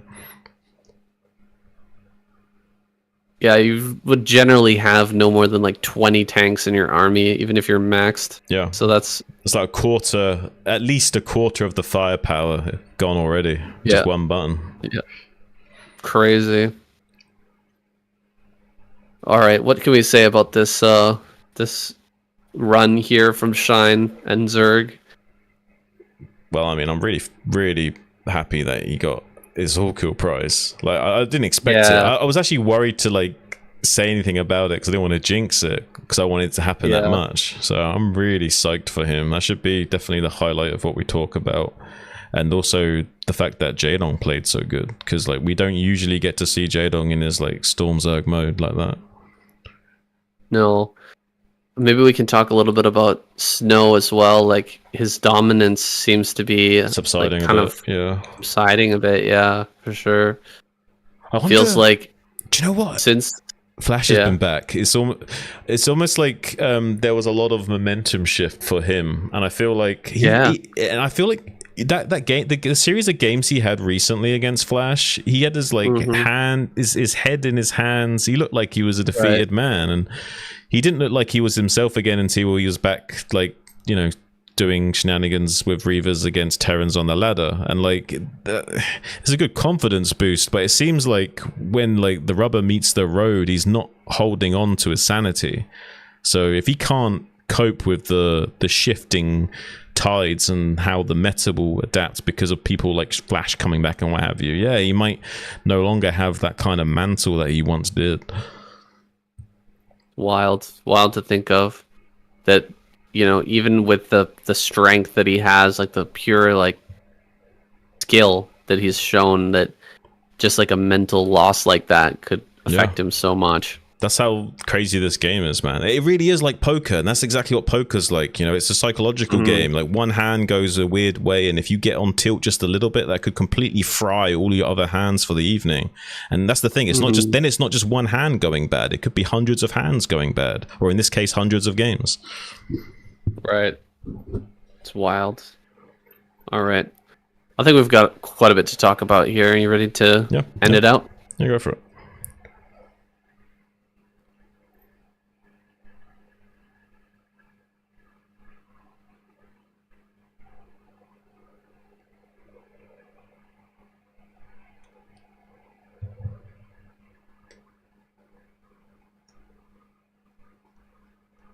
All right, here at the final screen, we're going to be rounding things out. Zerg going to be going up against Terran next week, and I couldn't be happier, Shun. This is the main plot line. This is like the best possible outcome for us. Yeah, this is like if they actually had good script writers for the final few seasons of Game of Thrones, like what it should have been like, you know what I mean? Yeah, they really messed that up, but it seems like the KCM writers are on another level. They're keeping it strong here right to the end. It's been such a fun season. We've had so many good weeks. Right. So many great moments this season. It's been fantastic, Sean. I mean, we couldn't have asked for a better season. I mean, even like the first like 5 or 6 weeks, it was just each week was getting better and better and better, and just ramping up to like one of the most craziest climaxes we've ever seen in like KCM history. And now in the semi-finals, you've got Shine getting an all kill. I mean, what is going on in the Starcraft world right now? Yeah, I'm so happy for Shine, man. He absolutely deserves that $2,000. Big Daddy Shine, I know he has a couple of kids at home, and as a professional gamer, like I don't know how popular he is as a streamer, right? And so that might be really helpful to him, you know, trying to make things work with a couple of kids and a pro gaming career. It's got to be tough. So, you know, his efforts really paying off this season. I hope that he does well in the ASL or SSL as well. Absolutely. And I mean, if this is any indicator of the level of play we're going to see out of him, I think we're going to see great things this season. I mean, one can hope so, and certainly you and I are going to be wishing him well no matter what going forward, and we'll definitely be keeping our eye on him. And has to be said, Jadong as well, really strong performance from him, but back to his old Stormzerg self, really stellar performance. And it also seems like Snow just a little bit dwindling in the limelight now, and maybe his reign is starting to subside a bit, and the psychological toll of that series with Flash and maybe a few other factors kind of grinding him down a little bit psychologically, enough that he's starting to get pulled apart by some players he usually wouldn't have too much of an issue with. For those of you who aren't aware of the situation with Snow and Flash, right?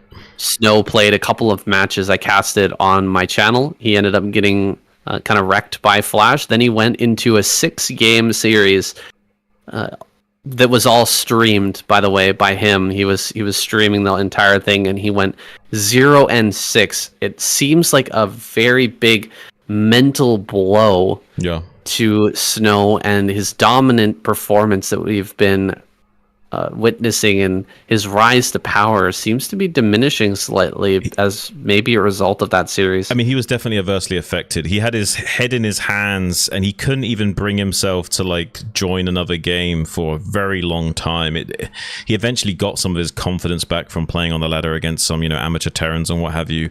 But I mean, you got to think that something like that is taking a toll on him, and it did seem like he was a little bit crushed that day. And ever since, he's not really been himself.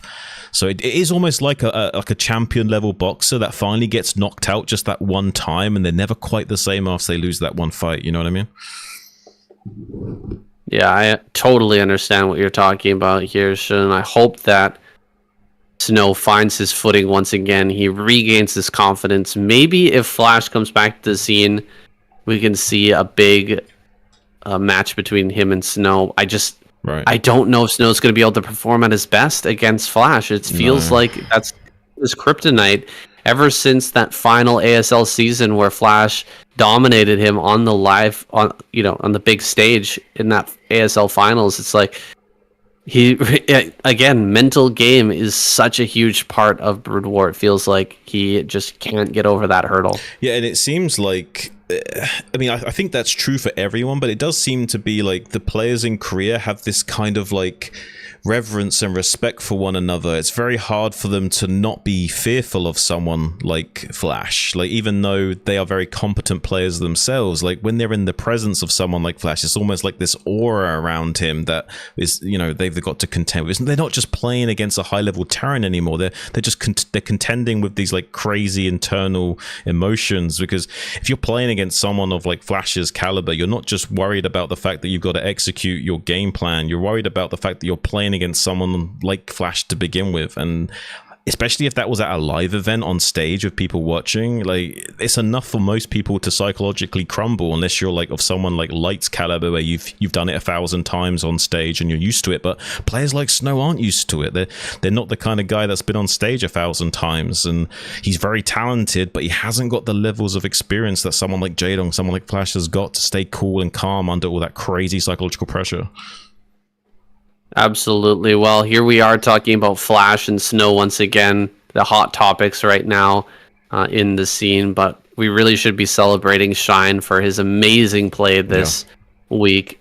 His all-kill prize, well-deserved, and the Zerg squad will move on to face up against Terran next week.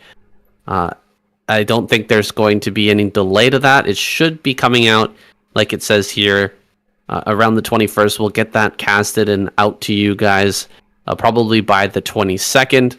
Thank you guys so much for watching. It's been a beautiful season, and I hope that it's going to be an awesome finals as well. See you guys in the next video. Thanks, guys. All right. Nice. Cool.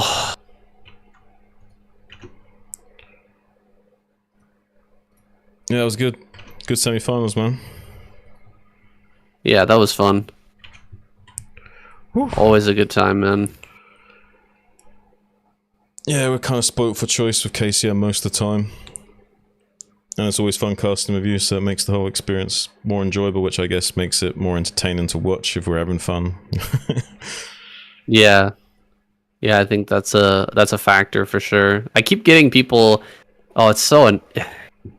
I'm gonna talk about YouTube comments, but it's so annoying. People go like, people will send me a message like, you don't know what you're talking about, blah blah blah. It's like, well, why are you gonna say that without telling me like what it is that I said wrong? Do you know what I mean? That's like, the best, right? They just say, you're wrong. I'm not gonna elaborate, but you're wrong. You're yeah, you don't know what the fuck you're talking about. It's like, in regards to what, you fucking Mongoloid? Like, what the fuck? Oh, shit, man. Crazy. Don't get caught in the webs. It's like dealing with, like, toxic women. You don't get caught in the web in the first place. You can only lose when you start to play those crazy games. Yeah, it's annoying. Anyway, my job is not to know everything there is to know about Broodwar. I got in this crazy conversation with this guy. He's like, Your casting is so boring because you downplay the interesting parts of the game or whatever. Huh? And he was referring to like I said that there was like a guy was playing standard. And he was like, Artosis casted the same game, and he said it's not standard. And I was like, okay, it's TVP, right? Like, I'm not even a Terran player. It was just such an annoying conversation. Oh my gosh. Yeah, but you have to understand that they don't look at it through the lens of like what job they could do casting. They look at it through the lens of if you're wrong one time in 1,000, it's like, haha, fuck you, you were wrong, and you're a terrible caster for being wrong one time out of 1,000. You know what I mean? Whereas if they if they tried to cast, they'd be wrong like 50-50. You know what I mean? Like they would be struggling to get coin flips on what they're talking about. For sure. Yeah. Yeah, it was. It's painful talking to these fucking people, and it's like I'm not really here to know everything about the game. I'm not a fucking encyclopedia. I'm trying to make an interesting cast. You should be a robot saying you're not allowed to ever make mistakes in your life ever. You're not a human. What are you talking about? Right. It's crazy. The funny thing is it wasn't even a mistake. It was like, okay, the hilarious thing was it was a game. I can't remember who was playing, but the guy did a build, and it was like a 6 factory build, and I was like, oh, it's kind of like a standard 6 factory, something that Mihu would do. Like, it looks like a Mihu build. And then I watched the Artosis cast of it, and Artosis in the game, he's like, oh, this is super interesting. It's a really different type of 6 factory. Only players like me who do this. You know what I mean? Like, okay, first of all, I know what the build is. Second, I know the player who does it. You know what I mean? Like, the fact that other players do the 6 factory differently, that I didn't know that somehow makes me a bad caster. That really, like, I was like, man, you are fucking grasping.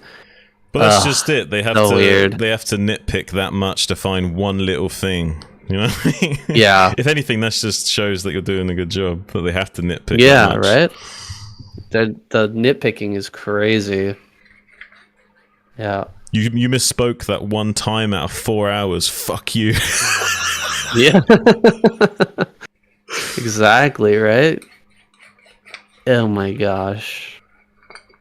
And it really wasn't even a misspeak, like. Yeah, honestly, I don't think there's much wrong with what you said. To be honest with you, if that's what you said, that's pretty good casting. Similar to what I would say. So dumb.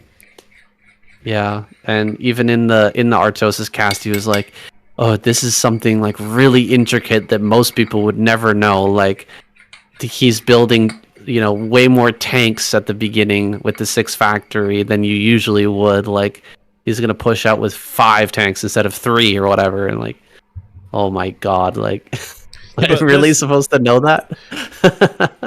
I mean, that's just Artosis being a good hype man, but really all Artosis needs to say is he's doing a 5 tank push variation of 6 fact. I mean, if anything, you're closer to the money by not hyping it up, to be fair, if I'm being real.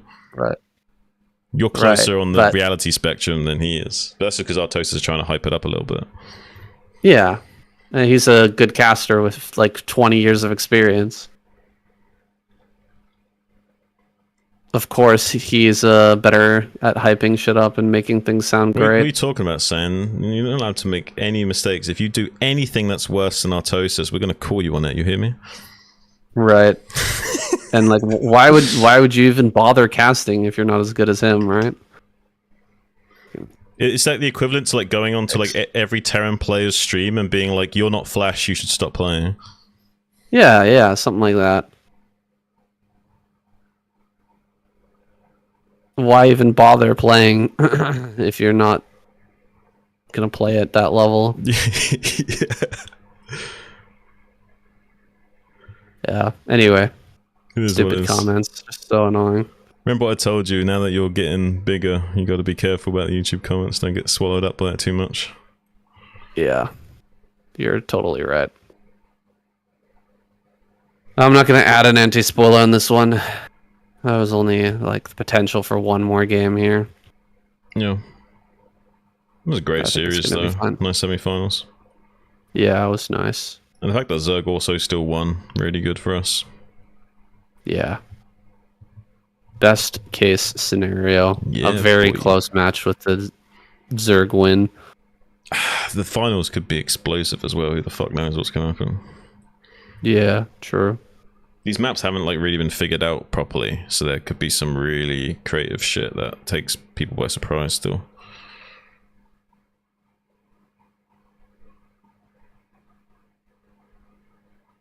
I hope we get Shine in there again. I mean, he deserves it. I mean, he's pretty good. He should definitely be in there. On a good day, he can beat pretty much everyone. There's not really anyone he can't take out. I think we just saw that. He was able to take down literally everyone. And he doesn't have as much of the psychological issues as other players. Like, he's played so many games against all the pros. He's felt them all out 100 times already. You know, he's kind of got a good vibe for every single pro. So he's not too uncomfortable playing against high caliber players. He doesn't really feel out of his element, even if he is slightly worse of a player overall or something, you know? Right. Oh, he doesn't look like he's concerned with, you know, the skill of the other player. He's just gonna play his game. You know what I was thinking during the cast? I was like, maybe Shine, like, he was such a bag of builds player back in the day. Yeah. And he lost that finals to Flash. I wonder if maybe Flash, he talked to Flash.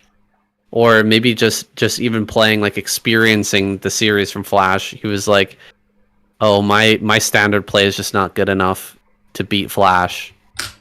I have to do work on my standard play. Yeah. You know what I mean? And for the past, like, 4, 5, 6 years, I don't even remember how long it's been since that finals. 5 or 6. He's just been grinding standard games, like, non-stop. Right. So that he can reach that, like, next level, and this is like the final, like, the accumulation of all of that. You know what I mean? Yeah. The fruits of the labor are finally paying off. You know, 6 years later, he's like, I have the power. I am strong enough to get to the finals with cheese play, but I'm going to, like, put myself through hell to, gather the strength to actually be able to play standard so that I can, reach that next level. If those things are true, and that is his approach, if he does go to these tournaments and starts playing really consistently standard, he will start to scare the shit out of people. Because if they can't, if they start losing games to his standard play, and he still has cheeses in his back pocket, they're not going to know what to do. They're going to be freaked out. That's true. Yeah, that's going to be scary. That's going to be really scary. If he gets his standard play good enough just to win once consistently in every series with a standard build, then he will scare the shit out of people. Because he can just, like, cheese 2 games, play standard once, and you'll never know exactly what you're going to get from him. Or he plays standard twice and cheese one. You never know what you're going to get with him. Yeah. He's such a scary game to cheese, or he's such a scary player to cheese against. Do you know what I mean? Like, it feels like if you cheese him, he's gonna come out with something even, like, crazier, because he's gonna get behind, and then he's gonna be in a weird, like, he's like a wounded animal. Is, like, more scary than him at form. Yeah, you just make him more vicious. Like, you force him to chew off his own arm, but that just makes him more bloodthirsty. Yeah, something like that. Yeah, exactly. It's like he likes the sight of his own blood. Like, turns him into he goes into a rage. It's crazy. I could see it. That's wild. Oh man. Oh. I think I'm going to put together some more clips for this week, and I might clip out, like, some week 6 stuff too, because that was just such a good week. But I'm also gonna put together a video for the ASL qualifier, the SSL qualifier, where like I've been trying to figure out like, the middle ground between like not getting in trouble and also covering the Right. qualifier. Where I've talked about the results before, but I was thinking like maybe it would be nicer if I showed some like clips You and mean like like made a like recap? Like a highlight like recap? a recap, yeah, Yeah. like a highlight recap for the qualifier maybe. That would Yeah, be like a maybe. good middle ground. Yeah. I think you should try that. So It's transformative people who enough. don't have people who don't have like 20, what is it, 10 hours of time to just watch the entire thing. Yeah. Maybe they've got a lot of shit going on. They're like would like to know what happened in the qualifier because there's a lot of upsets and interesting shit going on, Yeah, but they want to get the scoop, but they're just too busy working or some shit.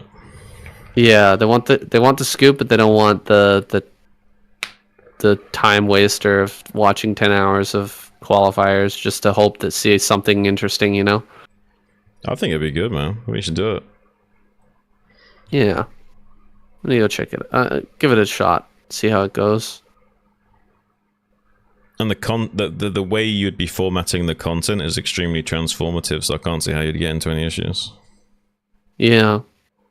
Yeah, I wouldn't show like much gameplay.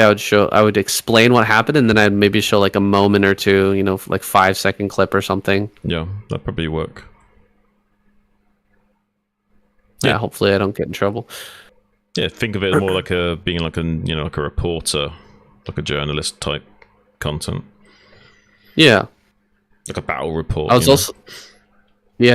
looking into PSL as well, the Premier Star League. Oh yeah. That's a what are your brand new thoughts one. about that? It feels like it really didn't get much traction. It's kind of unfortunate. That's a shame. Yeah. People have been landing like crazy recently, though. Have you noticed that? Like, people have been, like NA lands and shit. People have been landing up a lot recently. Yeah. There's been a lot. Good. Really, really good. I wish I could have gone to the one in what's it called? Seattle, but so much shit going on with that sounds with Meal's family and stuff. I was like, I better just stay. Yeah, man, you gotta prioritize your shit, Yeah. But I was like really interested in seeing that. Yeah, there'll be other opportunities in the future, I'm sure. I think Gypsy won that tournament. I think so, yeah. It's funny. Rice Hat was there as well. I think there's quite a few people there. Quite a big land. Nice. Semi did well there as well. Cool.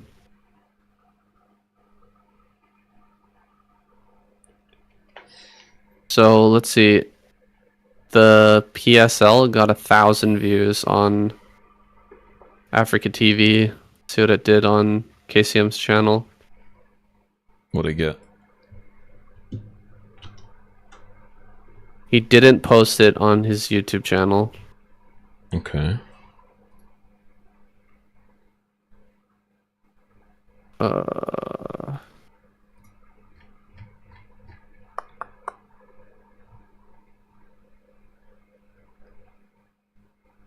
There's no text for the Liquipedia does not have Premier Star League page. There's a Premier Star League page, but there's no text. Nothing here. It's just really fallen by the wayside, man. Like almost nobody's watched it. Kind of weird.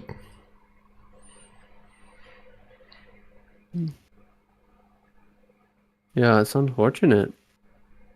Is it casted by? Yeah. It looks like a really well put together tournament.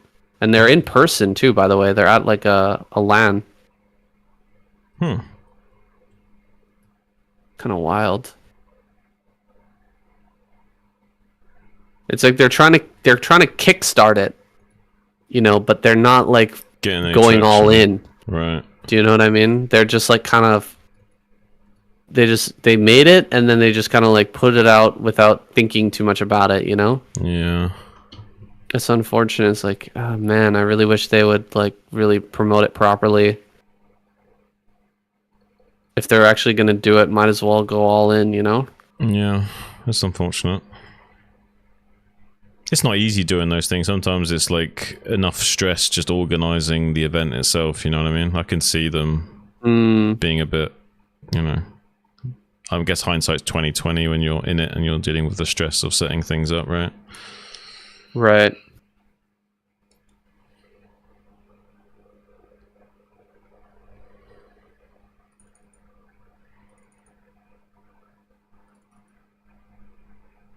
Oh, I found round 1. Okay, here it is.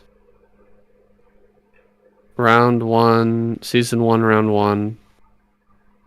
Hosted by P&B, the telecom company.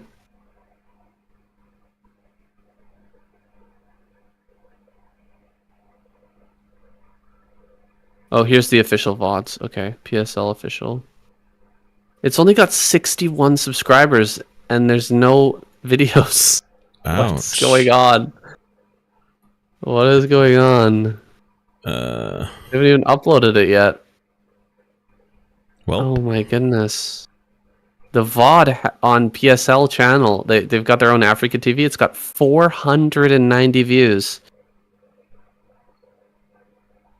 I'm afraid. I'm really afraid that something like this, like they'll get initial like poor success, you know what I mean? They won't get much out of it. And then they'll be like, well, I guess this is no good. Let's just give up. Do you know what I mean? without realizing that what they need to do Like, first to get started properly. Yeah. It's like, we put together this thing. You know, this is a great tournament. Like a build it and they will come type thing, you know what I mean? Yeah. But not promote it properly. Yeah. I don't know what they're doing in Korea to promote it, but it seems like it's not working. It's unfortunate. I mean, it's not on enough advertising. Yeah, they need to put on some cigarette packaging or something. I don't know. Put it somewhere. They went for all standard maps. Dark Origin, Apocalypse, Polyploid, Radeon, Vermeer. Pure standard, 8-player single elimination. I don't know. Everything's a best of 3. I don't know if there even was a qualifier. It doesn't say anything about it.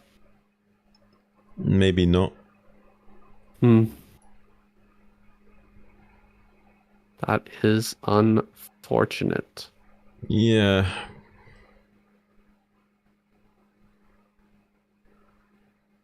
Huh. Alright. Usually it's an issue of like you need to trim the fat off of something, but in this case there's not enough fat to make the meat taste good to begin with, you know what I mean? Yeah.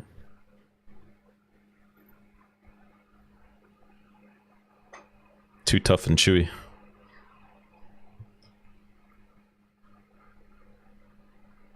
I would really like to just contact somebody. Need to contact somebody to say like, hey, maybe I can help you guys. He needs to be a little PR wizard to come in and save the day. Maybe I could like, you know, cast this potentially.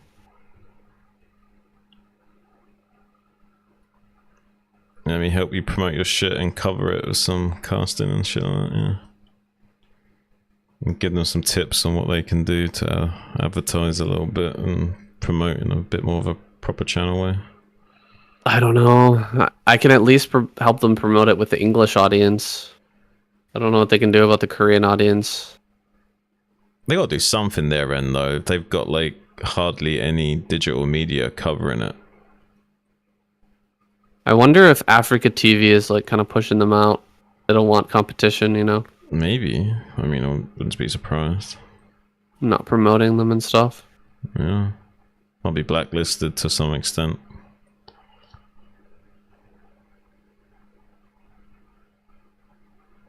Some big names. Royal, Scan, Snow, Zealot, Art User. Yeah, Pretty good names. Yeah. Damn it, man.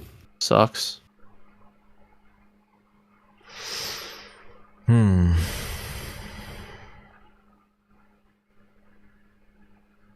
Can't win them all. Can't win them all.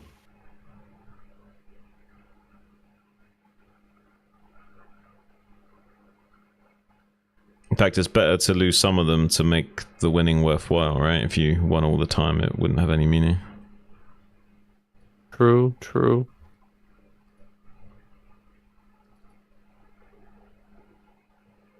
It's just wild. It's not even on YouTube yet. Kind of mind blowing.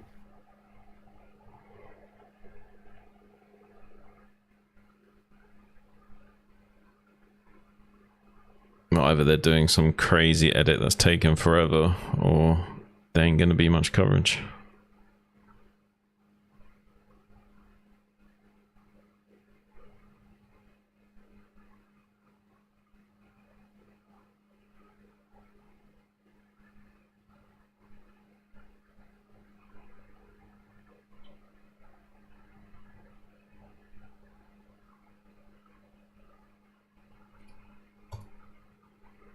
Well, this is interesting.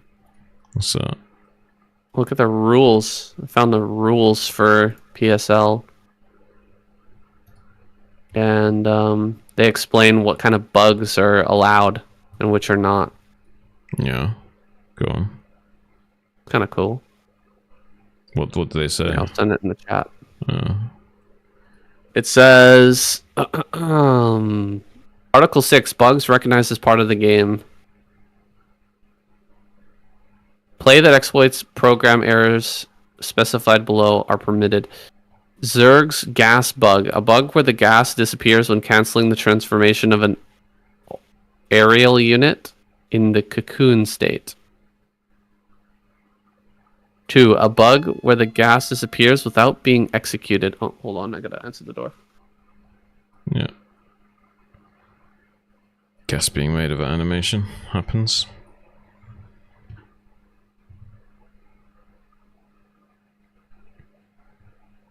You could build a hatchery in a similar way over a cliff edge, but that's a lot harder to execute.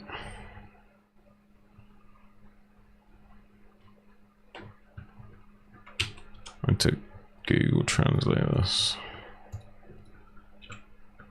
because my Korean is terrible.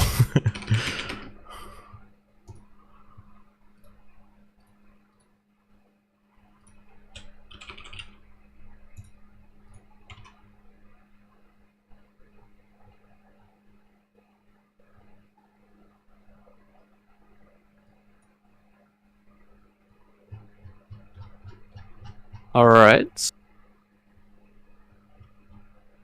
You.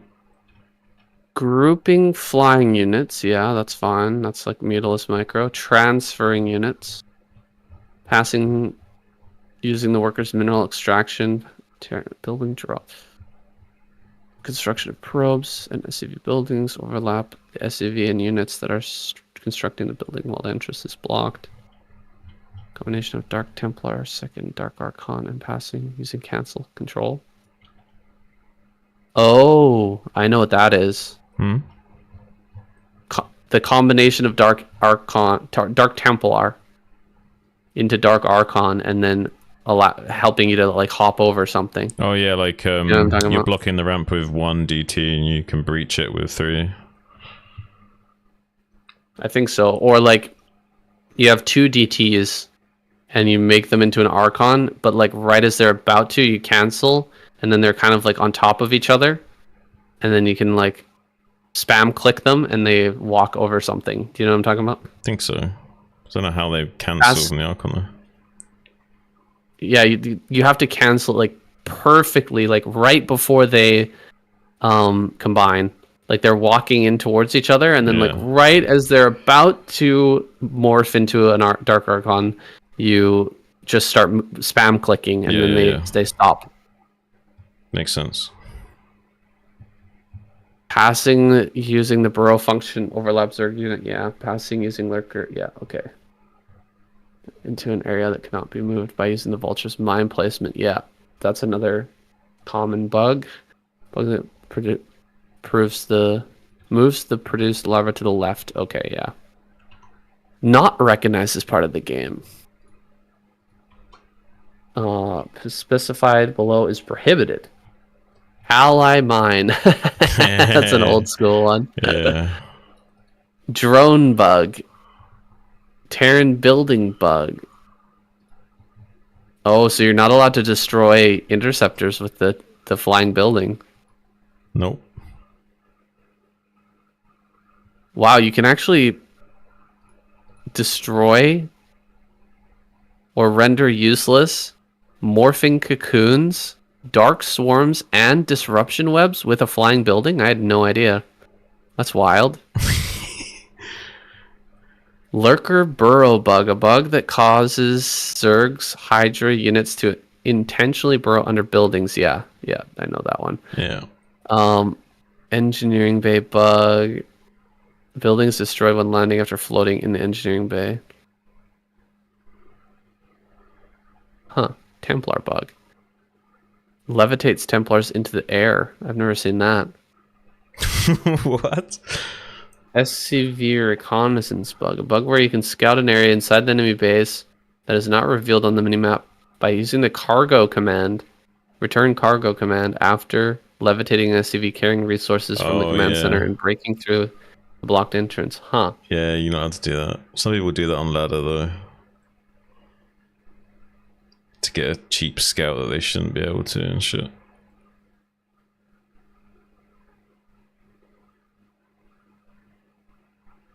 Worker unit clustering bug. A bug that causes workers to cluster together and appear as a single unit to attack.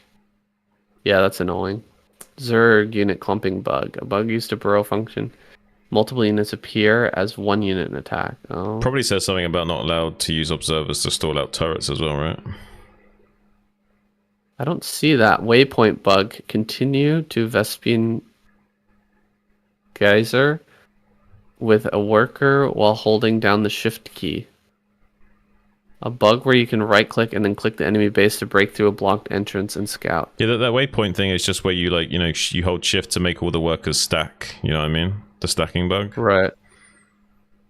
Worker buster bug. A bug where you can use the workers gather and cargo commands to buster enemy units blocking the entrance to an enemy camp that has no visibility for the purpose of reconnaissance and move to the camp that was blocked by the enemy unit. Huh.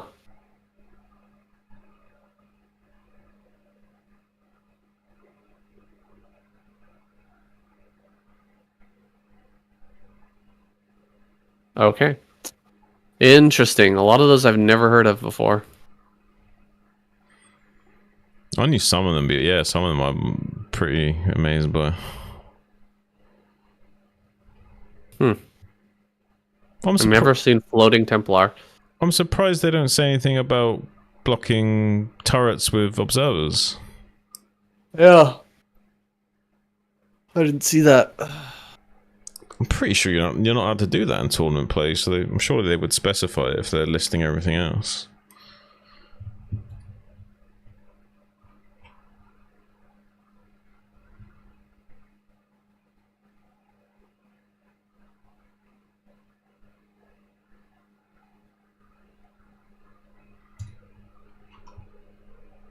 Just hold position observers onto turrets that are being built, and the turret can't even shoot the observer. Right. And it stops shooting at all. Yeah, it just bugs out. It like glitches out trying to target the observer. That's right.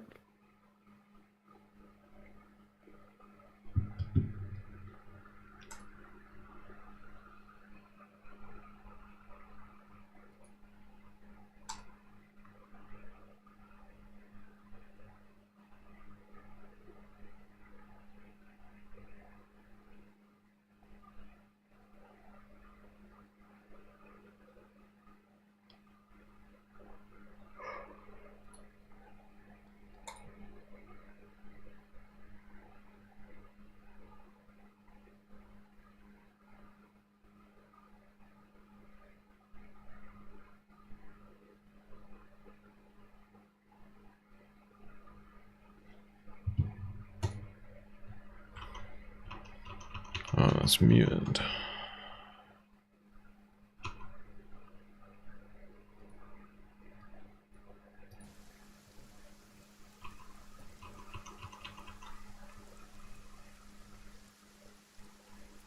Change that. Wonder how this looks.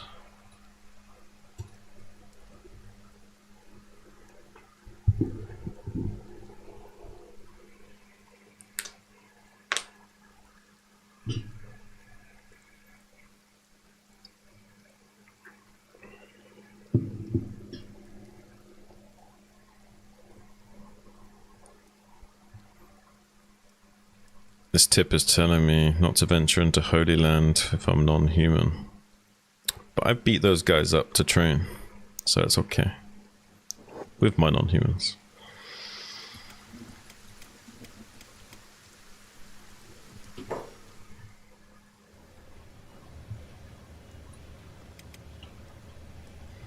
Yeesh. Load you up.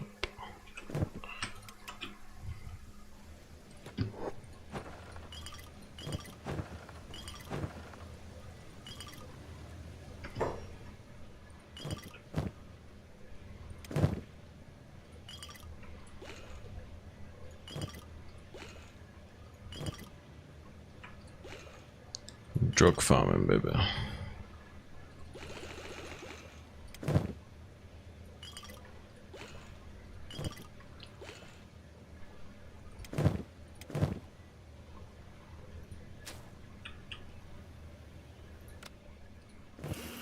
God damn, that's so much sheep.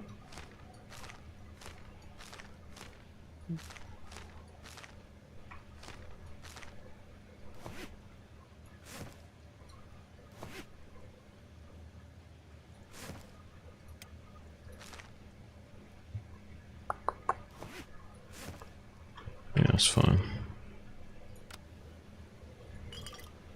Oh, there might be more in the other one. Building. That's fine.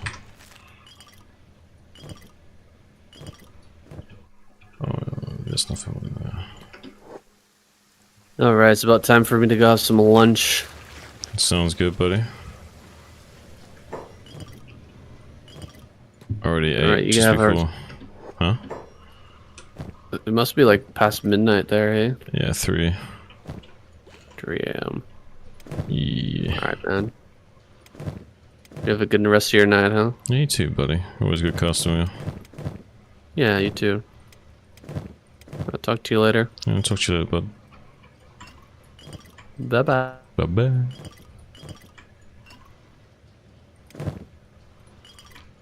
Loading up on booze and hash.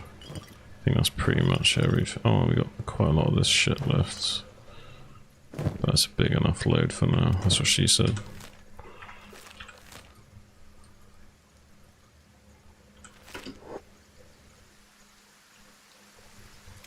Whereabouts are you guys at?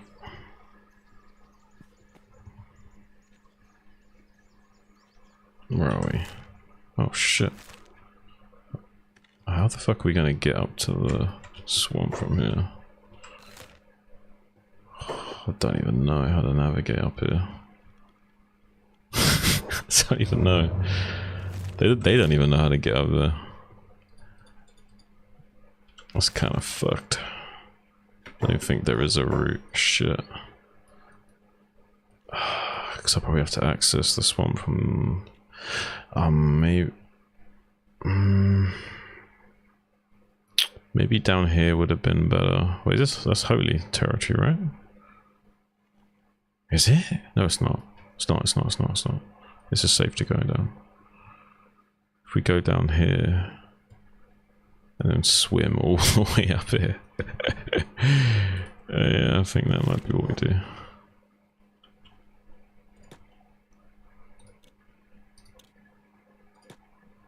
Get them all back into a group. It's a bit suboptimal, but needs must when the devil vomits into your kettle. These guys need to be manually navigated, probably.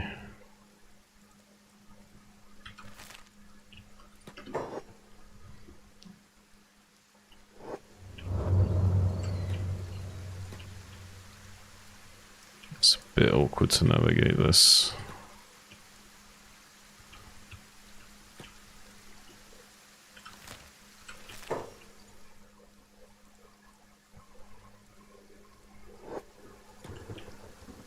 Luckily there's nothing fast enough here that will be a problem. Although they are getting attacked by something. Ninjas, spiders, ninjas. Swamp ninjas. Wait, why is there... What? Why are you here? Huh? Why the fuck are you here? How did you get here? How did you get selected? Get back home.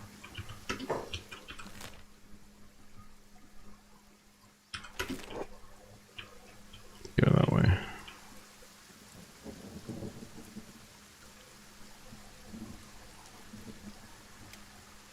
Oh, they got stuck. What are you doing?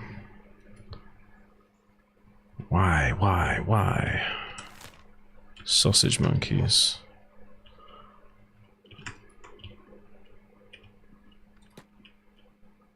Catch up, come on. It's probably the quickest way, even though it looks the longest way. Because this is just way too mountainous. I don't think that is passable. Wait, why are you going that way around? Is there not a way down here? Or do you have to go all the way around? I don't even think they know. This is what's so confusing. I don't know, like, it seems like the AI is like, oh, we need to go this way around, but maybe that's the wrong way. I don't even know. I think this does look right though. They go all the way down there and around there and down there and back up there to get down to the end of the river.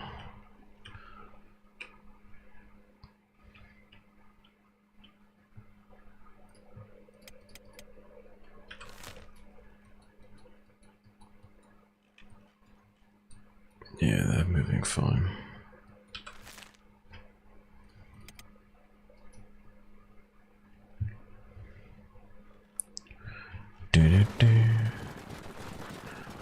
We're playing base game about mods, so it's only so fast I can make the game.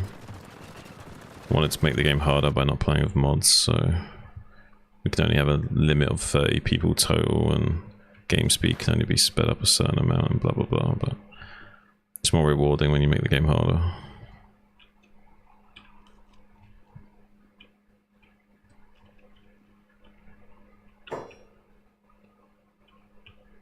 Holy shit. Do you guys even know where you're going? Holy shit, you can get down there? What the fuck? What did you even do? Oh no, they didn't. I thought he was going down the side of the cliff then. I was so confused. We've been down there. That's where the old library thing was. Got some advanced books out of it. Yeah, this looks like more the right way. I was originally going to go this way around, and I thought that the other way might be accessible, and then I went on a big escapade and bandit demands. Really? I ain't giving you shit.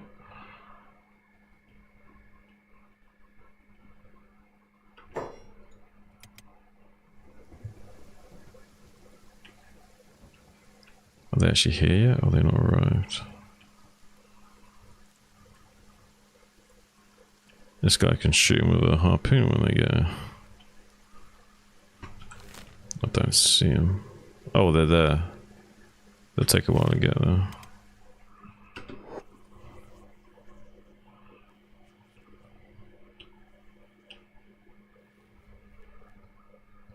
What was that up here? Is there someone up here?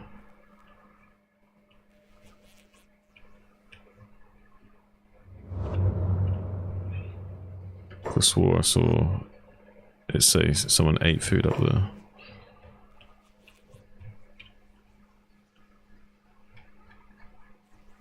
I love how my guys have got pretty high bounties just from fucking with the Holy Nation so much. And they're assholes, by the way. The Holy Nation, they're like enslave women and like anyone that's not their race, you know what I mean? Like, it's about as sexist and racist as you can get.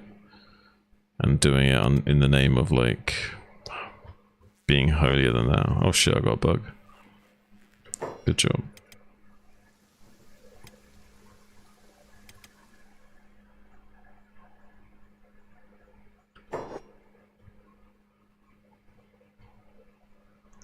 Been spinning this camera around so much, I think I glitched out.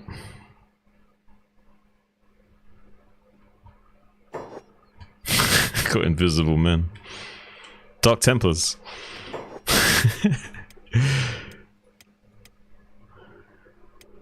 Come on.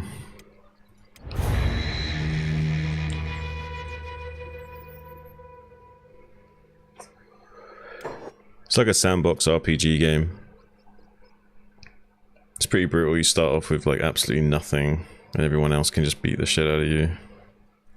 If you know what you're doing, you can kind of exploit the game a little bit to get ahead, but I try and play it in a way that's not exploitative because I don't want to like cheese the game. I could like steal loads of stuff to get quick money, but I'd rather be forced to like actually fight people to get the stuff to get the money, or build the stuff myself to sell to get the money, you know, to make it a more realistic and rewarding experience rather than just like cheesing the mechanics of micro or something.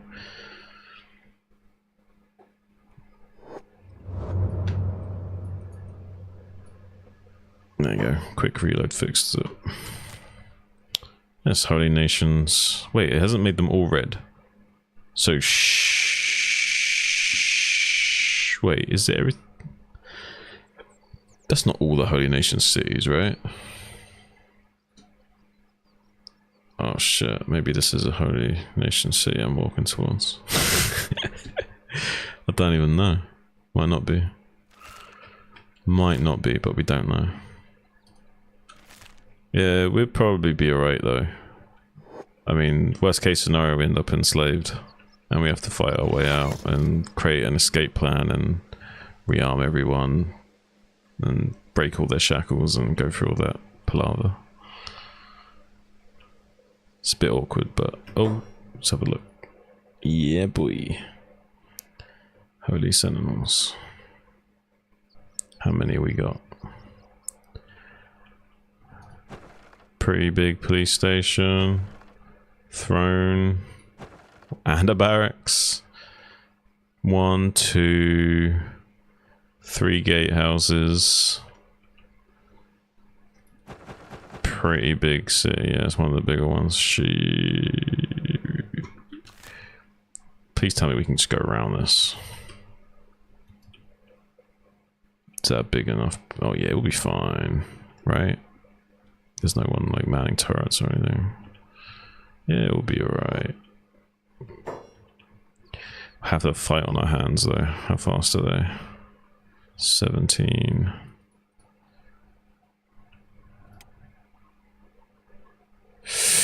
Question is, do I want to just fight here outside, have a big fight, and then keep going, or try and run and then fight when I have to later?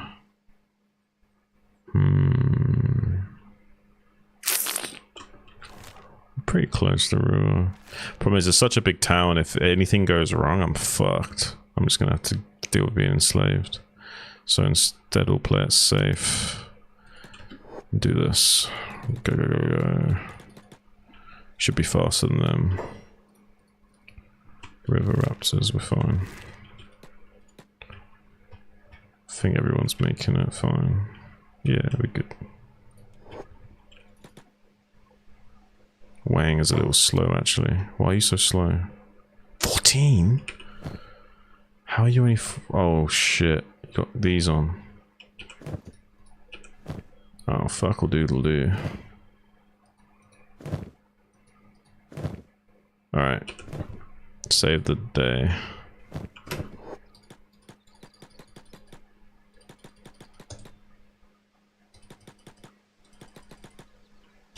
Alright, now give all that to Wang. Get closer.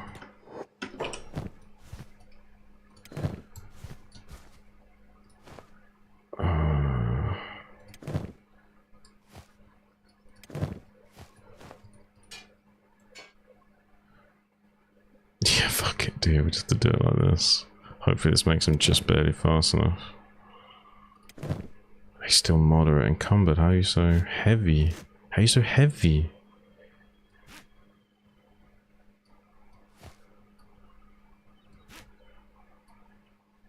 This should be good.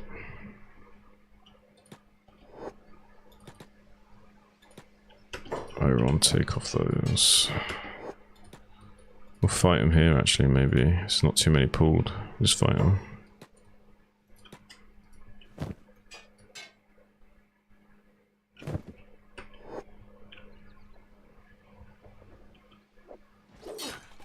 We should be able to mince them. We've got pretty good stats after training so much recently. There's not even any high paladins here. This will be easy.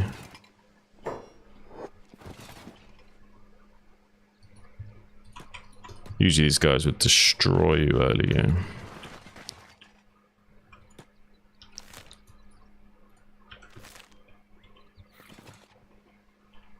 We've been going pretty hard on the drug running, making our own equipment. Being a pretty successful little gang army. Oh look, another little Holy Nation patrol that we can fuck up.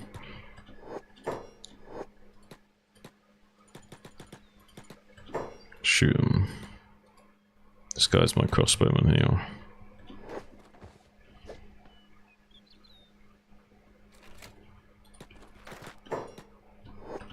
Why are you not fighting? I hate that tackle thing.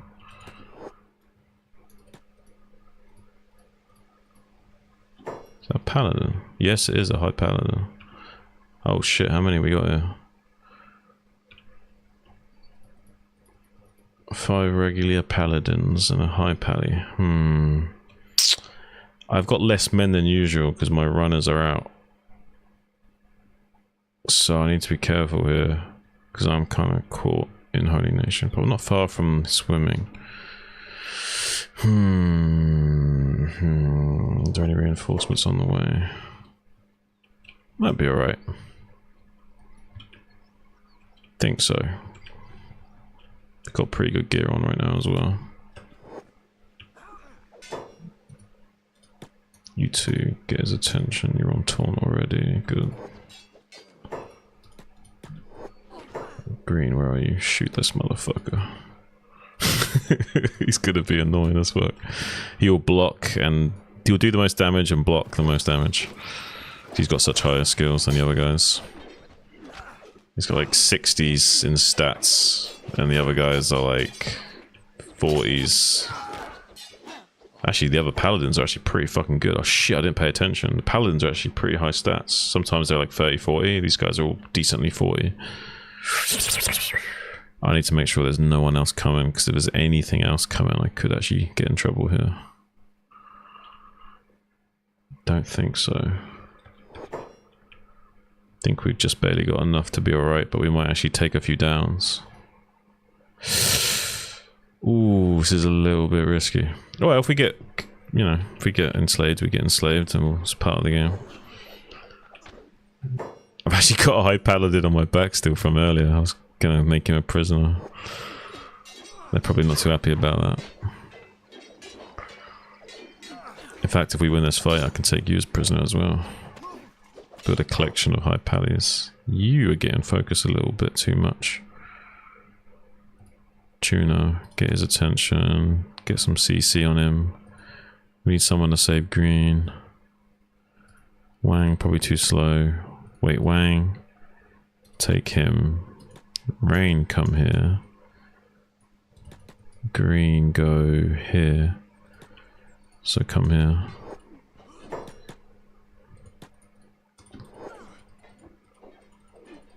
That'll do. Somewhere there.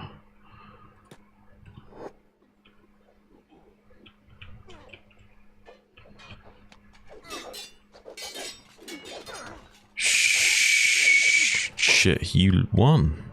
Fuck, you barely won that fight as well, unfortunately. Oh, she barely got beaten. Come on. Yeah, it's okay though. These two won, so he can finish that. And you can just come up here or something. No, go here. The high pally is fine right now. Kang's doing a decent enough job. Green will shoot him enough times. Keep shooting that motherfucker.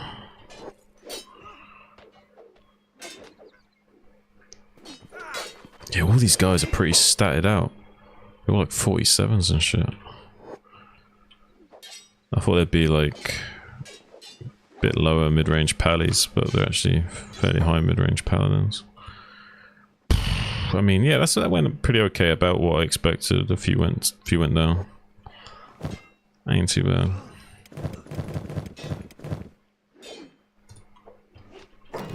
I might grab this high paladin just because. If I can get away with it. I don't think there's anything else coming.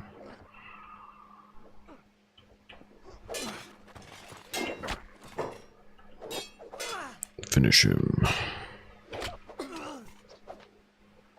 A few of them gonna maybe get back up, but doesn't matter. Fight's already won. Although I don't want to see another guy go down for no reason. Keep shooting him. Keep peppering him. See how long it takes for like one guy to go down sometimes. That's just a normal mid-range paladin. Not even a high paladin. There we go. Goody gumdrops. So... it's actually looking pretty good. It went maybe even better than I thought. Everyone heal up.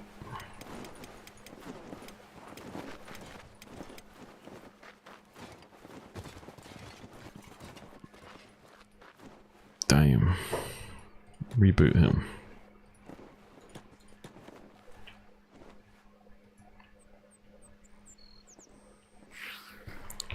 Where is that high pally? There you are. He's got the best weight right now.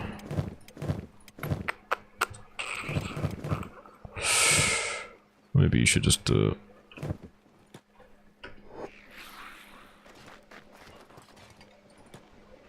Yoink.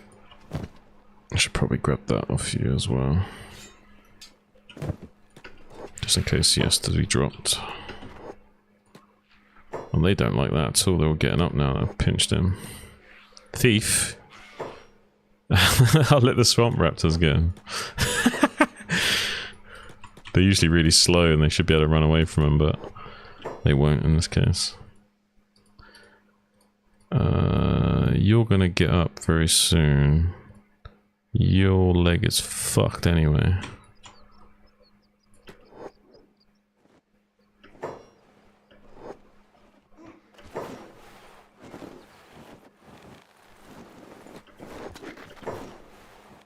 Does anyone else looks fucked? It's okay. You'll be alright. So I just need to pick you up really. So who can do that? You or maybe you actually.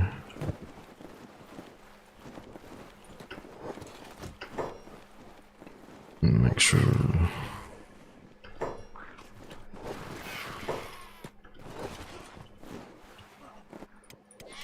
I think that's everything. 10 seconds for you. Don't pick him up, he's fine. Stop picking him up, he's alright. Look, watch. See? With a little faith. These guys just came out of nowhere. Hello. Oh, hello, Mr. High Paladin. He looks angry. I think we're fine. We can take those guys. How many of these guys are standing up there? Oh, caravan guards here. Oh, this is gonna get spicy. Wait, what? What you guys? Oh, they're fighting the swamp raptors as well. So I guess, if I'm being honest, it's probably not the smartest thing, but we're gonna fight them. I need to make sure they're not too bunched up though, because we're gonna get way too much damage done to us. Green, get the fuck up here. You two. You. Split up just a little bit. You're like way too bunched. There you go.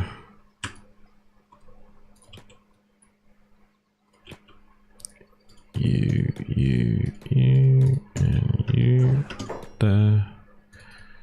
shoot him. Should be good.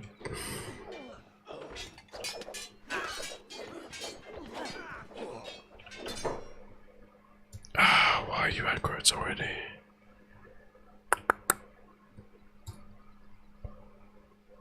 Actually, wait. Put Horace down. He can still fight just because his leg's fucked up. He can still fight.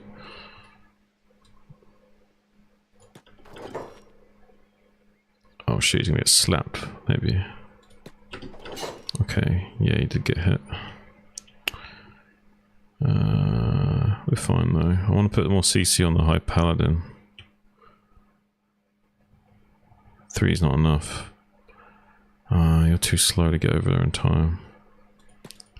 And Ray needs to take him. Oh, Ray, you're no match for him. Holy shit. What's his High Paladin's HP at? He's already high. He's already down. So just shoot the shit out of that guy, please. Caravan Guard. How many more we got of these guys? Oh, it's kind of close. We should be alright.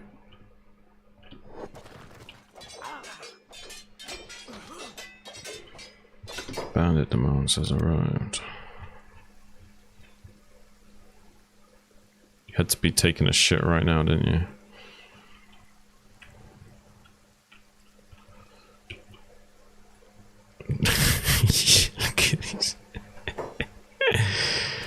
You sausage monkeys. Please tell me techies are still here. Do we have our techs still here? Where are they? Yeah.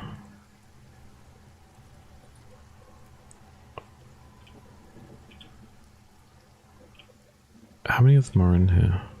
I've got at least one squad set to talk to him. There you go. Now we can laugh at them. What silly sausage monkey dust bandits you are.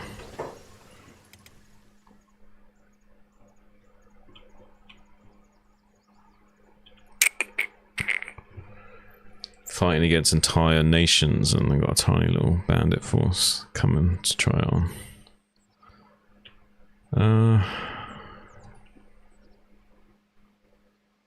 Shoot him. Make sure he dies. And then him.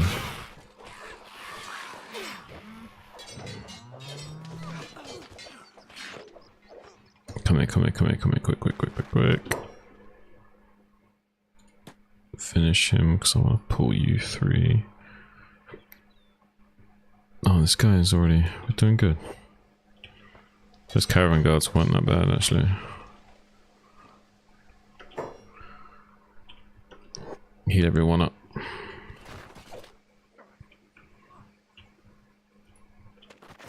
So much carnage. That's what I've been doing to the Holy Nation lately. Using them as punching bags to train my guys up. Poor guys. Getting bullied. Well, they enslaved me and shit in the past, so... Make sure everyone's splintered.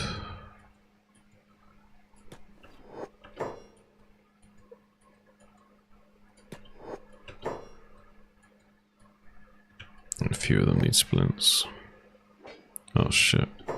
Quite a few people getting up. Okay, he's not up for it. Swamp raptors. Wait, they're not aggroed onto me, so if I back off here... They're so slow, usually you can just walk right away from them. Now while they're distracted, hit them from behind.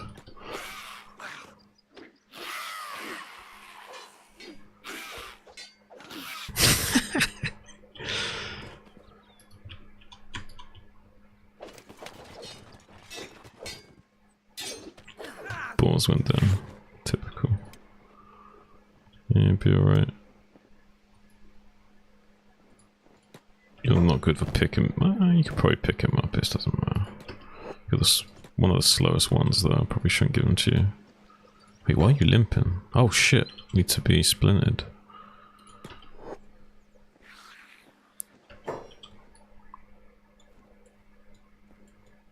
Splint.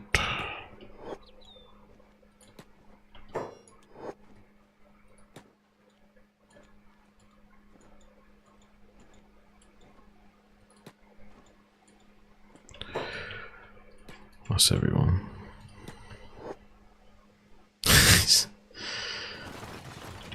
These guys are messed up.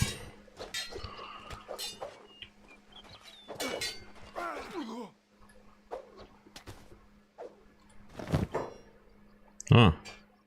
Thanks for the money, dude. Nice sword, I'll take that as well. Yoink.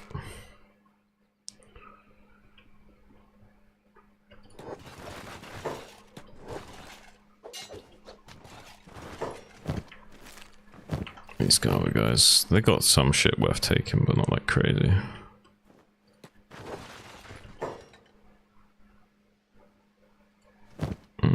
Like sometimes I'll take this shit. No room for it. How can we move that book around? I'll just fuck it, just put it there.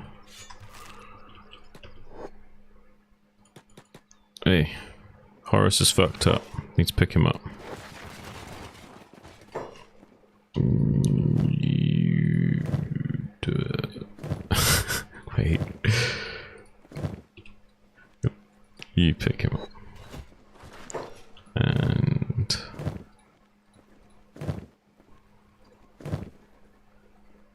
wait, little, aren't you good to pick up? Yeah. Wank's so fucked. Even with the splint, he's still fucked. Alright, well. Have fun, guys. Thanks for the welcome party.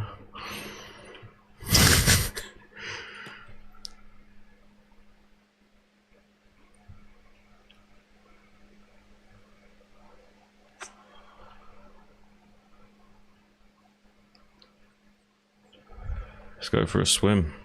It's been too hot lately. I'll let they're getting up and fighting animals and shit. Oh yeah, I forgot to kidnap the High Paladins. Nah, it's whatever. It's always next time. Oh shit, you're never gonna make it. Look at you. You can't even swim, I forgot you're a fresh recruit. Might have to pick this guy up. You've got like one swimming skill as well, right? Of course you do. Alright.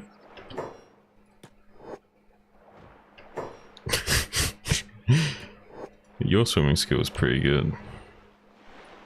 Wait, I think it's, yeah, that's fine. I think you don't need to be picked up.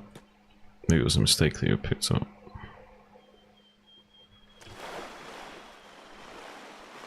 Yeah, I'll do. Fuck it.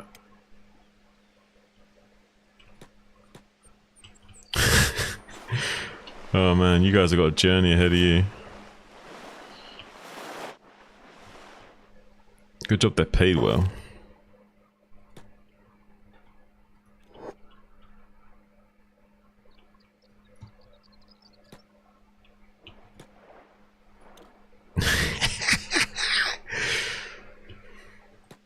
I guess they'll slowly heal and get better at swimming.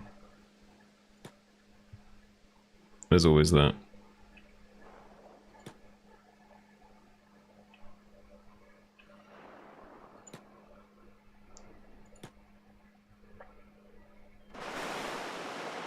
Wait, they won't drown, will they, if they've been carried underwater? Shit, I don't even know about that.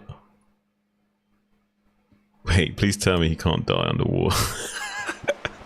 I forgot the skeletons literally walk on the bottom.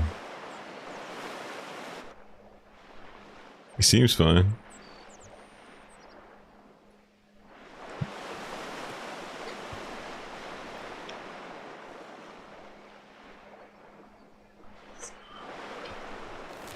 Holy shit, dude. Alright. You guys do your thing. Swim. Be swimmers.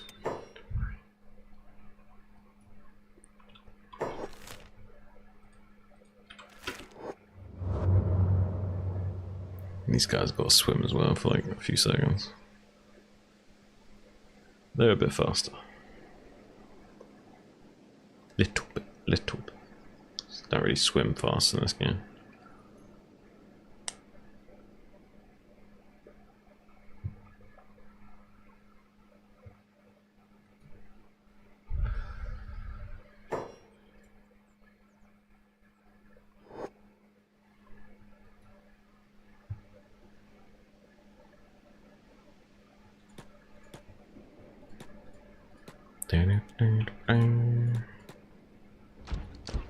Wait, what the fuck are they shooting at? The walls I just dragged? Yeah, probably. Or something else.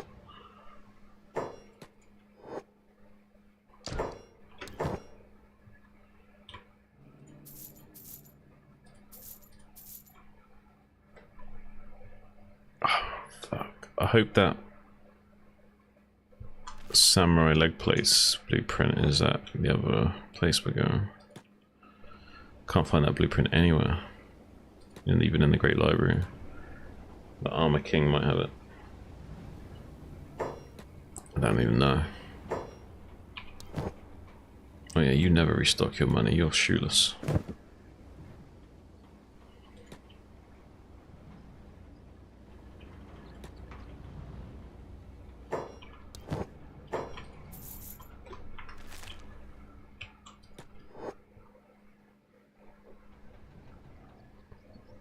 Make crazy money doing these hash runs.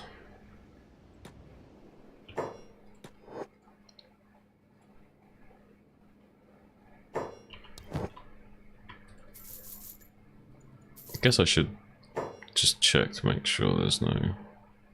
Usually there won't be much good stuff in this one though. If I ever needed advanced, I could always buy a few and sell hash back for it.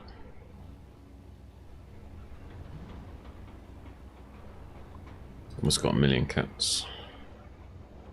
Almost millionaires.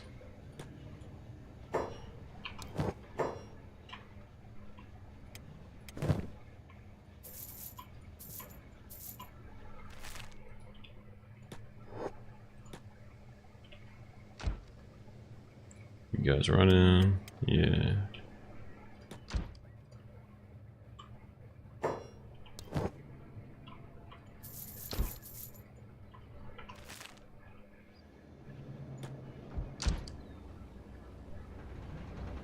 Wait. I went instead, didn't I?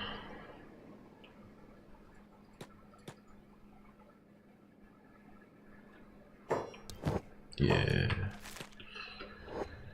Still got quite a lot of shit left, so not that much to sell more. Maybe a little bit. Dump some in here.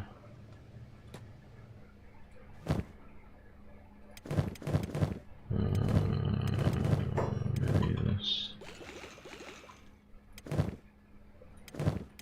That should be enough.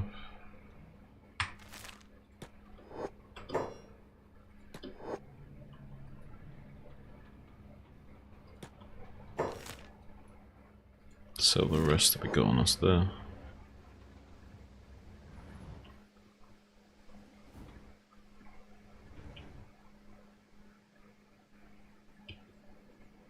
Oh yeah, why would you split up? Why would you need to do that? Sausage monkeys.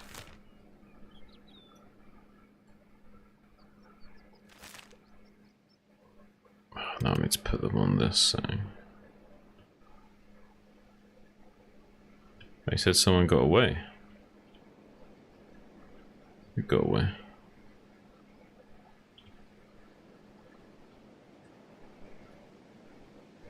Black dogs.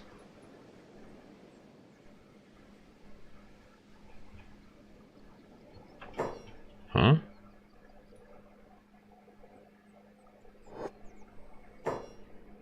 Oh shit, these things. It's okay, we're faster. Right? 21.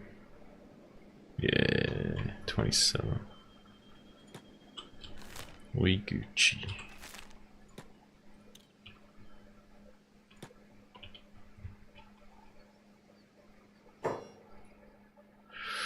Wait, do they buy? No. Oh, well, I can buy my sake though.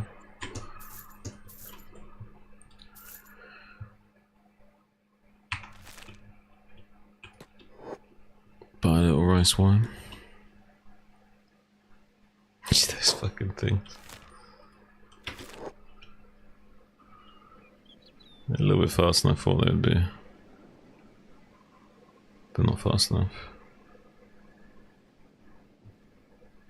I had a feeling they'd get stuck on that and be like, huh, Scooby Snow.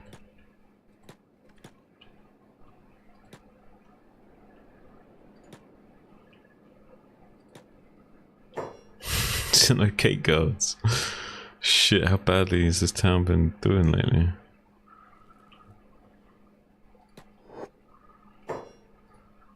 There's guards that are just chilling in the center.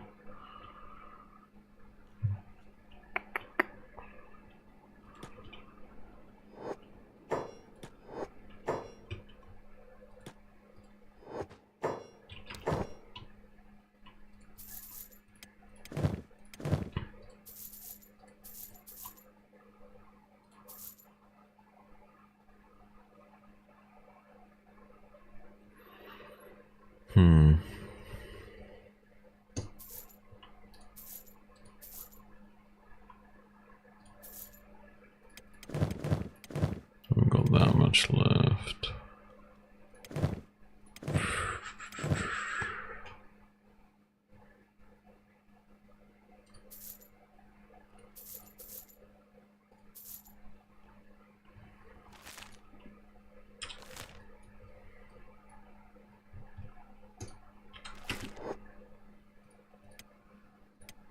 Oh, they're getting faster. Holy shit.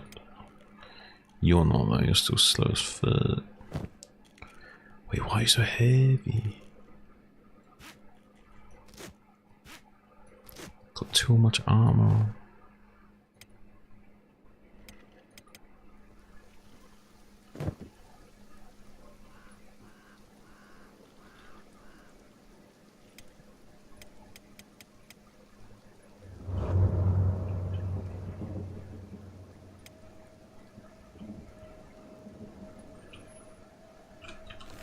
We're not that far actually, we're doing good.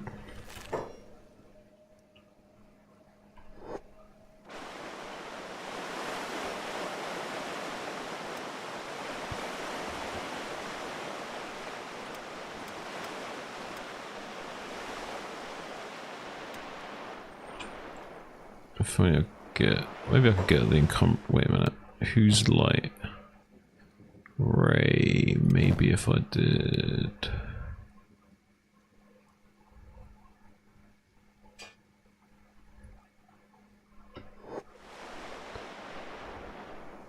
Three and Ray's on 3, so it should speed them up overall, yeah.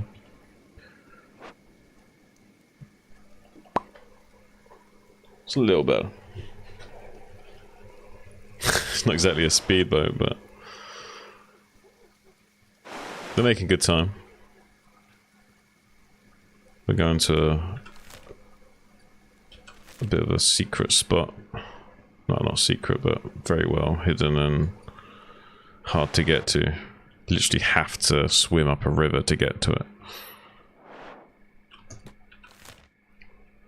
We did loads of mountainous shenanigans trying to navigate, get into it, fighting hundreds of holy nation soldiers along the way. We're finally here. And I probably still won't have a samurai leg plate blueprint though in my luck. There it is. God, what a good place to have a shop. It's very fucking accessible. Literally a river in the middle of fucking nowhere.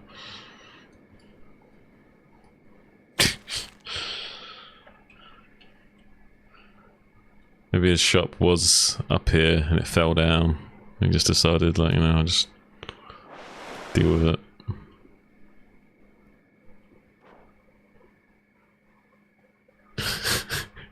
It's got a sign saying trade. It's like, I think you need signs on the end of the river saying trade.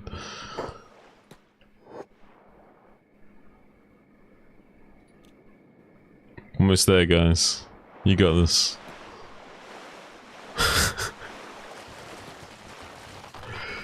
Alright. Armor King, so... Oh, sick, he's a skeleton. Please tell me he's friendly. Because I need to trade with him after I come all this way. The best armor in the world. Wait, we got some questions? Ask you anything?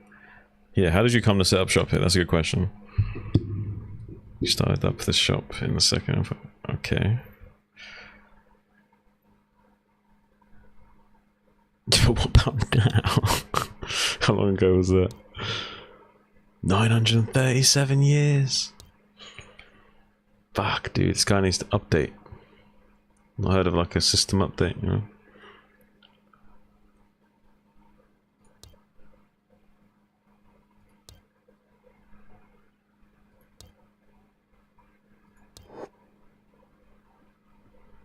I said that to him. I said, how did this end up in the river? And he just gave us silence. So it must have fallen down into the river or something crazy. I actually weirdly thought that. That's not a bad saber as well. Okay, so we've got masterwork, but no blueprints. Ah, oh my god. He has got master leg plates though, so I mean that's something. That's something. Better than now.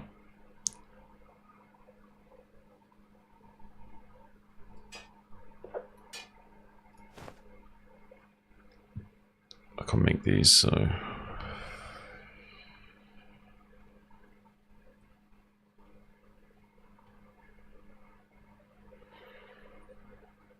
That's a little annoying. Guess we could grab one of these while we're here. Who is it that's got the shitty saber from the escapade earlier?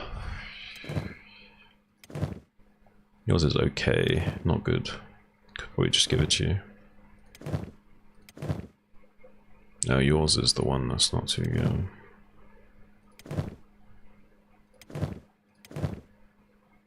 Yeah, so it's Horace or Wang. Wang, you're okay, but I think Horace deserves it more than you. Although maybe I should turn Horace into a crossbowman. He has perception racial bonus. Maybe. Yeah, 2 crossbowmen sounds good. I'll have to give him a longsword instead of a saber for the same weapon class to fit in the other slot. Okay. You can have it, Wang.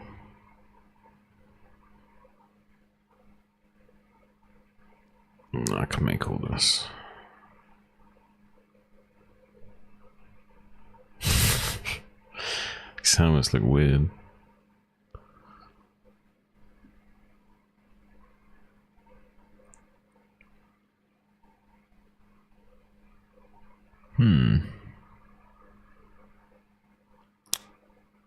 Yeah, I don't know. I don't think I will use them for sure. These are just better. Right? Well, hang on. I guess you get less melee penalty.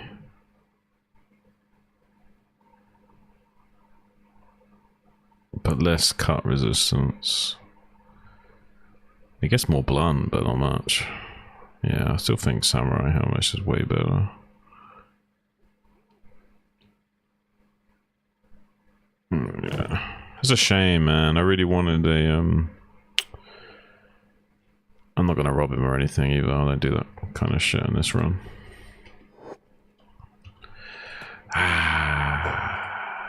You trying to talk to me still?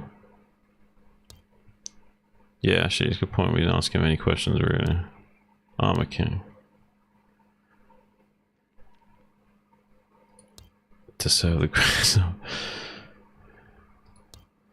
The world is around. The world is a ruin. People dwell and start anew in the ruins and remnants of fallen civilizations. I fail to see any difference in my own behavior. Oh shit. Oh man. He's got a little. Do not mind the thralls. What thralls? Oh, these. Didn't realize he actually had thralls. Fucking hell, that thing's got like 100 attack. Holy shit. Like 90 stats. What the fuck? These things would fuck me up, man. They are much stronger than Wolf. I can see that. Does kind of scare me a little bit, because those 2 thralls could fuck me up more than like 30 Holy Nation soldiers could. I can't blame you if you try and steal my armor, because I'm not gonna try and steal your armor, man. I don't do that on this run. Make the game too easy. I will end you though. This guy's pretty funny, I ain't gonna lie. Yeah. How much for these guys fucked up? You could probably be put down. You'd still be too fucked. You don't even know how to swim. Although you could learn. Yeah, maybe we should just make him learn how to swim now. It sounded like she just threw him onto the ground. Let's... I guess if we wanted to, we could come up this way, but I don't want to right now.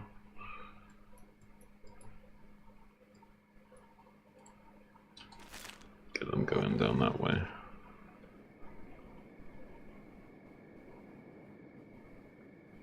And you'll be slow for a while until you learn how to swim. But you'll learn super fast, probably.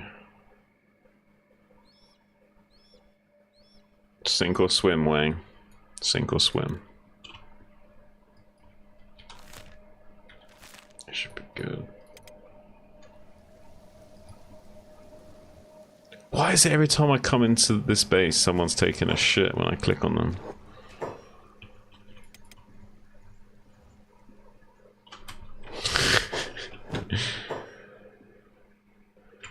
How is production, even though I've not got the max people there? Still churning out a little bit of a few people. Fuel situation. Oh yeah. We are happy. Maybe could make another reserve.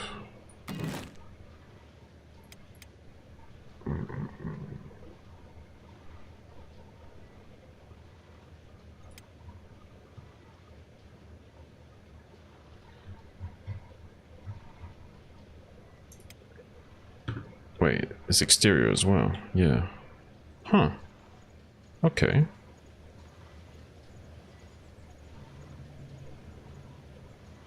In that case, maybe I'll make some down here.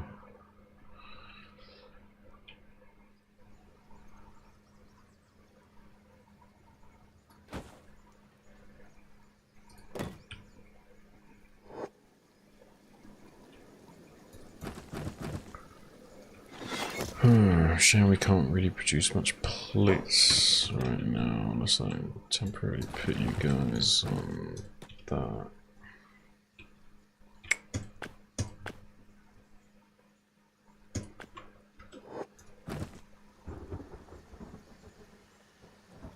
Wait, what? I told you to mine that as priority. Didn't I? I swear I clicked that.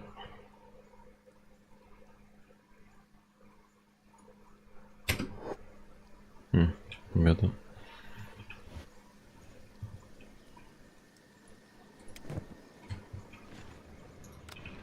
What's the armor situation like?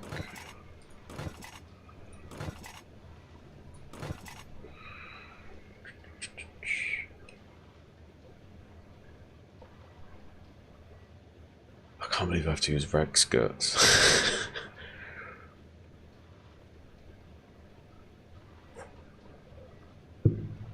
Hmm.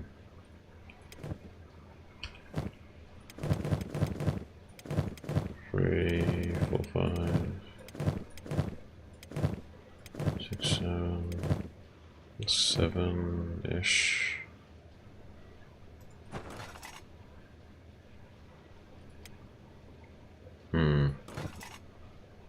Should have enough. So maybe just make some more of these.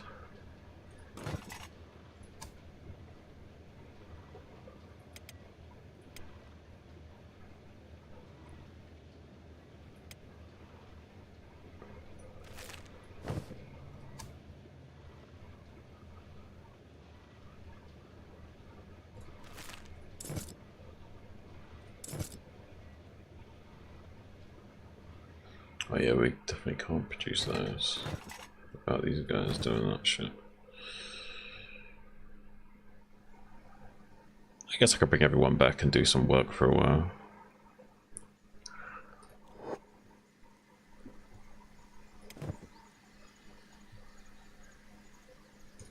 Oh, 2 miles an hour now, Wayne. Stepping up. You got this, buddy. Keep swimming. Like Dory from Finding Nemo. Just keep swimming.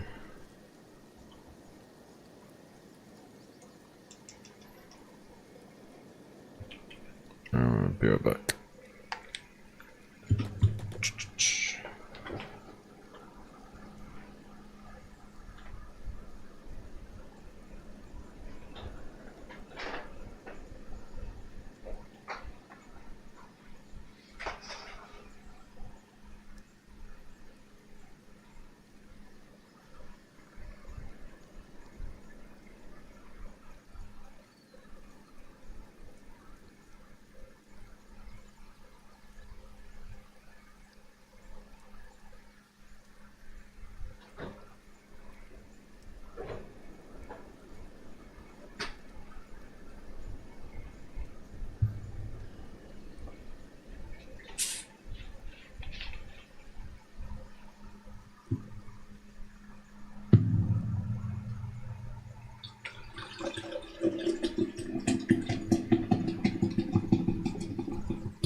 Yeah?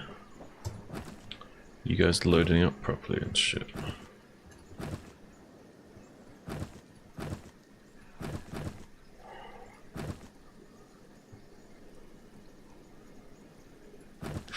Oh wait, you should probably just use that one.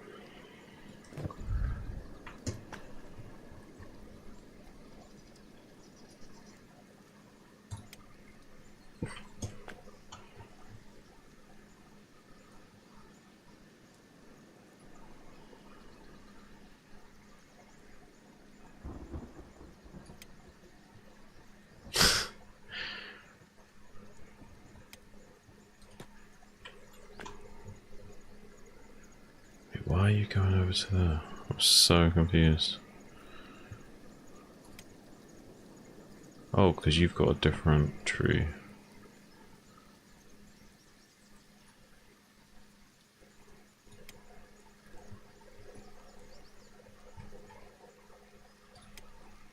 There we go.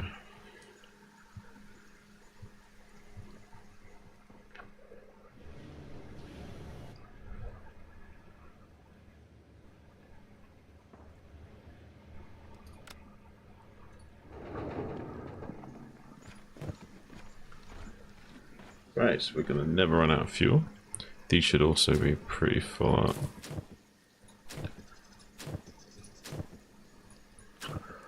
Okay, still got some space. Materials trade, I don't really need that. Oh, actually, no way, you could get plates.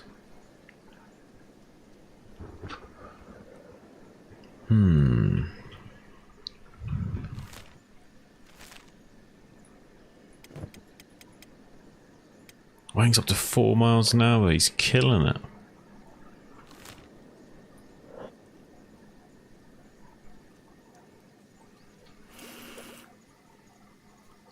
Wait, is someone stuck?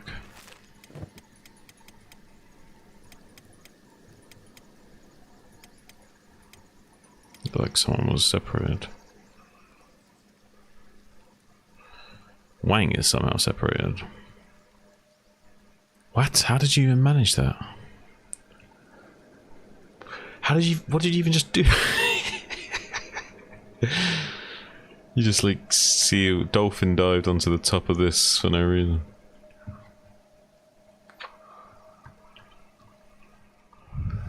Oh, maybe they're... Oh, wait. Sneaky. They're gaining a lot of ground on him.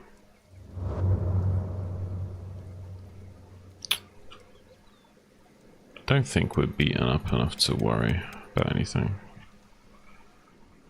Should be fine, even if we run into Holy Nation again.